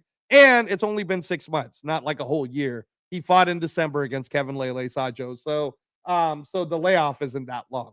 So as long as he's been in shape and then he's receptive to learning, Aleem isn't a guy that you play around with. Aleem is a guy you got to beat. So let's see. Let's find out. I like when Buddy McGirt's talking, but the camera didn't show the angles of what Pacheco's face looked like. I would have liked to have seen it or been in there to see if he was taking it in, receiving the information. Exactly. Because I don't know, man. I mean, it's all good knowledge. It is true. Why is your 6'4", 6'5" ass sitting there not using your tools? And you don't got to throw a million punches because you should be able to just keep him. You know, like he's right, bro. He's right. Do what Hamza Shiraz does, bro. Do that. You can, right? Right. I think that he's capable of doing those things. I do think that it's a lot to ask for him to get all of that down in one fight, but I question as to whether or not is Emmanuel Aline the right opponent? I think he is. I think he's Think a so? level. I Okay. think he's a level or two below Kevin Lele Sajo. Lele Sajo, right? you think so? Okay. Yeah, I don't think he's better than. I think Sajo would probably stop him. You know what I'm saying? Okay. I think that this is an opportunity at redemption. Let's see this in this fight. The adjustments need to come through. If he's able to flip the whole script and just dominate Aline and just show that I can bring this other layer to my game where I'm working behind my jab, work my lead hooks to the body, because that's another big punch of Diego Pacheco. He has a great lead hook to the body, and I can really dissect and break this guy down who's going to be trying to smother me, close that space, and overwhelm me. Then that shows me that him and Buddy is working. Are clicking. Right. Yeah. Right. Like Arturo Gotti and Buddy was clicking. Like, you know, Right. like I hear you. Yeah. You know what I mean? I'll tell you this, Clay. If he does what you're saying, if Diego Pacheco does Aline dirty like that, then I'm right back into I want to see him against and Hamza. And you know, as much as I like Hamza, I'm gonna keep it real with you, Hamza. Your last opponent is ass, bro. Right. Your new opponent's a little bit better than that ass. Right. But they ain't Diego Pacheco, man. They're not. So if Diego does Aline dirty, let's see that fight next. Let's see Hamza versus Pacheco now before it gets ruined. Or Pacheco against a Jaime Munguia. Okay, sure. But give me somebody, man. Right. Give me somebody. somebody. Yeah, get a title shot. Definitely. He's coming into this fight with a WBC and a WBO title. So he's in the conversation of getting potentially maybe the winner of Canelo, Christian and Billy, or obviously getting a shot at Hamza Shiraz as well. You know what I'm saying? So he's in both those conversations. He doesn't have any WBA, you know what I'm saying? I don't know what he's ranked in the WBA rankings. But I can tell you right now where he is. He's number 3 at WBO, number 4 at the IBF, but it's really number 2 because number 1 and number 2 are vacant. So OC Iglesias might be a fight for him. Yeah, he's number 4 in the WBC, which is kind of strange because Lester Martinez is there at the interim, and then it's in Billy, so that really makes him like number 5. And then in the WBA, he is not ranked at all. So the WBA does not. Oh no, he is number 7. My bad. He's right below Caleb Plant, which is interesting to me. I hear Caleb is negotiating a fight with Cornflake LaMotta right now, bro. I can't believe my ears. Oh my God. Are you serious? That's what I'm hearing. I thought that's a joke, bro. Are you being serious? I'm hearing that's what I'm hearing, bro. I'm hearing that the rumors that he's supposed to be negotiating this LaMotta fight, man. Wow. Yeah, man. I don't know what that's all about. And I don't even know how to process that. I thought you were joking, bro. Nah, that's what I'm hearing, man. That's what I'm hearing, man. I guess he's trying to get him a good victory. They're trying to build him up to fight Jamal. You know what I'm saying? To get him in a good victory, to maybe he knocks LaMotta out or beats the shit out of him to the point to where people might start buzzing again about him and Jamal fighting. I don't know if that's the goal, but it's a rumor. I don't know. That's what I'm hearing. Because plus him and LaMotta had a bit of a issue during the buildup between. They were doing basically a virtual press conference where he was being interviewed, and then Caleb Plant was being interviewed, but obviously LaMotta was being interviewed about fighting Jamal Charlo, and Caleb Plant at the time was being interviewed about fighting Armando Resendez. And I guess the guy asked Caleb Plant what he thought about him and Charlo, and he, favored Charlo in a big way. And he was like, yo, I'm not here. I'm not fool. I'm not a stepping stone. Because I guess he felt like Caleb was looking past him because everybody knew the buildup was going to be a fight between Caleb and Jamal. You know what I'm saying? Like that Cornflake LaMotta and Armando Resendez was supposed to be tune-ups for, involved in that just to get the big fight. So they had a little back and forth, and Caleb was like, hey, you shut the fuck up. He's talking to me, not you. And they had this moment where I guess they're going to try to build off that and make that into a fight-worthy situation. You know what I'm saying? Right. Yeah, no, 168's moved on too, Clay. I mean, you got even like a Darius Fulgham who's only got the 15 wins. That would be a better fight for Caleb than Cornflake, bro. I mean, shout out to Cornflake, but I thought you were just kidding, man. That hurts me. You're hurting my feelings now. I hope that rumor is not true, bro. Or Sajo, can you fight? Can Caleb Plant fight Sajo? Fight somebody, man. Jesus. Oh my God. Dez, I don't think that's true. I think that's some BS, bro. I'm trying to see who the hell's this boxing enthusiast. But yeah, I know he got like a couple thousand followers, but what's it say, Clay? Or what did it say? I'm trying to see how I could pull this up real quick here. Let me see something here. Is there a way for me to hit this link in here? I hit the link in my regular shit, but I don't know how to. Hold on a second. Let me see something here. On the share portion. Yeah, I'm trying to see how to get to it. Hold on. I think I know how to get to it. Hold on. I know how to get to it. I just thought about it. I know how to get to it.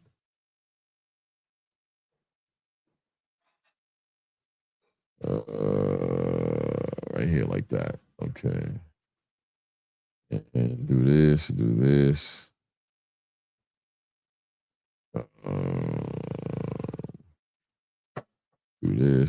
Share. Right. There you go. Right. So Gervonta Davis could be defending his WBA world title against undefeated Lucas Body sometime in the fall, according to reports. Body is the number 2 ranked fighter in the WBA 135-pound rank. I'm going to tell you the truth right now. I'm telling you, Tank, I don't want to do this. I don't want to do this. If you fight Lucas Body, you ducked Floyd Schofield Jr. I'm just keeping it real. I'm just keeping it real. If you fight Lucas Body to defend your title, you duck. Somebody over in your team is scared of Schofield. Because Schofield, without a doubt, has got to be a bigger fight than fucking Lucas Body, bro. And and listen, I'm not trying to make Schofield sound like he's a big star or nothing like that, because I know he's not. But Lucas Body, bro, what does Lucas Body bring to the table to make Tank Davis want to fight him, except for less threatening? Right? No, I mean, even Lamont Roach, after August 1st is coming up here. Let's say Lamont Roach wins. Now he's the WBC champ after Cepeda. That's the bigger fight for Tank. Lamont Roach versus Tank rematch, but for the actual WBC title. That would be a unification. You know what I'm saying? So, nah, bro. I think that's fake news. Because what kind of money would that even generate? Nothing. Zero. Yeah. It's a fight that'd be worth nothing. I don't know. But this guy, I mean, he has a large following. You know what I mean? Here we go. No, Tank is out until 2027. Is bro legit? Because they said Tank is in recess. Yeah. Does Schofield have a fight with Body lined up in the next couple of months? It ain't lined up yet. No, but I mean, I'm going off of what Bill said on the ring, inside the ring. He said that Al Heyman told him that Tank is out until 2027. And then you said that Tank spoke up and said, I'm going to do what's good for me or whatever. But at the end of the day, you know, it's like, bro, you got to take care of what you need to take care of before you go fight. Yeah, bro. I don't see it, man. I don't see it, bro. I'm hoping. I don't want to see it. Maybe that's what it is. Maybe I don't want to see it. It is what it is, right? I don't want to see it. By the way, I put the link in the chat if anybody wants to come up and build. 97 plus people in the building. Hit the like button. If you haven't subscribed to the channel, take a moment to go ahead and do that as well. Yeah, man, it is what it is. So another conversation also. Oh yeah, I forgot to pull this up. Hold on one second here. Let me pull this up. Hold on a second here. Here we go. Let me pull this up real quick here. So, hold on one second here. So, I put it here on the thumbnail that Raymond Muratalla and Shakur Stevenson could be on a collision course on the back end of Devin Haney not happening, right? If Devin Haney and Shakur Stevenson doesn't happen, I'm feeling like the next likely fight would be Raymond Muratalla for a lineal championship at 135. Okay. If Raymond Muratalla, I know he's got his fight on August 1st on the undercard of Lamont Roach versus William Zepeda against Robinson Conceição. But I think most people are favoring Raymond Muratalla to win that fight on the back end of that. That's where I think Raymond Muratalla would land. Here's Robert Garcia speaking on all of his fighters, to be honest with you, not just Raymond Muratalla. He speaks on Virgil and he speaks on Bam. But here we go. You know, that the fans are asking for the fights. The fans want to see those fights. Look, last week, everybody got all excited about Tank versus Bam. I got so many people. Oh, is it really gonna happen? Is it really gonna happen? It was always, I brought it up to you guys. I never even said it to nobody else. I brought it up to you guys because it did happen, and everybody's Robert. Is it possible? Is it really gonna happen? Is it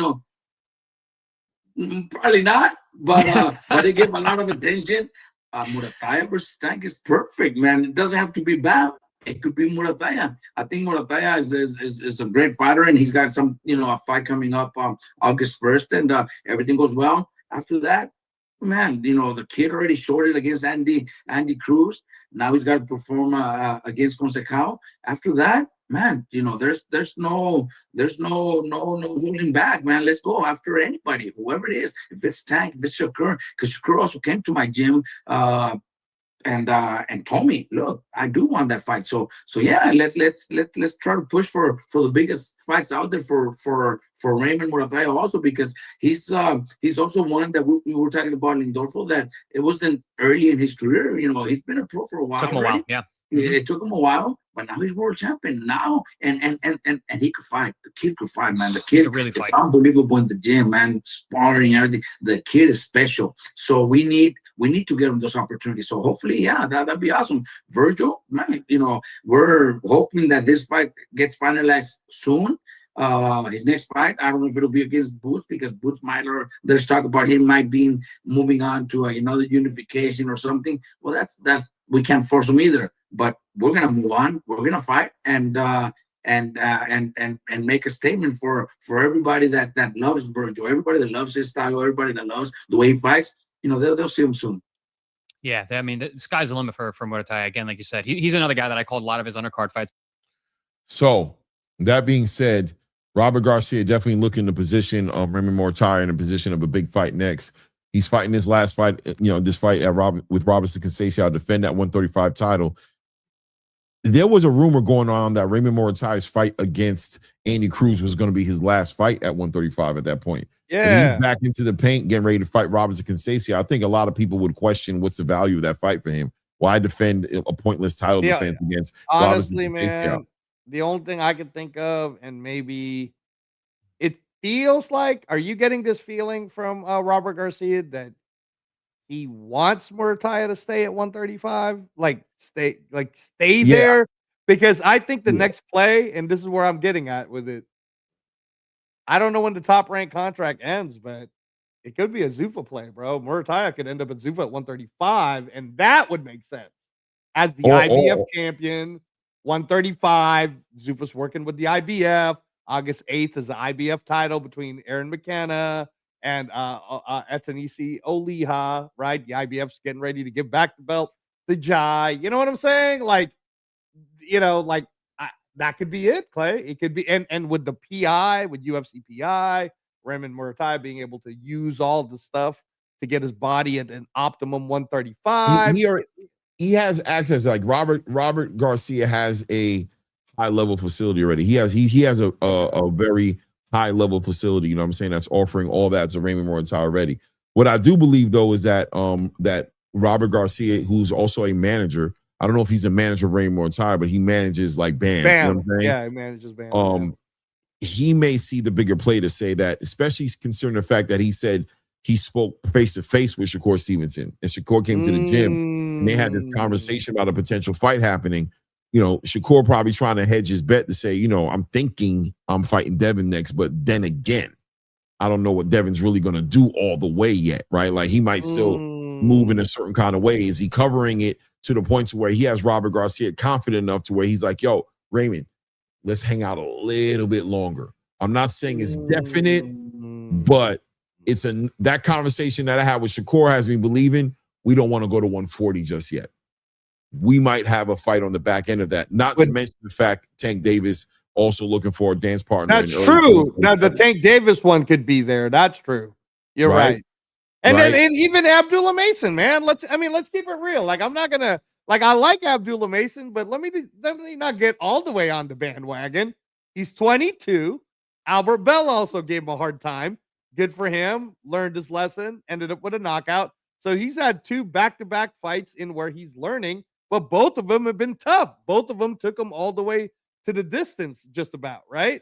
So Raymond Muratalla versus Abdullah Mason be a pretty good fight. Am I wrong, Clay? Am I bugging? That's a good fight. 100%. 100%. 100%. Bottom line is, I think Robert Garcia, yes, I agree with you. I think Raymond Muratalla is done with 135 physically. I think he's at this point, it's a challenge for him. Not to mention that rehydration clause with that IBF title. I think it's definitely that's rough. Without there being a reason, why just sit there and fight a pointless fight against Robinson Conceição with an IBF rehydration clause hanging over your head? We're going into Richardson Hitchens' IBF 140-pound champion area now, right? Where it's like, you know, I'm expecting Raymond Muratalla to start looking kind of weird on them scales. You know what I'm saying? Like, I'm expecting him, but if he's doing it and he's doing it for a reason, like unifications or, you know, I don't know, a big fight with Shakur, because I'm sure Shakur's willing to fight Raymond Muratalla, but is he willing to fight Raymond Muratalla at 140? Or is he like, hey, bro, I kind of want a lineal side at 135. So 140. Can I ask you, is Muratalla physically as big as Hitchens? He a big dude, bro. Especially for 135. For 135, he's big. He's big. I don't know. HLD, what's good, family? What's going on, mi gente? Yeah, man. Muratalla has definitely outgrown this weight class maybe 3 fights ago. Maybe 3 fights ago. When I seen him look sluggish after that weight cut that he had in one of these fights. I forgot who it was, but he looked sluggish. He had no pop, no snack. I think he's outgrown it. I think the only thing that's going to save Muratalla to stay at 135 would be a unification fight to just help not having to do the 10-pound rehydration. But even still, he's just outgrown the 135. He's just too big for this for that weight class. So I mean, you know, I don't know what they're planning on doing. I know maybe they could get a payday out of it. Good for them, but I think it's time to move on. I don't think there's no purpose.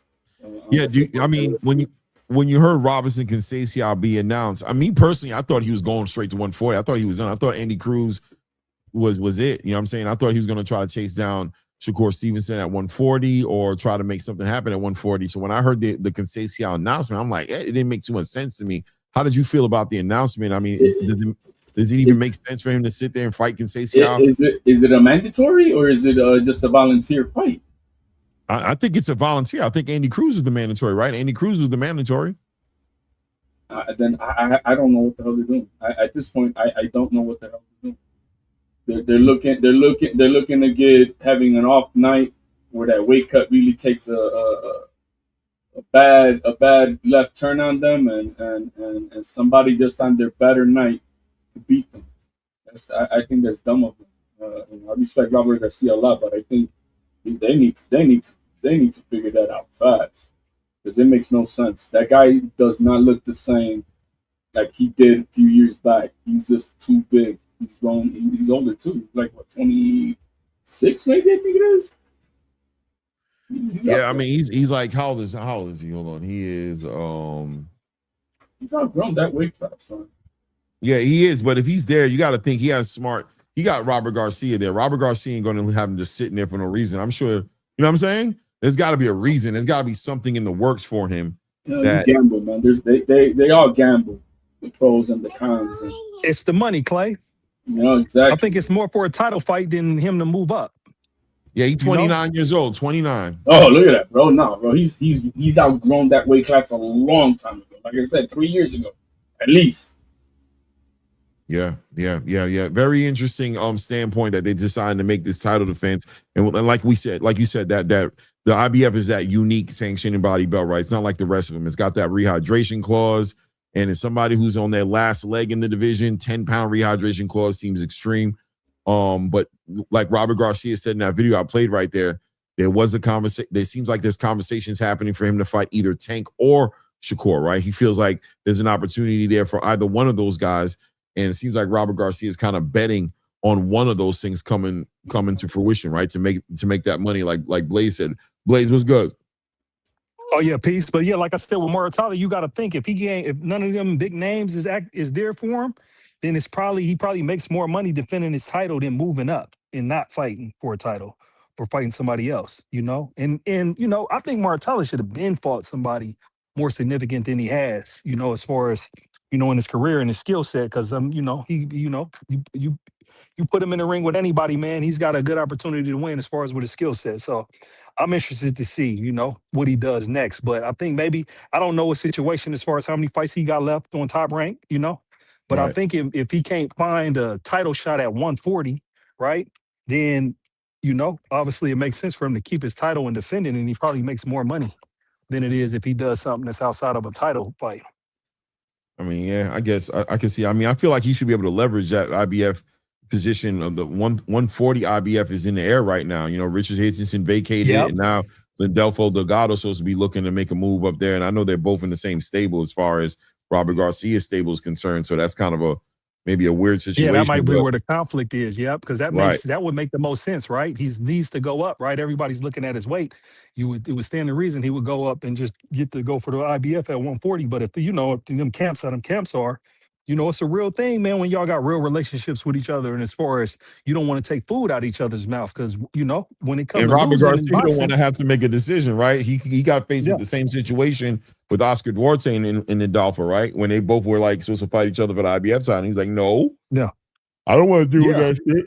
So, it's a situation to have Raymond Moratalla fighting against Landolfo Delgado, you know what I'm saying? Is the same situation for him where it's like, damn, I don't want two of my fighters fighting each other for that IBF title. So he might be convincing Raymond Moratalla to hang out at 135 a little bit on the back end of whatever Shakur's conversation went with him, and whatever, looks like Tank needs an opponent. Maybe even get a unification. Tank needs a tune-up. Tank ain't in the conversation. That Globetrotter's not in the conversation, bro. If he comes back, when he comes back, Tank needs a tune-up, and Tank rightfully should take a tune-up. I mean, is Raymond Moratalla a legitimate tune-up for him? No. He don't need to fight anybody that's a champion or anybody that's really a contender. And honestly, he's been out the rank. And he's been dealing with legal troubles. And, ain't no telling where his mental state is at. If he's really coming back to fight, it wouldn't be in his best interest to just jump back in the ring with somebody like that. I just want to keep it real and say that Tank has a few options, right? Like, think about it like this. He's a champion in recess. So when he comes back, he's going to have to deal with WBA politics. He's got to figure that out. So it's either he fights the winner of Lucas Body and Floyd Schofield Jr., right? Or he goes for a unification that would trump having to fight one of those guys, maybe. And because they're not going to be mandatories, there's just going to be a title holder. There's going to be, regular title holders. He'll be super WBA champion or some shit like that, right? In that situation. So it's either unify against Raymond Moratalla, somebody who's struggling with the weight, who's ready to go, and address that as a tune-up, or fight Abdullah Mason, you know what I'm saying? Which is like, you could take that however you want to take it, as far as Abdullah Mason is concerned, or he can unify with the winner of Lamont Roach and William Zepeda. So, I mean, I think most people would push towards him fighting the winner of Lamont Roach and William Zepeda, hoping that it'll probably be Lamont Roach. But William Zepeda probably an easier fight for Tank, because that come forward, all that pressure. I think Tank doesn't mind that at all. He doesn't mind just punching on somebody who's coming at him. But at the same time, I think he doesn't want to do Abdullah Mason. I just think I don't think he wants to do Abdullah Mason. And Raymond Moratalla seems like the other likely opponent, somebody who's struggling, who's ready to go. It sounds like it's right up Tank's alley, right? Like, I'm just saying. Man, let him fight whoever's gonna whoop his ass and get him permanently out of boxing, bro. No tune-ups. I'm agree. No tune-ups for that fool. Come in, fight the killer in the division, and let's go. Get him out of here. I think Lamont Roach won. That'll be a good fight. Obviously, they come off the draw, so him having the belt and them guys fighting for a unification, that'll be a good fight for him. But like I said, I think in all honesty, for him to come back, for him to be on point, for him really to compete, because these guys is all good right now. Everybody's catching up. You feel me? Right. And even in his last performance, right, it showed like Lamont gave individuals a blueprint on how to, stand in there with him. Because the one thing about Tank is Tank likes to sit on his punches and wind up on those punches. So if you keep it in the center of the ring and you box him, you force him to, not have all that pepper on them punches like that. So 32. He's 32. I watched it the other day. I watched that fight, 2 days ago? And honestly, in my opinion, man, them guys is too friendly with each other, bro. Them guys is the first 4 or 5 rounds, they both landed less than 10 punches apiece, and it just was looking like they was carrying each other, bro. That shit didn't look like it was super competitive until like them last rounds. So, like I said, for me, like if Tank's really coming back, like I think he fights literally, I'm telling you, not necessarily nobody necessarily, on the radar. And I wouldn't be mad at him if he's serious about coming back and competing because these Who's he guys is fought on licking the their radar? chops. Blaze, These who guys is has he licking their fought on the chops. radar? Who has he fought on the radar? Come on now. What are you Like talking about? Hey, real quick before you answer that, Clay, we're 3 likes away from 100, y'all. Come on, baby. Say that, Get never us fight like. somebody that's not on. Bro, the guy has not fought anybody on the radar. What do Nobody's you been mean on the hasn't fought? radar. He hasn't Okay. fought nothing, bro. The Globetrotter of boxing has not fought nobody. Okay, hey, I hear you. I see you don't like him. That's cool. That's cool. But he's just You're still not in the like him. mix It's because a he got the fact. He belt hasn't at fought anybody. 135. He hasn't fought Okay, yeah, anybody. that's cool. I'm not a take a maniac, bro. So I'm not gonna be the one to be arguing with you about it. I'm just So I hear saying. you. Like, let him But come he got a in. belt. He's in the Let him mix. collect his paycheck. Hopefully Your somebody favorite cleans his fighter clock probably wants to fight him if he's and at get him out of 135 here. or And 140. get him out. You know what I'm saying? Get him So he's out. in the mix. Get him out. Get him out of boxing, bro. We don't need this basura. I think at the end of the day, there's 2 separate conversations, right? There's one conversation about what we would like him to do, and there's another conversation about what he's likely to do. And I think what he's likely to do is to be strategic and be intelligent with the way he moves, like he's done in the past. Like the people around him has made sure he's done in the past. So trying to figure out, I think, Robert Garcia feels like he has a legitimate, opportunity there for his fighter, Raymond Muratalla, in the right situation. He sees a possibility, right? He's like, you know what? My guy, is ready to go to 140, but at the same time, Tank has to have a fight that makes sense because for Tank to get the money, Tank has to fight somebody that makes a little bit of sense. It can't just be anybody anymore, especially right now where the zone is at with the competitive matchmaking, where, we heard already that he's not part of the PBC deal with the zone. So that means he's probably negotiating his own deal with the zone right now, very similar to Teofimo Lopez. So that being said, the zone's going to be playing a little bit tougher with him. They're going to be like, all right, man, we want to do this deal with you, but we're letting you know, you're not cherry picking as much as you think you are anymore. Like we'll work with you, but these fights are going to make sense for us to spend this coin on you. You know what I'm saying? But Clay, the reason why I don't call it a cherry pick is because when Tank come back, he's going to be out the ring at least 2 years or close to 2 years if he came back January 2027.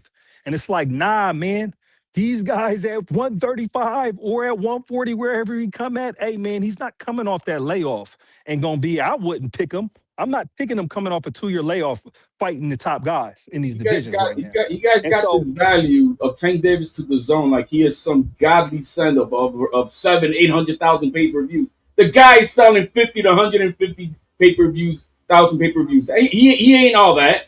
He is not that guy like everybody. Yeah, he sells out a stadium in the local corner of the USA. But that's it. That's it. He's not a pay-per-view star. Nobody's arguing with you, but he's not a pay-per-view star. He's the most popular fighter.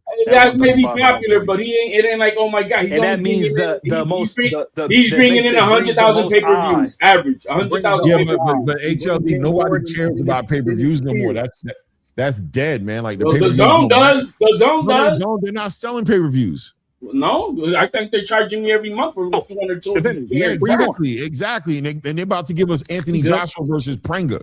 You know what I'm saying? They're not. I'm just saying. Like, no, we told you don't do this stuff with the poop. Yeah, don't think that they're sitting here going, this fight ain't worth it so much. They are saying that, but he is a big asset to them, right? They know that he brings a fan base, a very toxic fan base at times, you know what I'm saying, to the space that they want to have on their side of the conversation. And probably more importantly, they don't want Zuffa to have on their side of the conversation. So they're going to give this man a deal. They're going to give him a deal the same way they gave Teofimo a deal. The question is, how big is the deal going to be and what contingencies are going to come with that deal?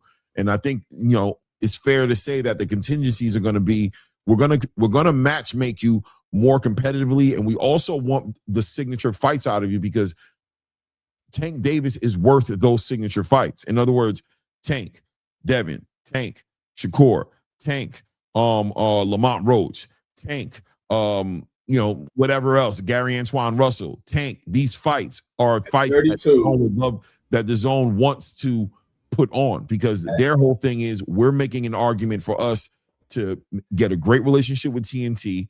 We're trying to get big distribution deals. We're trying to get way more money, and we need to put on the best fights. Hence, Xander Zayas versus Jerron Boots Ennis. This is where the zone stands on that conversation, and this is where they want Tank to be in the conversation. But Tank is going to have to agree to these contingencies, but he's not going to. He is an asset, without a doubt. No matter how many pay-per-views he sold, however many people want to think about it, he still was one half of a 1 million something view fight with Ryan Garcia, and he's still a very sought after, even like the showbiz is, and everybody's screaming it. Two-Tone. All these people are like, we need Tank back. We need Tank back. We need Two-Tone. You mentioned Two-Tone.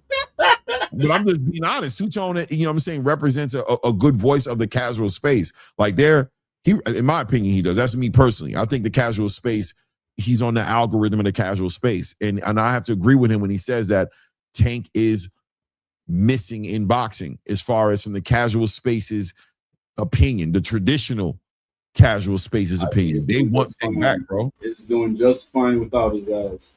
And the thing is, he's 32 years old. He's one performance away of another Lamont Roach, where that's it, bro.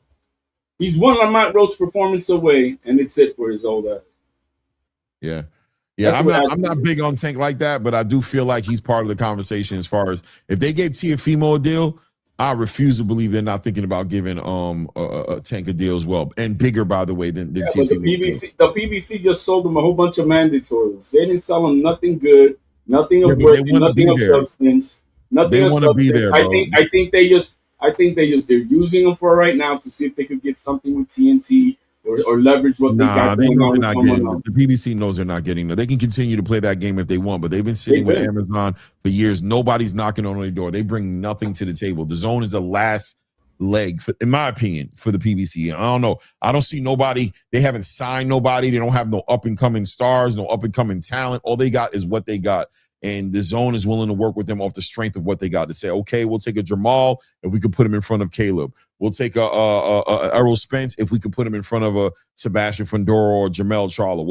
We'll take a Javante Tank Davis if he's willing to play ball. We'll take these assets that you got and make use of it to make our situation bigger, but only if you give us these dudes in the way we want. Dana White just needs to go to Al Heyman. Here's a check, and I'm buying your entire stable and get out of here. I mean, that's one way, but Al Heyman's not doing that for some reason or another. He's not doing that. And at the end of the day, TNT's not trying to get involved in that either, because they know as much as you guys are going to try to sell me that these are big assets, I know if you're coming over here with Errol and Tank and all them, you're coming over here with your hands out, because you're going to want us to give you a whole bunch of fucking money on something we don't even believe is proven yet, based on the fact that Showtime don't want nothing to do with you, and Amazon Prime played y'all like a fat chick at the end of the bar, bro. Like, they, you know what I mean? You wouldn't, they ain't give y'all no love, so we're not finna sit here and overpay for what you bring into the table. Only the zone has a vested interest in being the home of boxing right now, to say that we want the PBC here off the strength, that we want everybody over here so we can fight this Zuffa wave of nonsense that's coming our way right now. Shout out to Fight Sports Talk in the building. I am 444 in the building, and my guy Sam in the building. What's good? What's good with you, Fight Sports? Doing good, brother, as always. No doubt. Good to see you in the building. 444, how you doing? Always good, brother. Just on the panel. I'll let Fight Sports go. I just chiming in for a little bit. No doubt, no doubt. Shout out Sam. How you doing, Sam? What up? What up? Just want to get some tank talk real quick. No doubt, no doubt. We can get some Tank talking, but I definitely want to get into why I got HLD on here. I want to get into some Teofimo Lopez talk. That's what I want to get into. I ain't gonna lie. You know what I'm saying? I want to know how he feels about Teofimo's latest interviews, his position on his career, and all those different things. You know what I'm saying? Because I thought it was very interesting to see Teofimo Lopez speaking this time around. Very serious, less jokes, not as jokey joke as he used to be, not as just a very different energy. But HLD, I'll have to ask you directly. I know you watch T.O. with that eye. You have a closer eye as to what you're seeing him doing. What do you think about T.O. and how he's moving right now? As the saying goes, better late than never. But I wish this was done a few years back. I really do, and he knows that. It was something that should have been done a few years back. And we'll see what happens. He's about to be 29 years old. He's been in this position before, where he's coming from way back, coming back again onto the forefront. You know what I mean? And he's 29. He's about to be 29. He can't squander this time. he's not at the position where there's too many. Oh, I could come back from putting my foot in my mouth, messing up, and regardless, that's his team. So if he decides this is the team that he wants, he's the one responsible for it, regardless of the fight. Is it a good thing? Let's hope it is, because I think we have not seen the best of this young man because of many of the issues that he goes through behind the scenes. And I only wish him the best. I don't. But HL, I gotta be honest, right? I gotta be honest with you right now, right? You don't sound very enthusiastic. I don't. It's not because what we're hearing today is what I feel should have been done a long time ago. And so at 29 years old, see, at 26, oh, okay, you're doing that correction. We're gonna do a change. It would have been by now. So what? We're gonna have something else happens. You're gonna be in your 30s before if something bad goes on. You're gonna be doing another change. I don't think that's conducive. I think it needed to be done back then. That's just me. It should have been done back then. I've always said he needs. I'm not saying he needs particularly this person. I'm saying he needs an Ishmael Salas type of trainer and mentor, not just a trainer, but a mentor of life, a mentor that's gonna give you wisdom about being a fucking man. And he doesn't have that. I've always said he's had problems with his matrimony, all that stuff that is just goofy shit. Because once you're a man and you get married, your family, the wife you married, is the primary thing in your life. Not your mama, not your daddy, not your sister, not nobody the fuck else. Fuck all of them. It's your wife and your kid first. When he was about to fight Kambosos back then, he wanted to fight Kambosos. He wanted to fight him before his son was born. Because he didn't want to miss it. I thought, yeah, you don't miss that date of your son being born for nothing. You drop them motherfucking belts and you move the fuck on to 140. Because nothing is more important in life than watching that moment. That's in my opinion. There's nothing more important. And it's all the business, the fan, everything else was more important than himself and what he needed to do for his home. So I don't know, man. I gotta be honest. HL, man. It feels like it's been pent up, bro. And it's funny because you've been such a good supporter of Teofimo. I never heard you express this frustration. You know what I'm saying? Because it sounds like clearly you've been kind of like watching it with a side eye for a while now. Like, I need this dude to really. I throw my rocks here and there, but what I'm saying is nothing new. Everybody knows that. You know what I mean? You're it's just like, I'm a day one supporter of this young man. I think he's a great young man. I don't care what anybody says out in the space. Right. You meet this man one-on-one, he is a great man. He's Right. a good dude. The only thing he's just caught up in bullshit that is just stupidity on top of stupidity on top of stupidity at times. And whether it's on purpose or not, it just doesn't roll well. And he's got a one-time and an opportunity right now, getting an exclusive contract with the Zone. He needs to make the most of it. This needs to be the beginning of the rest of his career right now, and that's where he's at. And hopefully, he makes the most of it. If not, I think we're going to be talking about this young man not exposing all of his potential that he should have been. So going into this fight with Rolly Romero at this point, I mean, are you as confident as the guy who saw him getting ready to get in the ring with Josh Taylor, or the guy who saw him getting into the ring with any of the fights he had with a Jermaine Ortiz? I do. I have no doubts of Tio winning this fight. Okay. I have no doubts of Tio's capabilities of winning this fight. And I think Rolly knows that too. I mean, I'll be honest with you. Rolly knows it too, that yo, man, at least I'm going to lose to my boy, but he knows it. But he has to do it, because guess what? The opposite of that not happening, I think somebody put in the chat earlier, who needs to fight more? Spencer Tio? Shit, Tio loses his fight at 29 years old. Yeah, it's bad news bears for him. So he needs this fight. He needs to make it happen. And this is where this fight happens, where then Bill Haney needs to think about, do you really need Shakur? Take care of business with Keyshawn. Move on, because there's big unification fights down the line.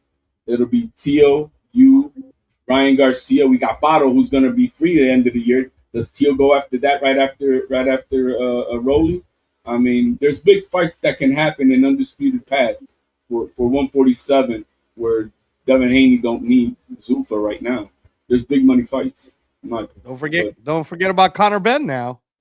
He got a chance, baby. You never know. Well, Conor Benn is a, you know, I think here in America, Conor Benn could be a real big name, especially if he starts delving into the Spanish, that greasy Spanish that he speaks, and bro, he could get the culture behind him real fast if he knows how to play his game. But yeah, Conor Benn too. But I'm just saying, there's a big path at 147. You know, for big fights that happen eventually down the line. But it all starts with everybody taking care of business. He takes care of Keyshawn, Tio takes care of Rolly, and then we'll take it from there. 2027 could be a big year. Let's see what he does, man. That was official. Hey, Fight Sports Talk. What's good, family? Yeah, I'm doing good. So, are you? Were you talking about Tank fighting Devin or earlier? No. As far as the Tank conversation is concerned, we were talking about Robert Garcia. Actually, let me play it real quick here, just to kind of like just get everybody up to speed with what the conversation was really about. Hold on, real quick here. Was it here? Right there. Going through. I mean, you proved that point in your gym. You know, you had Ellie Sek back in there. Even when I was in there, he was in there interviewing all the fighters. Everyone got a little sneak peek. Just sitting. Stuff I know to see developing is. What's up, everyone? Welcome to sport. Oh wow, that was It interesting. doesn't have to be bad. It could be more. You know, I brought it up to you guys. I mean, you got Muratalla, you've got Ortiz, so you're definitely in for this. Look, it's great, you know, that the fans are asking for the fights. The fans want to see those fights. Look, last week everybody got all excited about Tank versus Bam. I mean, I got so many people. Oh my God! Is it really gonna happen? It was all, you know. I brought it up to you guys. I never even said it to nobody else. I brought it up to you guys because it did happen, and everybody's Robert. Is it possible? Is it really gonna happen? Is it, you know? Probably not, but it gave a lot of attention.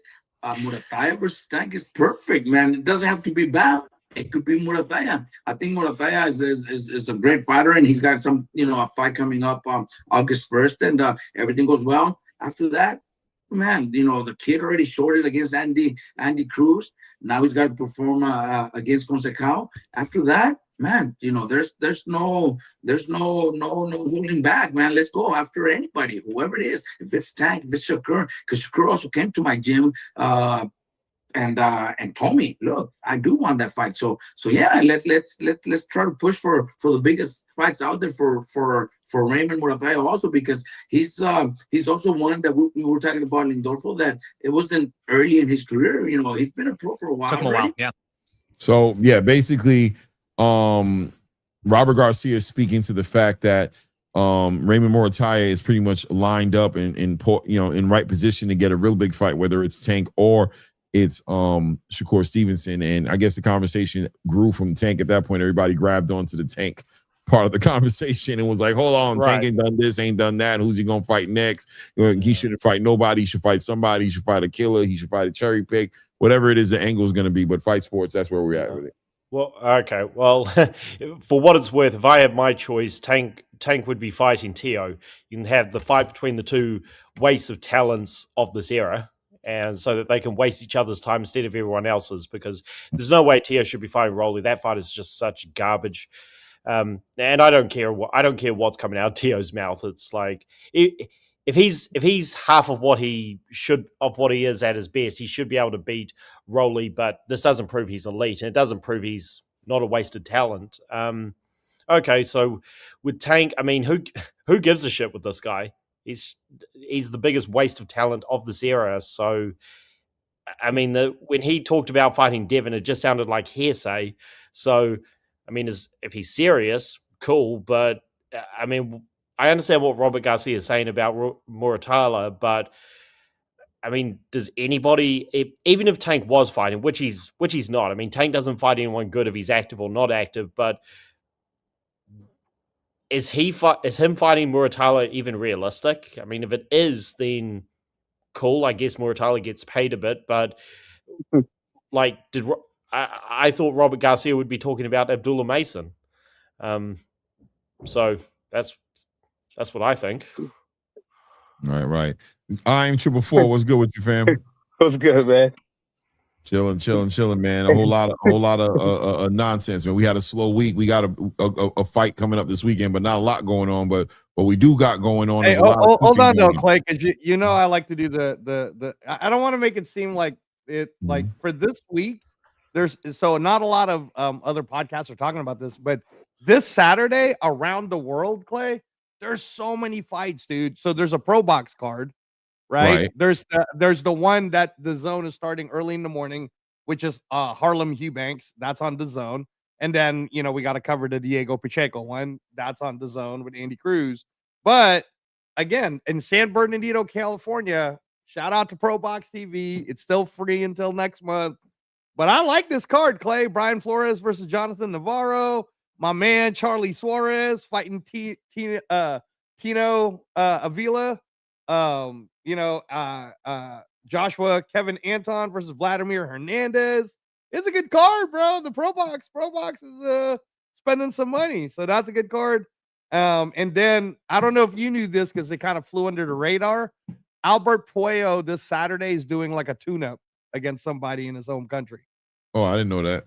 Yeah, so even though he's scheduled to fight Dalton Smith, he's getting this little tune-up in his country this Saturday too. So lots going on in the world of boxing, y'all. Not just, whatever is being told. So this channel keeps it real. Just letting you know. No doubt, There's a lot, Clay. There's a lot going on in boxing. Yeah. No doubt. But 444, talk to me. Whatever. We watching, so we've been talking shit all day. So I agree with Fight Sports, man, and HLD and all of that. So I get it. I get this whole casual thing and all that. I like at some point, I think it's just a way to just kind of glorify the garbage and to kind of pedestalize like garbage, because that's where we are as a society. Unfortunately, right? But we got to change that. And we change that with like podcasts like what you guys are doing. Listen, I'm going to tell you something. Keep it real, man, 100%, man. Don't change who you guys are, man, at all. I'm sorry. Like all that like casual stuff. No, these are just talking points that are just reused. They're tired and old. The honest truth is that people are tired of being used and abused as fans.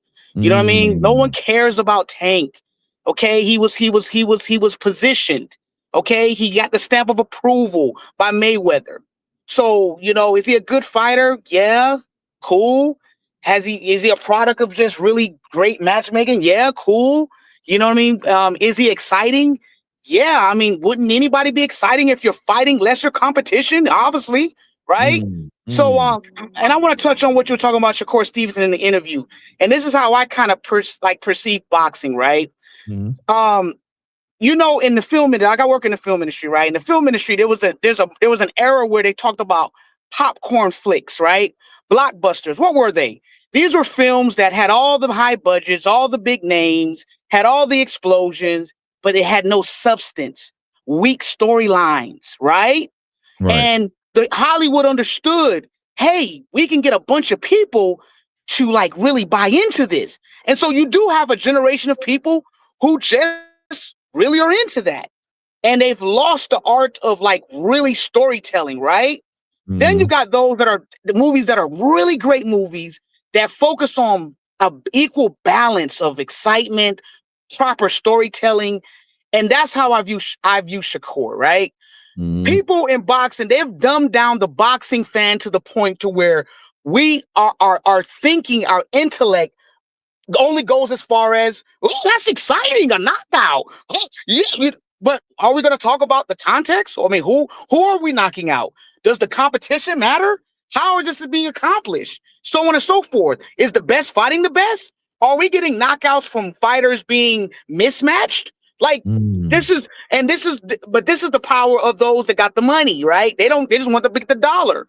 The people putting on, and the promoters have benefited off of this for years.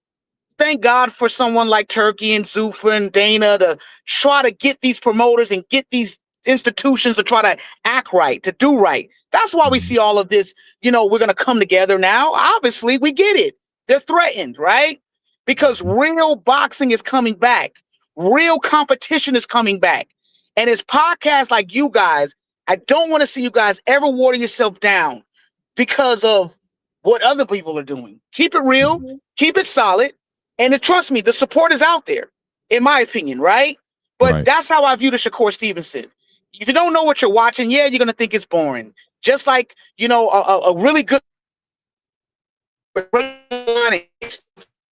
some people to that point because not enough action. There's not enough big name actors, not enough explosions and the big special effects, etc.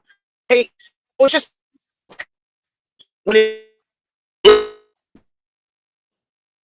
yeah, we got a bad connection. Man, real boxing. Oh no, keep going. Oh, my bad. I'm still bad. You sound like you're good right okay now. Okay. Yeah, I just can't wait to where we can raise the intellect of boxing to where we just reduce ourselves just this simple, just barbaric, fundamental of like there's more to it. And we need to raise the people watching boxing so that they can understand and start having the proper conversations so that they can learn to appreciate the things that they're seeing in the ring other than a Tank Davis, right? Like, I get it. There's a place for that. But it's balance. Balance is what's important. You know what I mean? Balance. So to be honest with you, Clay, I like when you come on TBV because you added another element of just real boxing talk rather than all that narrative hype, just narrative. Bro, like, I appreciate you doing that. And Angelo, same to you, man. Like, you guys keeping it real and keeping it strong out here, man. But that's my take, man, on this whole thing. Yeah, that Shannon sounds stupid. In my opinion, Shannon sounds stupid. Oh, this is another thing we need to understand. At the end of the day, Shannon's not doing this free, guys. He's trying to get clicks, okay? He understands. Right. He understands the pocket that he needs to play in, okay? He understands that. So Shannon being that in conflict with Shakur, saying those talking points that he knows is already very touchy in the industry, in the airwaves, that's him playing the game. You know what I mean? Everybody's being click whores and sluts, and that's just what it is. No matter how we want to look at it, that's what it is. So Shannon Sharp doing that, but I will tell you this, Shakur handled that extremely well. He handled it in the most, in my opinion, in a very intelligent way to where it's like he didn't get super disrespectful. He just made you think about what you're saying. And that's what I loved about how he handled that. And that's just it. That's my take. I'm literally there with you. I swear. You on mute, Play? I'm on mute. Y'all hear me? No, I can hear you. You're loud and clear. I can totally hear you. Yeah, Blake, you got a bad connection. That's StreamYard. My bad. Yeah. But yeah, I completely agree with you, man. I thought, people really wanted to paint this picture like Shakur got in his feelings and his emotions. And I was like, I think he wasn't in his emotions at all. I think he was just prepared to challenge that point of conversation, that point of contention. He's been confronted by that. You're talking to somebody who hasn't been in a social media space like that. He goes on Twitter and does that, but he doesn't just do interviews like he's been doing right now. So I think he came into this media campaign prepared for these kind of questions, especially from a Shannon Sharp who ain't got no problem confronting you on that. I thought he did a great job. I agree with you. I thought he did a great job. And I also agree with you. I also agree with you that Shannon is very aware of how to be that's what a I creator. said. Remember, I said, yeah, that's what I said. Is I felt like he was just kind of doing it to get the clicks. Well, I don't feel like he was just kind of doing it. I feel like it started off with him just kind of doing it, but I do feel like Shakur got him in his feelings. I feel like Shakur, I think it went a little too far. I think Shakur really, like the little really points in there when he was like, "You're ignorant," and I stand on that. Like those moments was like, "Yo, bro, who the fuck you talking to? You, bro, because you're trying to challenge me in a space where I'm the expert. Oh, your bank account ain't like mine, and you're, hey, fuck college, fuck your bank account. This is boxing. I run this. You ain't gonna out-talk me in this space." Right. I thought it was fun. I thought it was fun on both sides. Me too. Boxing. It was fun for both sides.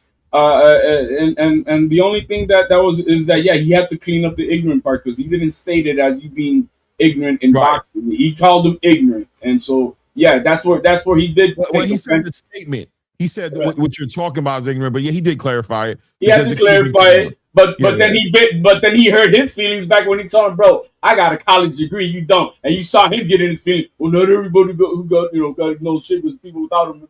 He got in his feelings. I think he just he didn't like it. I think he matched. I mean, nobody's gonna like it. Why would I like you? Right. That's what I'm saying. So it was even right there for both sides. But I thought it was fun. I thought it was fun back. I think he just kept it 100. It's kind of like somebody coming at you and being like, "Yo, I do this, I do that," and they try to act like. Meanwhile, you getting money doing your thing, and you like, I don't give a fuck about what you do, bro. I'm in every spot you at, every restaurant you at, wherever you at, I'm at, bro. Not doing all that you did to get that.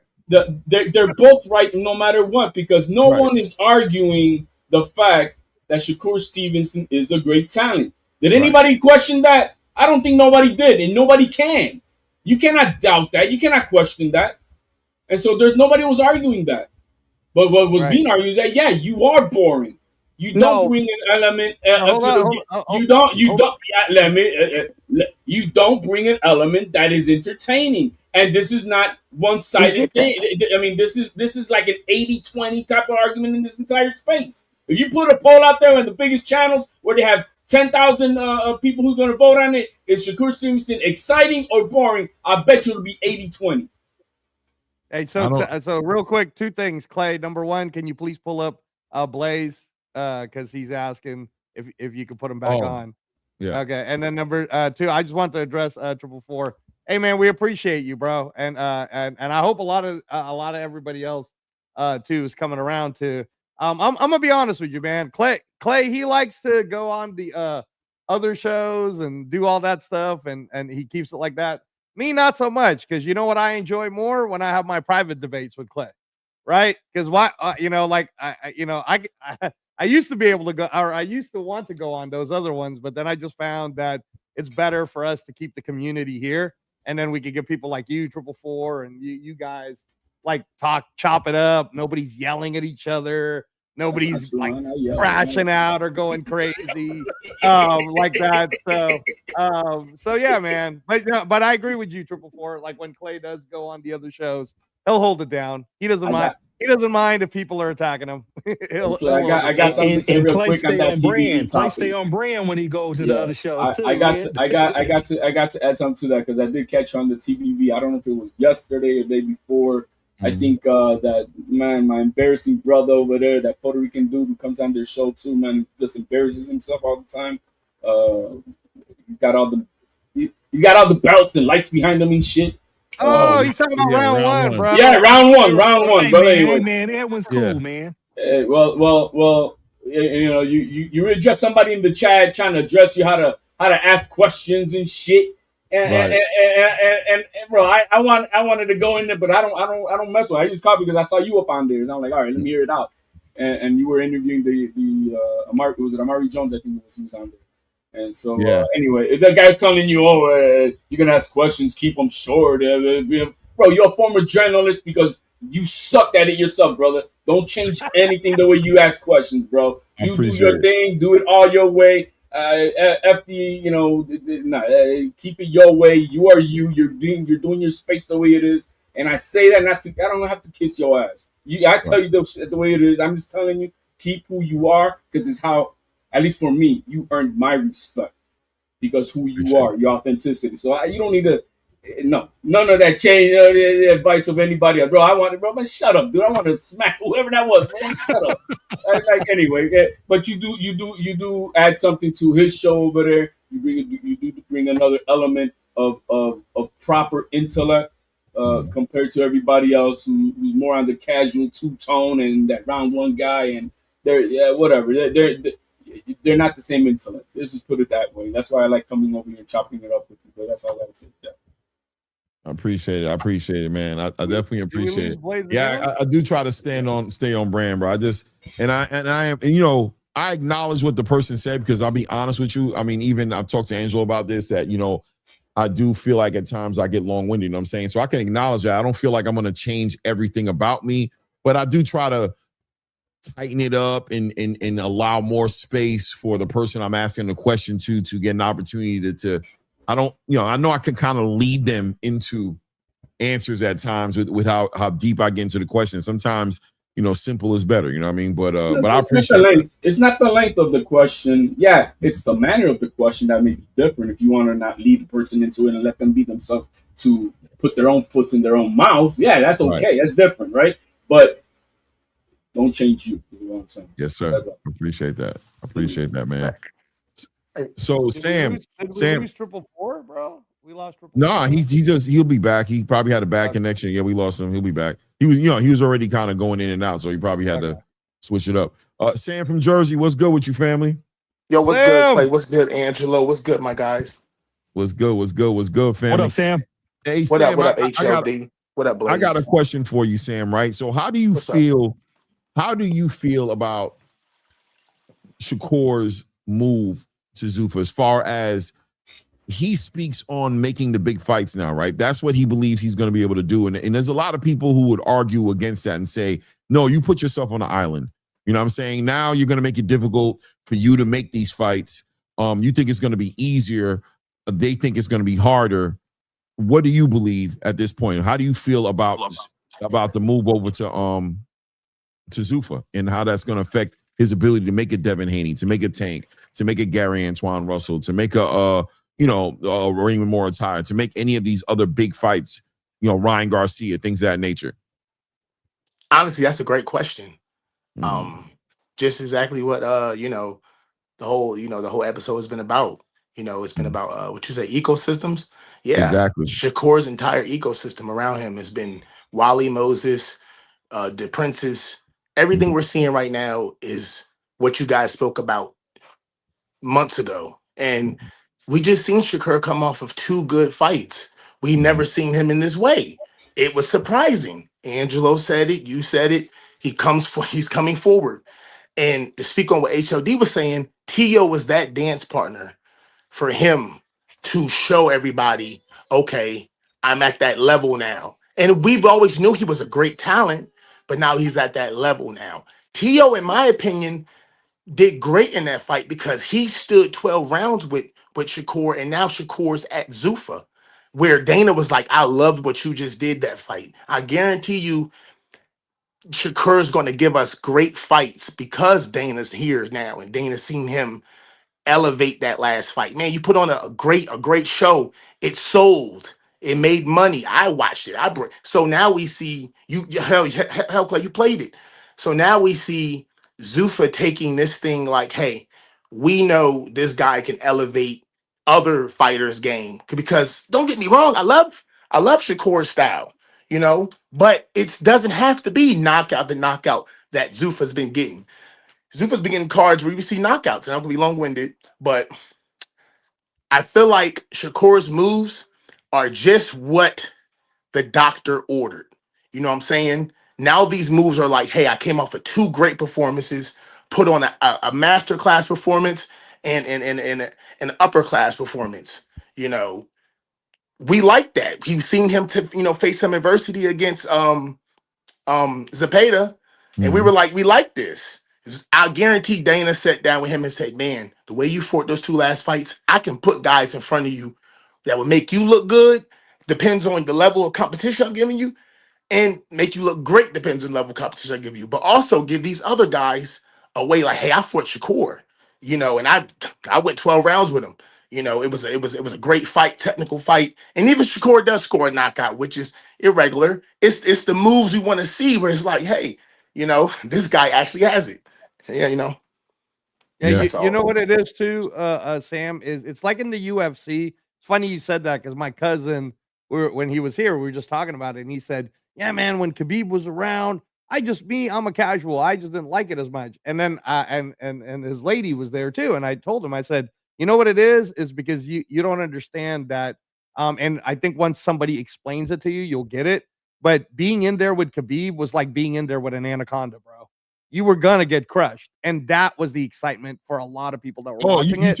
By the way, are you talking about when I had to defend? Were you talking about that? Because no, I don't know if you're talking about because earlier on the Boxing Voice, not today, yesterday, I want to say somebody came up there and said Khabib used to be boring, and I was like, I don't ever remember Khabib being boring, like ever. No. I'm just bringing it up just to make my point that with Shakur, I believe that what Zuffa will do is they're going to educate because again, their market is not the hardcores. Their market is they're trying to get the UFC fans to understand how to watch boxing, how the WWE fans to watch boxing. So they're going to talk about like the artistry of what Shakur does and the art of it all, and it's gonna make it like when you like jujitsu, right? Like I'm telling you, love the comparison. Yeah, because I watch grappling different. People get bored and they say, "Oh man, they're nut sniffing or whatever they call it, sniffers, whatever the word is." And I completely see a whole different thing happening. Because you understand what's going on, Clay. Yeah, I'm completely dialed into what's happening on the ground because I know what I'm I looking at. understand that sentiment because if you remember in the UFC when Royce Gracie came in, bro, he was just choking people. And we're like, dude, what the hell is this guy doing, bro? We didn't even understand it back then when he was just choking everybody out. And we're like, well, what the hell is that? There's not even no blood here. And then this is not until we got educated. So you're right on that point, Ray. Is that they could try to do that with Shakur. I could see them doing that, but it's going to take a lot of money to invest to do that. Well, not much. No, but I'll tell you what though, HLD, they're not worried about the investing in the money because they're trying to make the people that are investing into them. Because I don't know if you guys noticed on the take a look at the background of when Dana was doing the press conference, the post-fight press conference. That new group that's on the back, that's one of the investors now. There's like 3 different new investors that just came into TKO also. So they're getting money. So the money part, spending it, educating people, that's not going to be the thing. But I'll tell you this, Clay. So remember how I was telling you, I was coming from the boxing world going into MMA, but I was able to speak their language because I was in the martial arts world first. And that's how I explained it to all the jiu-jitsu guys that were hating on boxing. I was trying to explain it to them the same way. I was like, listen to me. You know how you guys are saying Floyd's boring? We're going to rewatch this shit and you're going to understand it the way you understand it. And then they started watching it and then they were like, fuck, dude, Floyd's a genius. I'm like, I know. That's why we laugh when you crazy motherfuckers were saying shit like Ronda's going to take him down. Man, Ronda is not going to do shit. She's going to get her ass beat. Is what's going to happen if he tries to. So it's just that. I think that once people really get oh my God, Shakur, he boxes beautiful. Look at how he does things on the inside, right? Same with everybody else. They'll go across the board and explain it that way. Yeah, I agree. And the UFC has always done a great job of doing that because they had to do that, right? Because they had to convince a Muay Thai guy a wrestler was cool. They had to convince a wrestler guy a boxer was cool. They had to convince a jiu-jitsu guy that a karate guy was cool. They had to convince all these different disciplines, all these fans that came in, fans of disciplines, to cross from their comfort zone of the discipline they understood and become fans of other disciplines. And even convince fighters to pick up new disciplines as well to become more entertaining to fans. I think there's a lot of layers to what Zuffa, let's get away from the name because I think the name Dana, Nick Khan are familiar with the idea of taking somebody like Shakur Stevenson, who people don't understand, and making them interesting, right? They know how to capture that in a certain way.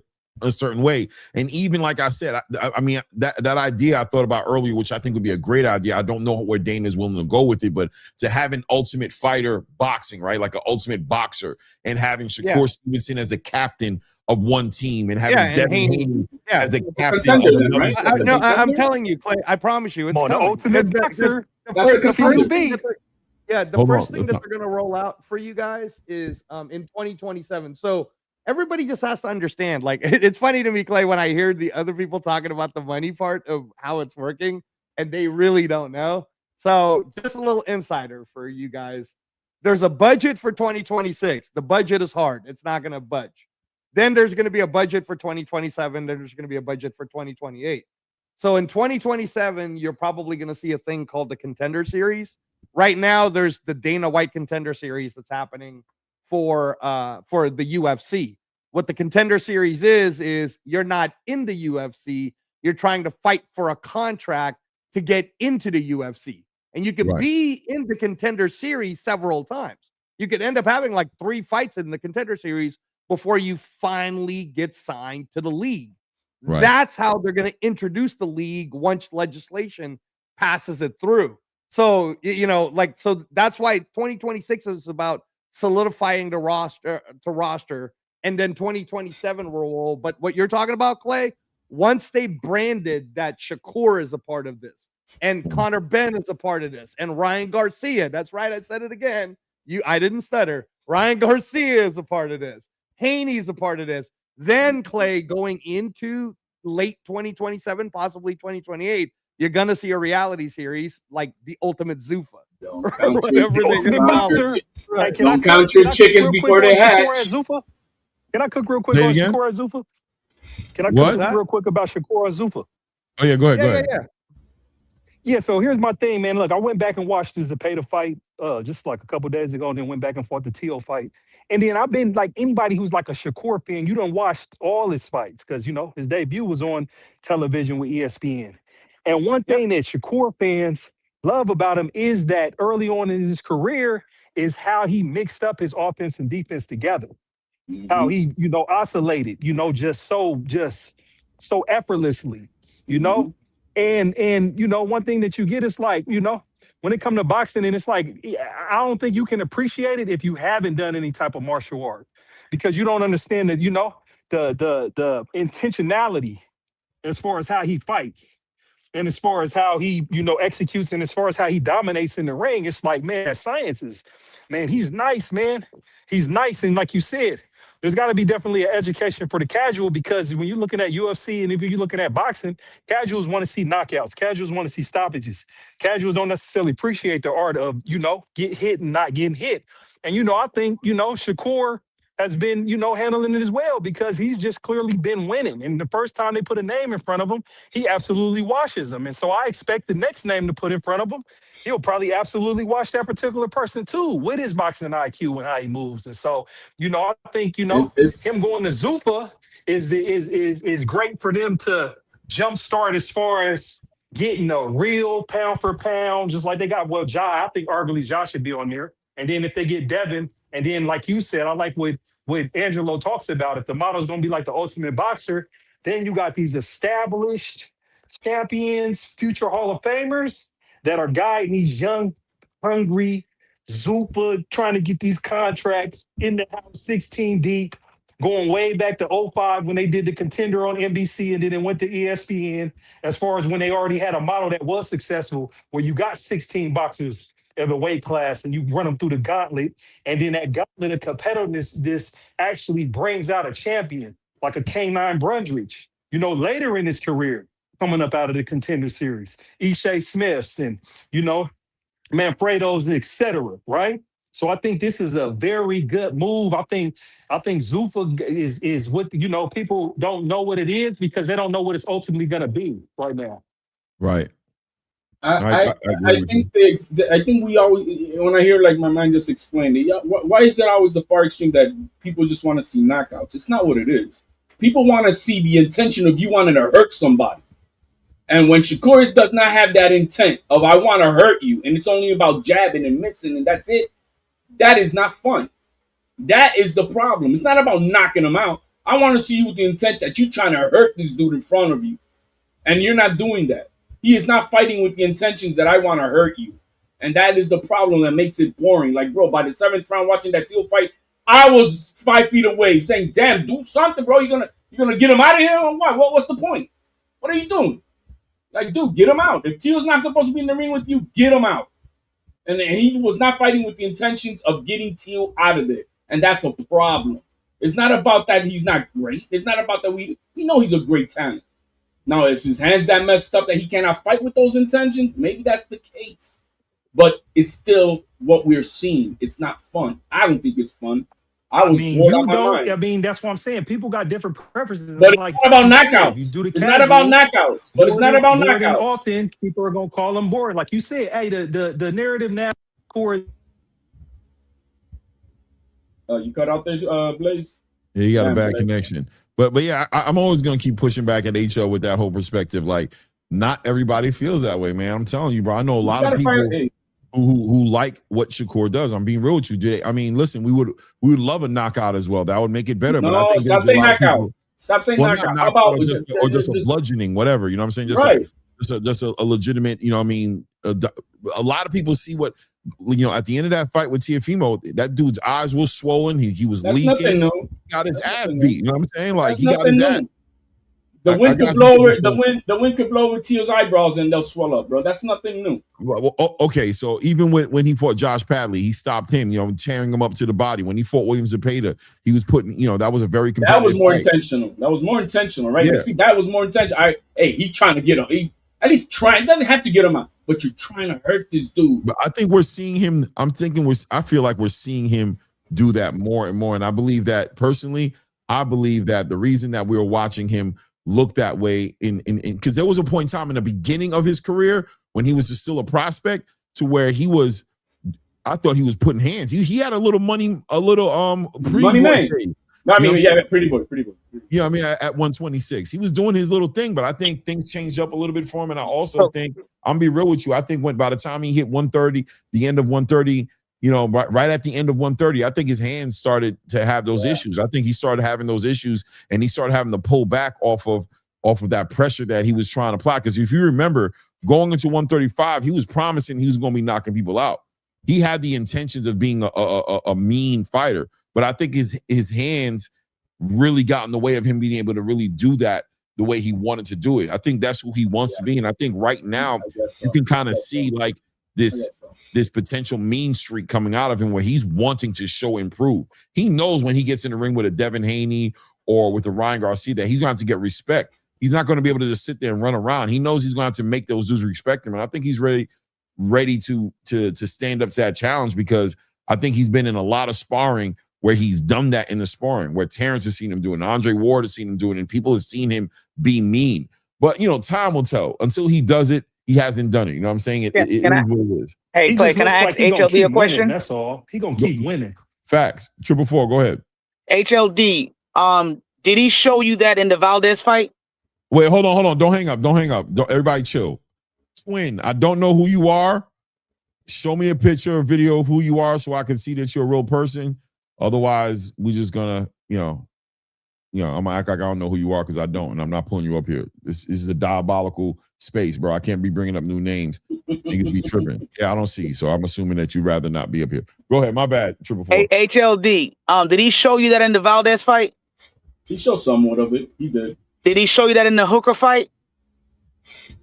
Can't remember that fight. You don't remember the Hooker fight? No. Okay. Did you feel like he showed you some of that in the Zepeda fight?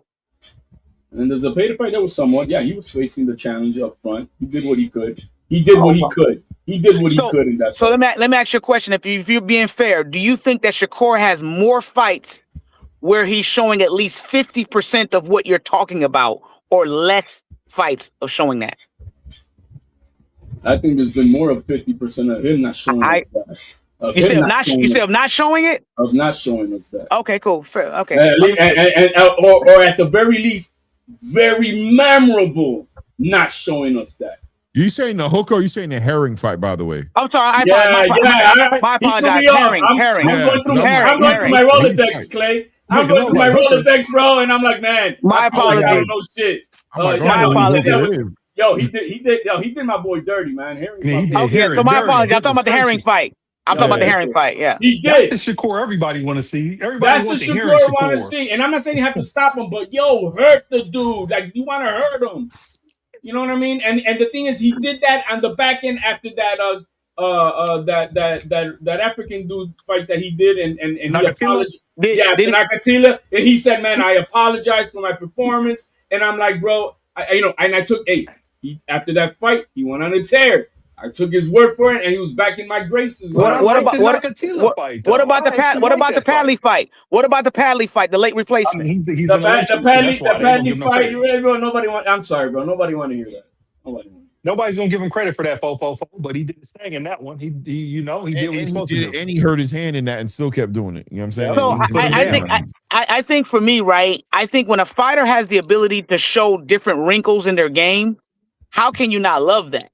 Like, the one thing is that we've seen Shakur fight in multiple different types of styles. Yeah, and it's like, so I think the onus is on the opponent. Listen, the very thing that you're talking about, HLD, I get you. Tell the opponent to bring the violence. Tell the opponent to go and make him be exactly what you're talking about. He went after Tio. Zapata He didn't do Tio the way he fought Zapata, where he landed almost 300 punches on him. Because he didn't give Tio nothing. Tio landed 13 headshots. You said Tio, he did Tio like De Los Santos. The only difference between De Los Santos and Tio was that Shakur threw more jabs. That was the only difference between the fights. Because that's just his defensive prowess. It's like how he picked Tio apart. He picked Tio, and I wanted to say something earlier because I know we was talking about Tio and Rolly, but he picked Tio apart in a sense of Tio keeps his lead hand down.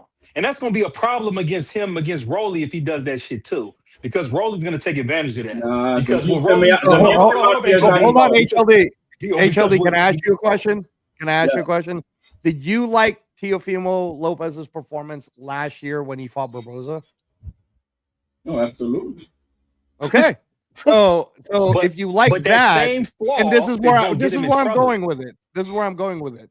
That's Teofimo Lopez showing his IQ level along with his athleticism on boxing, like dominating the positions of the ring, dominating with his movements, his jab, and everything. That's just Shakur all day against everybody. But Angelo, everybody's got to figure out how to beat that. If Tio can keep that same energy for everyone else too, and he doesn't go up and down like how he fought Clag, and if he can keep that same energy, then he would. But no one will dispute that Tio has that up and down energy. So when we say that Shakur is boring, you cannot argue about that because it's HLD. It's not up and down. It's his matchups, bro. It's different matchups because Angelo, you bring up Barboza, but Barboza didn't take advantage of Tio keeping his lead hand down.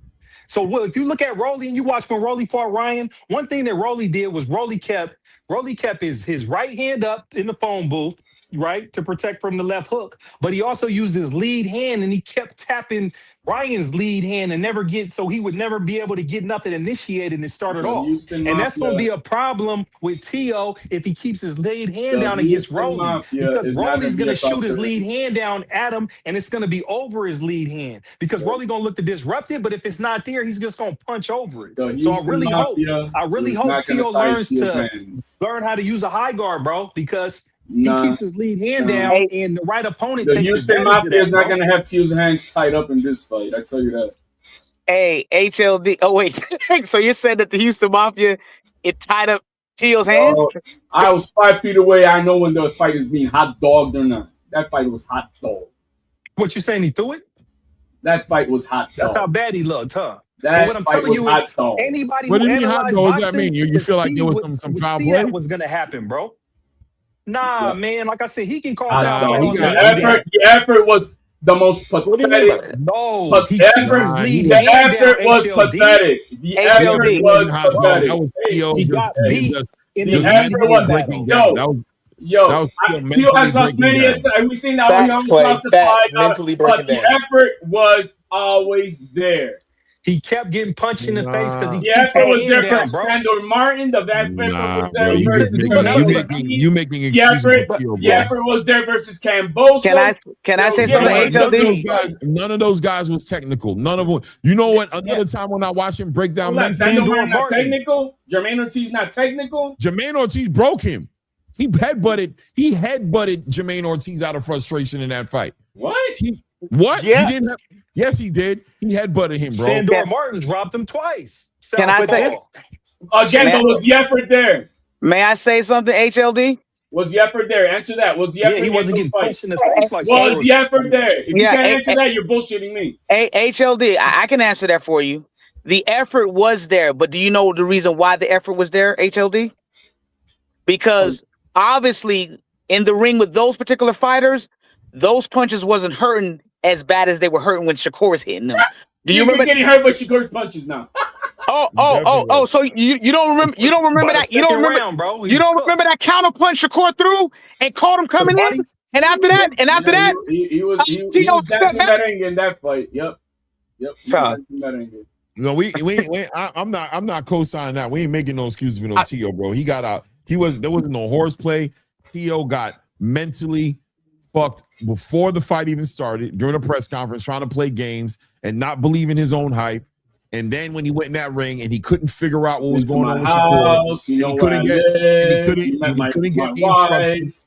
He couldn't let get my the instruction from kid. the corner Yeah. to figure out how to I've deal never with heard the any of that in mathematical any fight. problem. Hold on, HLD. Bro, Hold on. He's right. I've never heard any of that in my life ever. I've been saying it from day one. I said it. I'm saying I've never heard a fighter say, "Oh man, you've been to my house. You know where I live. I don't want to ever fight Shakur because I don't. I really don't want to. Cross. Nobody's Man, path." that's Bro, some all that stupid has ass been mind said. games You're that talking Tio about, trying you're to talking play. about that Jay Prince conversation, right? Yeah, right. Not only there, but even before that. Listen, bro, that's a lot of speculation, and outside of Tio Who wasn't saying in the that fight? himself, Who wasn't in the ring? I'm not trying to hear that shit. Who I don't wasn't? believe Who it. wasn't in the building that night? I don't know why. Hey, It's all all I over gotta the say, video. all I You're gotta say is Colombo. this, I don't y'all. know. Clay, When it comes to Clay, Tio, go go ahead, ahead. Fofo. Go No, ahead. let me No, get off this real quick. go ahead. Go ahead. Get it Just real off. quick. Hey man, go back and watch Tio. Tio keeps his lead hand down. He swings it. He has to bring his jab up from his waist. Yeah. That shit is a flaw for him, Yeah. especially when he's Because that's dealing with what a an athletic southpaw. fighter does, You see bro. what I'm saying? A lot of athletic No, fighters fight like It's that, a bro. slick style, because he but can't Leo, Yeah. because his lead hand loses in the lead hand battle, bro. And I'm trying to Yes, tell we you, know that. We know that, but he Broly's does gonna that play the because he's lead hand battle athletic. too, bro. I'm trying to Okay, tell but you, look, if he keep his because lead we hand all down, talk. he's Wait, gonna get hurt. everybody, hold up. We're talking over each other, and I can't even understand what's really being said. I gotta be honest with you, right? Thank I'm you, trying to catch Clay. up. I can't even hear what's going on. But I'll say this, right? It's on the back end of that fight happening, everybody can have their personal opinion and assess what they feel like. HLD wants to jump into Tio's hands was tied. Whatever, that's up to Tio. He shouldn't have got his hands tied. Get you some security, get you some gangsters in your circle. I don't know what to tell you. You shouldn't have nobody messing around playing with you like that. I mean, that's up to you to fix that. Me personally, I know going into the fight, I predicted what was going to happen in that fight. Did I predict it was going to be as one-sided as it was? Not necessarily. But I knew that Core Stevenson was going to get to a point to where he presented Teofimo with a math problem to figure out. That Correct. he was going to need his corner to figure out. And I said it. We can go back in the video. When he goes back to that corner, Senior will not have the answers to that math problem. At that point, I said Teofimo will be by himself in that match. You know why it was real bad for Teofimo? He couldn't figure out the math problem by round 2. He was figuring it out in the seventh time. A long back off of round it. for him. And you watch back him off break. of it. Hey, Clay, though. But the When he problem touched them ribs, Tio he figured it out. Nudo. Hey, hold up. Tio Nudo. Look, I promise you, go back and watch the first round when the bell rings. When the bell rings, Tio comes straight to the center of the ring with Shakur in the high guard. 30 seconds later, he got his hand below his waist, bro. I'm telling you, I've been scouting. I've been watching tape. I watch tape. One thing about it, when I give my opinion on who I think I win, is based on me watching tape. And I watch a bunch of different fights. I try the first fight. I try to find a best fight. I try to fight they struggle in most. And then I try to find the fight in which is most similar to their opponent that they're about to fight. And what I seen with Tio, because when I looked at Barbosa, I was like, yeah, Tio was sharp. But then when I went back and watched it again, I said, man, he keeps his lead hand down. And then I seen him get exposed in the Sandor Martin fight. Okay. When he was hitting him with the check hook. And so I'm like, look, when we're dealing with the range, you got to get to the range battle and you got to get through the jab battle with fighters like Shakur, with fighters like Devin, with fighters like Keyshawn. First, you got to find your range, and then you got to establish a lead hand. The And I'm Martin like, fight look, was because he was keeping backing his in, lead bro. hand down. You're acting like you Let me just say one thing. Yo, what I'm telling you is that Sandor Martin One at a is time. trouble, bro. Guys, let me just say one thing. He That keeps is not talking over working. me. Hold on. Matter of fact, He keeps talking over me. Wait. Everybody chill. Matter of fact, I'm gonna let Sam get in here right quick and let y'all all chill for a second. Let Sam get in. I was just gonna tell you real quick, Clay, because I gotta go. We've been on it for 5 hours, so let the co-host speak for a second. I did email you something if you had a chance to show it off real quick. That's the piece that I kind of wanted to show off before I left. That's what I ended up getting, and that's what Jackie Christie got. That's probably going to end up going to Doug Christie too. But it's pretty cool. But and I just want to say thank you. That was fun. And we said a lot. And then Clay, for the rest of this week, it's my 4-year mark. So I might not make it because I think you're doing show Thursday, Friday. But just let me know. Oh, thank you, brother. Thank you. Yeah. Thank you guys. So but yeah, and then of course just like normal, Clay's gonna be doing the watch party Saturday. That should be fun, so that's a can't miss at all. And yeah, so that's the brand right there. That's the why. piece, Clay. What do you think of that? That's What not brand me. is this? What is this? It's That's that Hearn fashion. Yeah, it's Hearn. It's on Hearn.shop, but that's the newest piece that my cousin was showcasing on NBA Fashion Week, and that's the one that Tabiti got. That Jackie Christie got it. It's pretty cool, man. What do you think? Is that something you would rock, Clay? It's pretty nice, right? I ain't wearing Yeah, you wouldn't rock that. Wu-Tang. Clay said that too. Hey, It's man, a Wu-Tang. Yeah, it's kind of It's Wu-Tang. not me. Yo, Not my style, son. black Yeah. and gold. That's all I gotta say. That's my style, though. I like that. All right. Yeah, The that jacket, jacket, all right. I like the jacket. The jacket, all right. The pants ain't me. I ain't moving around I'm like too that. short for those Yeah, pants. no. It's the jacket. Sure. The jacket is the piece, Clay. The jacket. Yeah, we talking about the jacket. Those are the Xander The Zayas jacket pants, push. bro. He's been wearing those type of pants lately. Yeah, that's not me. I'm just not cool enough to do that. I can't pull that off. I'm gonna look. You know what I mean? You gotta have a certain energy about you to pull off some shit like that. I can't pull that off. I'm just gonna look crazy. My kids gonna be like, bro, you need to get back in them damn. And you know what I mean? What are you doing, pops? At least dye your hair. At least dye your beard before you do some shit like that. You ain't gonna dye. He's gonna be like, if you ain't gonna dye your beard, then stop playing. You ain't gonna dye your beard. Don't be trying to wear no shit like that. You can pull it off, Clay. You can pull it off. All right, guys. Hey, man, peace out, Ray. Peace, Angelo. Hey, Clay, I just wanted to touch on what's gonna happen with. Let's get off this two thing. We're just. I thought Sam was going. No, hold on. Let Sam go right quick for real though. I ain't gonna lie, because Sam be in and out. Oh yeah, he did. He was. Go ahead, Sam. Look, guys, look. I'm just gonna be honest with you. I understand everything. That T.O.'s going through. T.O. just had a great run at the greatest guys he can have that run at, and after that, he ran into a math problem with Shakur. You know, I don't think he did bad in any of those fights. Claggett, Sandor Martin. Yes, it was. Sandor Martin was a test. Even Jermaine Ortiz. These guys gave T.O. stepping stones towards that Shakur fight. That Shakur fight gave him a lot of moxie. I mean, I looking at him now. I got him beating Rolly in a master class. You better keep his hand up, bro. Yeah, listen. I understand that, Blaze. I get it. But at the end of the day, T.O. has something that we can't take away from him. Nobody take from him. He has athleticism. He has it at a high level. If he comes in this fight and shows us what Angelo said and what everybody said, shows us that athleticism with the IQ like he did against Barboza, that's going to push T.O. stock way higher than that, even that win against Lomachenko. You know what I'm saying? I think it was an amazing fight with him and Shakur. Yes, he got outclassed, but he still, like HLD said, he hit that body, and that we've seen success. Like, okay, T.O., we see you have that, and you've been had that. You know what I'm saying? I'm not going to take away nothing. That fight in Australia was a Australia fight. Wasn't he in Australia in that fight, Clay and HLD? Against Kambosos? Yeah. No, that was in Little Theater, bro. Okay, but still. Yeah, that was New York. Yeah. Okay, yeah. But still, that fight against him made T.O. like, okay, you can face his adversity and you can get knocked down. You can still survive, though. He didn't get put out, and T.O. showed moments. You know what I'm saying? That guy, that same guy went against Devin Haney and got outclassed. You know what I'm saying?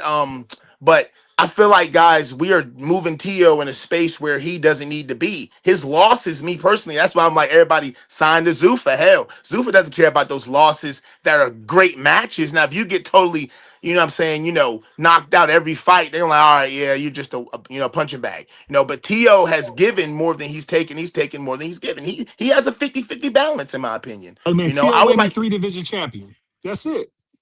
Yes. But T.O. has shown us that, what? When I step in the ring against he wasn't guys... champ at 135 and 140? No, he wasn't. But at the end of the day, 135 and 140, now 147. Okay, 135 and 140. Okay, he'll but be still... 3-division champion if he beats Rolly. Oh, okay, that'd be perfect. That'd be perfect for him. I feel like, after seeing T.O. against Shakur, it gave everybody a sense that, what? Shakur's just that good. T.O.'s good because T.O.'s got in that fight and survived. Of course, everybody's going to say pillow fist this, pillow fist that. Still, you're getting hit with leather. You know what I'm saying?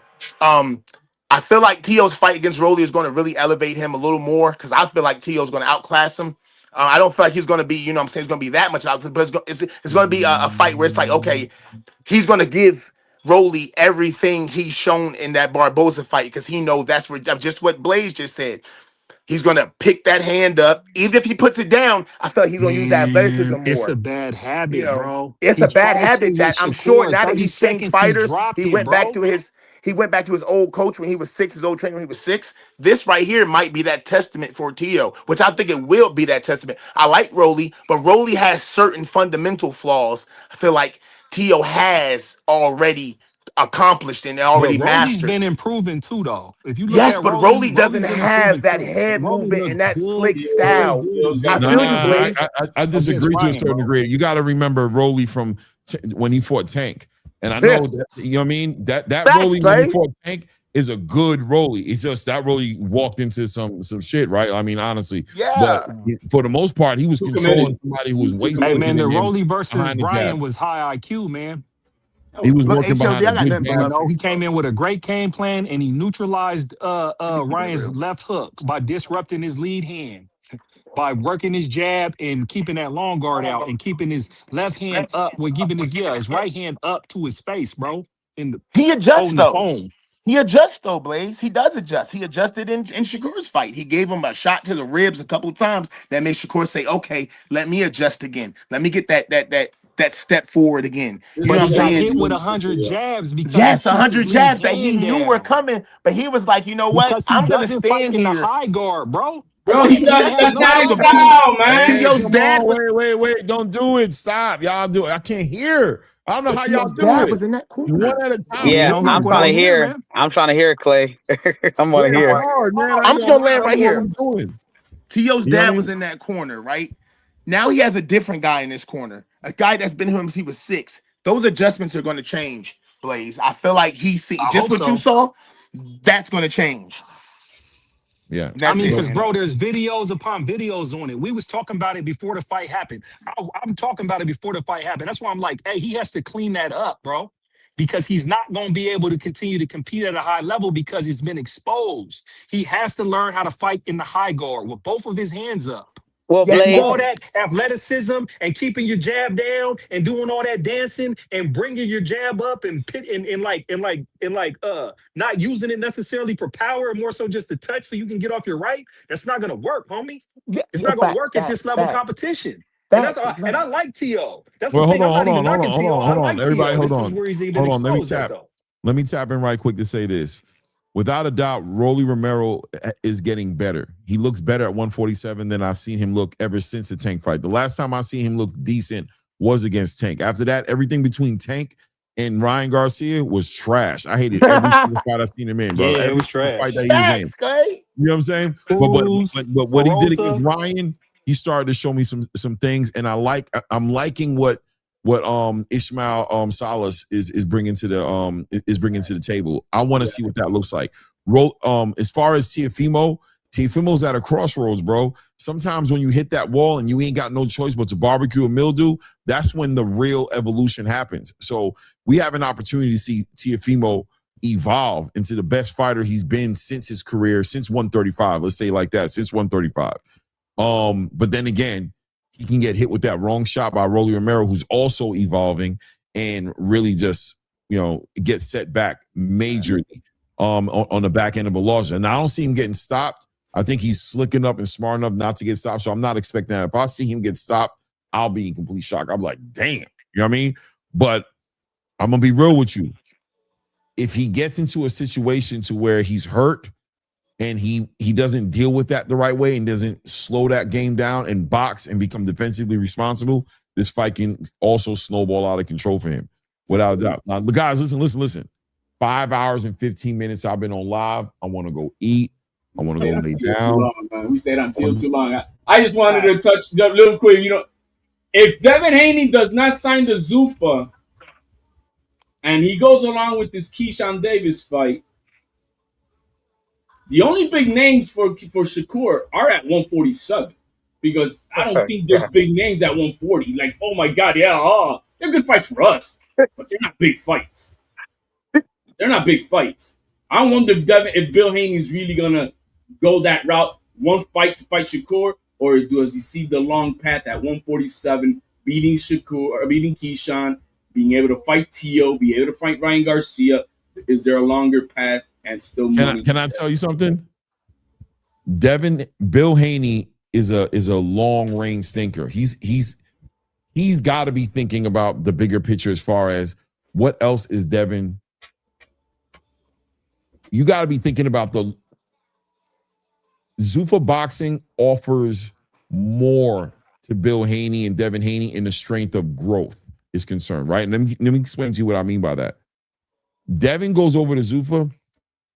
I'm telling you, with the Ultimate Fighter, with these different scenarios and marketing, they can put themselves in position to where they can bring their fighters. They can start developing their own fighters and building a stable of fighters off the strength of what Zuffa's providing the opportunities to do, which is promote on the WWE, promote on the UFC, promote on Paramount. You know, the money's there. They know that they want to be near Turkey. They know they want to be near Turkey. They don't want to be away from Turkey. They want to be closer to Turkey. They're not only entertaining a one-off fight with Shakur Stevenson, they're looking at career-defining moments. When Bill Haney said, get your son up to over $100 million, there was a lot in that statement beyond Shakur Stevenson. It was about a relationship with a up-and-coming promotional company with a lot of money behind them, coming from multiple different directions, as well as Turkey Al-Sheikh. I think they're going to make a move and they're going to go over to Zuffa because that's what makes sense for them in the big picture. That's what I believe. I think the zone is limited. All the zone can offer them is fights. And I think they're getting to a place to where they want more than just fights. They want everything else that comes with it. And I don't know that the zone deal offers them that. They've been on a nomadic run for what, 5+ years now? 7, I mean, their whole career pretty much. And what I mean by nomadic is this promotional company to this promotional company to that promotional company, to this paycheck to A side, B side politics, running on social media, doing this, making all these situations happen. And they finally have an opportunity to where Bill Haney can become a personality on a WWE platform, on a you know what I'm saying, inside of a house. You know how that would look to have Devin Haney as a head coach of a team and Shakur Stevenson as a head coach of a team and Bill Haney in the middle of all that, finally getting a chance to use all that theater, you know what I'm saying, to blow up their brand. You're talking about they're trying to paint a route for, we don't know what plans they have for Sean Haney, you know what I'm saying? How they plan on moving him? How they plan on are they going to approach the game the same way they did for Sean? No, it's a new day. The pay-per-view model isn't the same. Everything is different. They want to get with a company that has a long-term plan. That's on the table. Wrong with. That's assuming that all of that is really what's on the table. We don't know. We're speculating it could be. I mean, all of us are speculating because you just speculated that he has nobody to fight. You know what I'm saying? No, I'm speculating that. Well, we can see the landscape. If it's not Devin Haney next, who's the big name? He could fight Gary Antoine Russell. He could fight. That's not a big name. That's not a big name. No, bro, but okay, so I'm trying to get y'all to wrap y'all mind around the idea that Zuffa Boxing is not using the current landscape of boxing fans. They are not marketing to us. They are marketing to WWE fans, UFC fans, people who are not familiar with the boxing space. They're not looking at it like that's not a big fight. Those motherfuckers are going crazy just watching Rosinski, whatever his name is, fight against Christian Billiam. They're going crazy like Ryan fight Delo Santos. They don't give a fuck like that. They don't know these names like that. They're building a whole entire brand new space. It's a whole brand new game, bro. These fans over there, we just watch Shakur Stevenson get called Jalen Hurt, whatever his name is. You know what I'm saying? We just watched them completely show you that they don't even know who Shakur is in real time. They're building this shit from the ground up, bro. This is not a big fight for the traditional space, is not necessarily a big fight for, they called Terrence Crawford Kendrick Lamar, bro. These motherfuckers don't know what a big fight is in the boxing space. They don't know. They don't know what is a big fight for you and me. They're looking at competitive fights, stylistic clashes that can make them into fans of a sport they weren't even messing with like before because they were redlined out of the sport behind a pay-per-view model, which was not for the casual who's like, I don't know them well enough to give them $80. I don't even know about those big fights that you guys know about, all that history and everything that you guys are using to justify big fights or small fights. We don't even know. I understand where your gears are turning, Clay. I do, and I see it, and you're explaining it very well. the thing is, we have not seen that with an elite fighter like Shakur that they just put on and try to build it off of just whatever else. You know what I mean? That'll be then that'll be the Tank Davis space, right? That'll be the Tank Davis. We're just gonna blow him up, and no matter who he fights, right? And so, are we gonna see that with Shakur?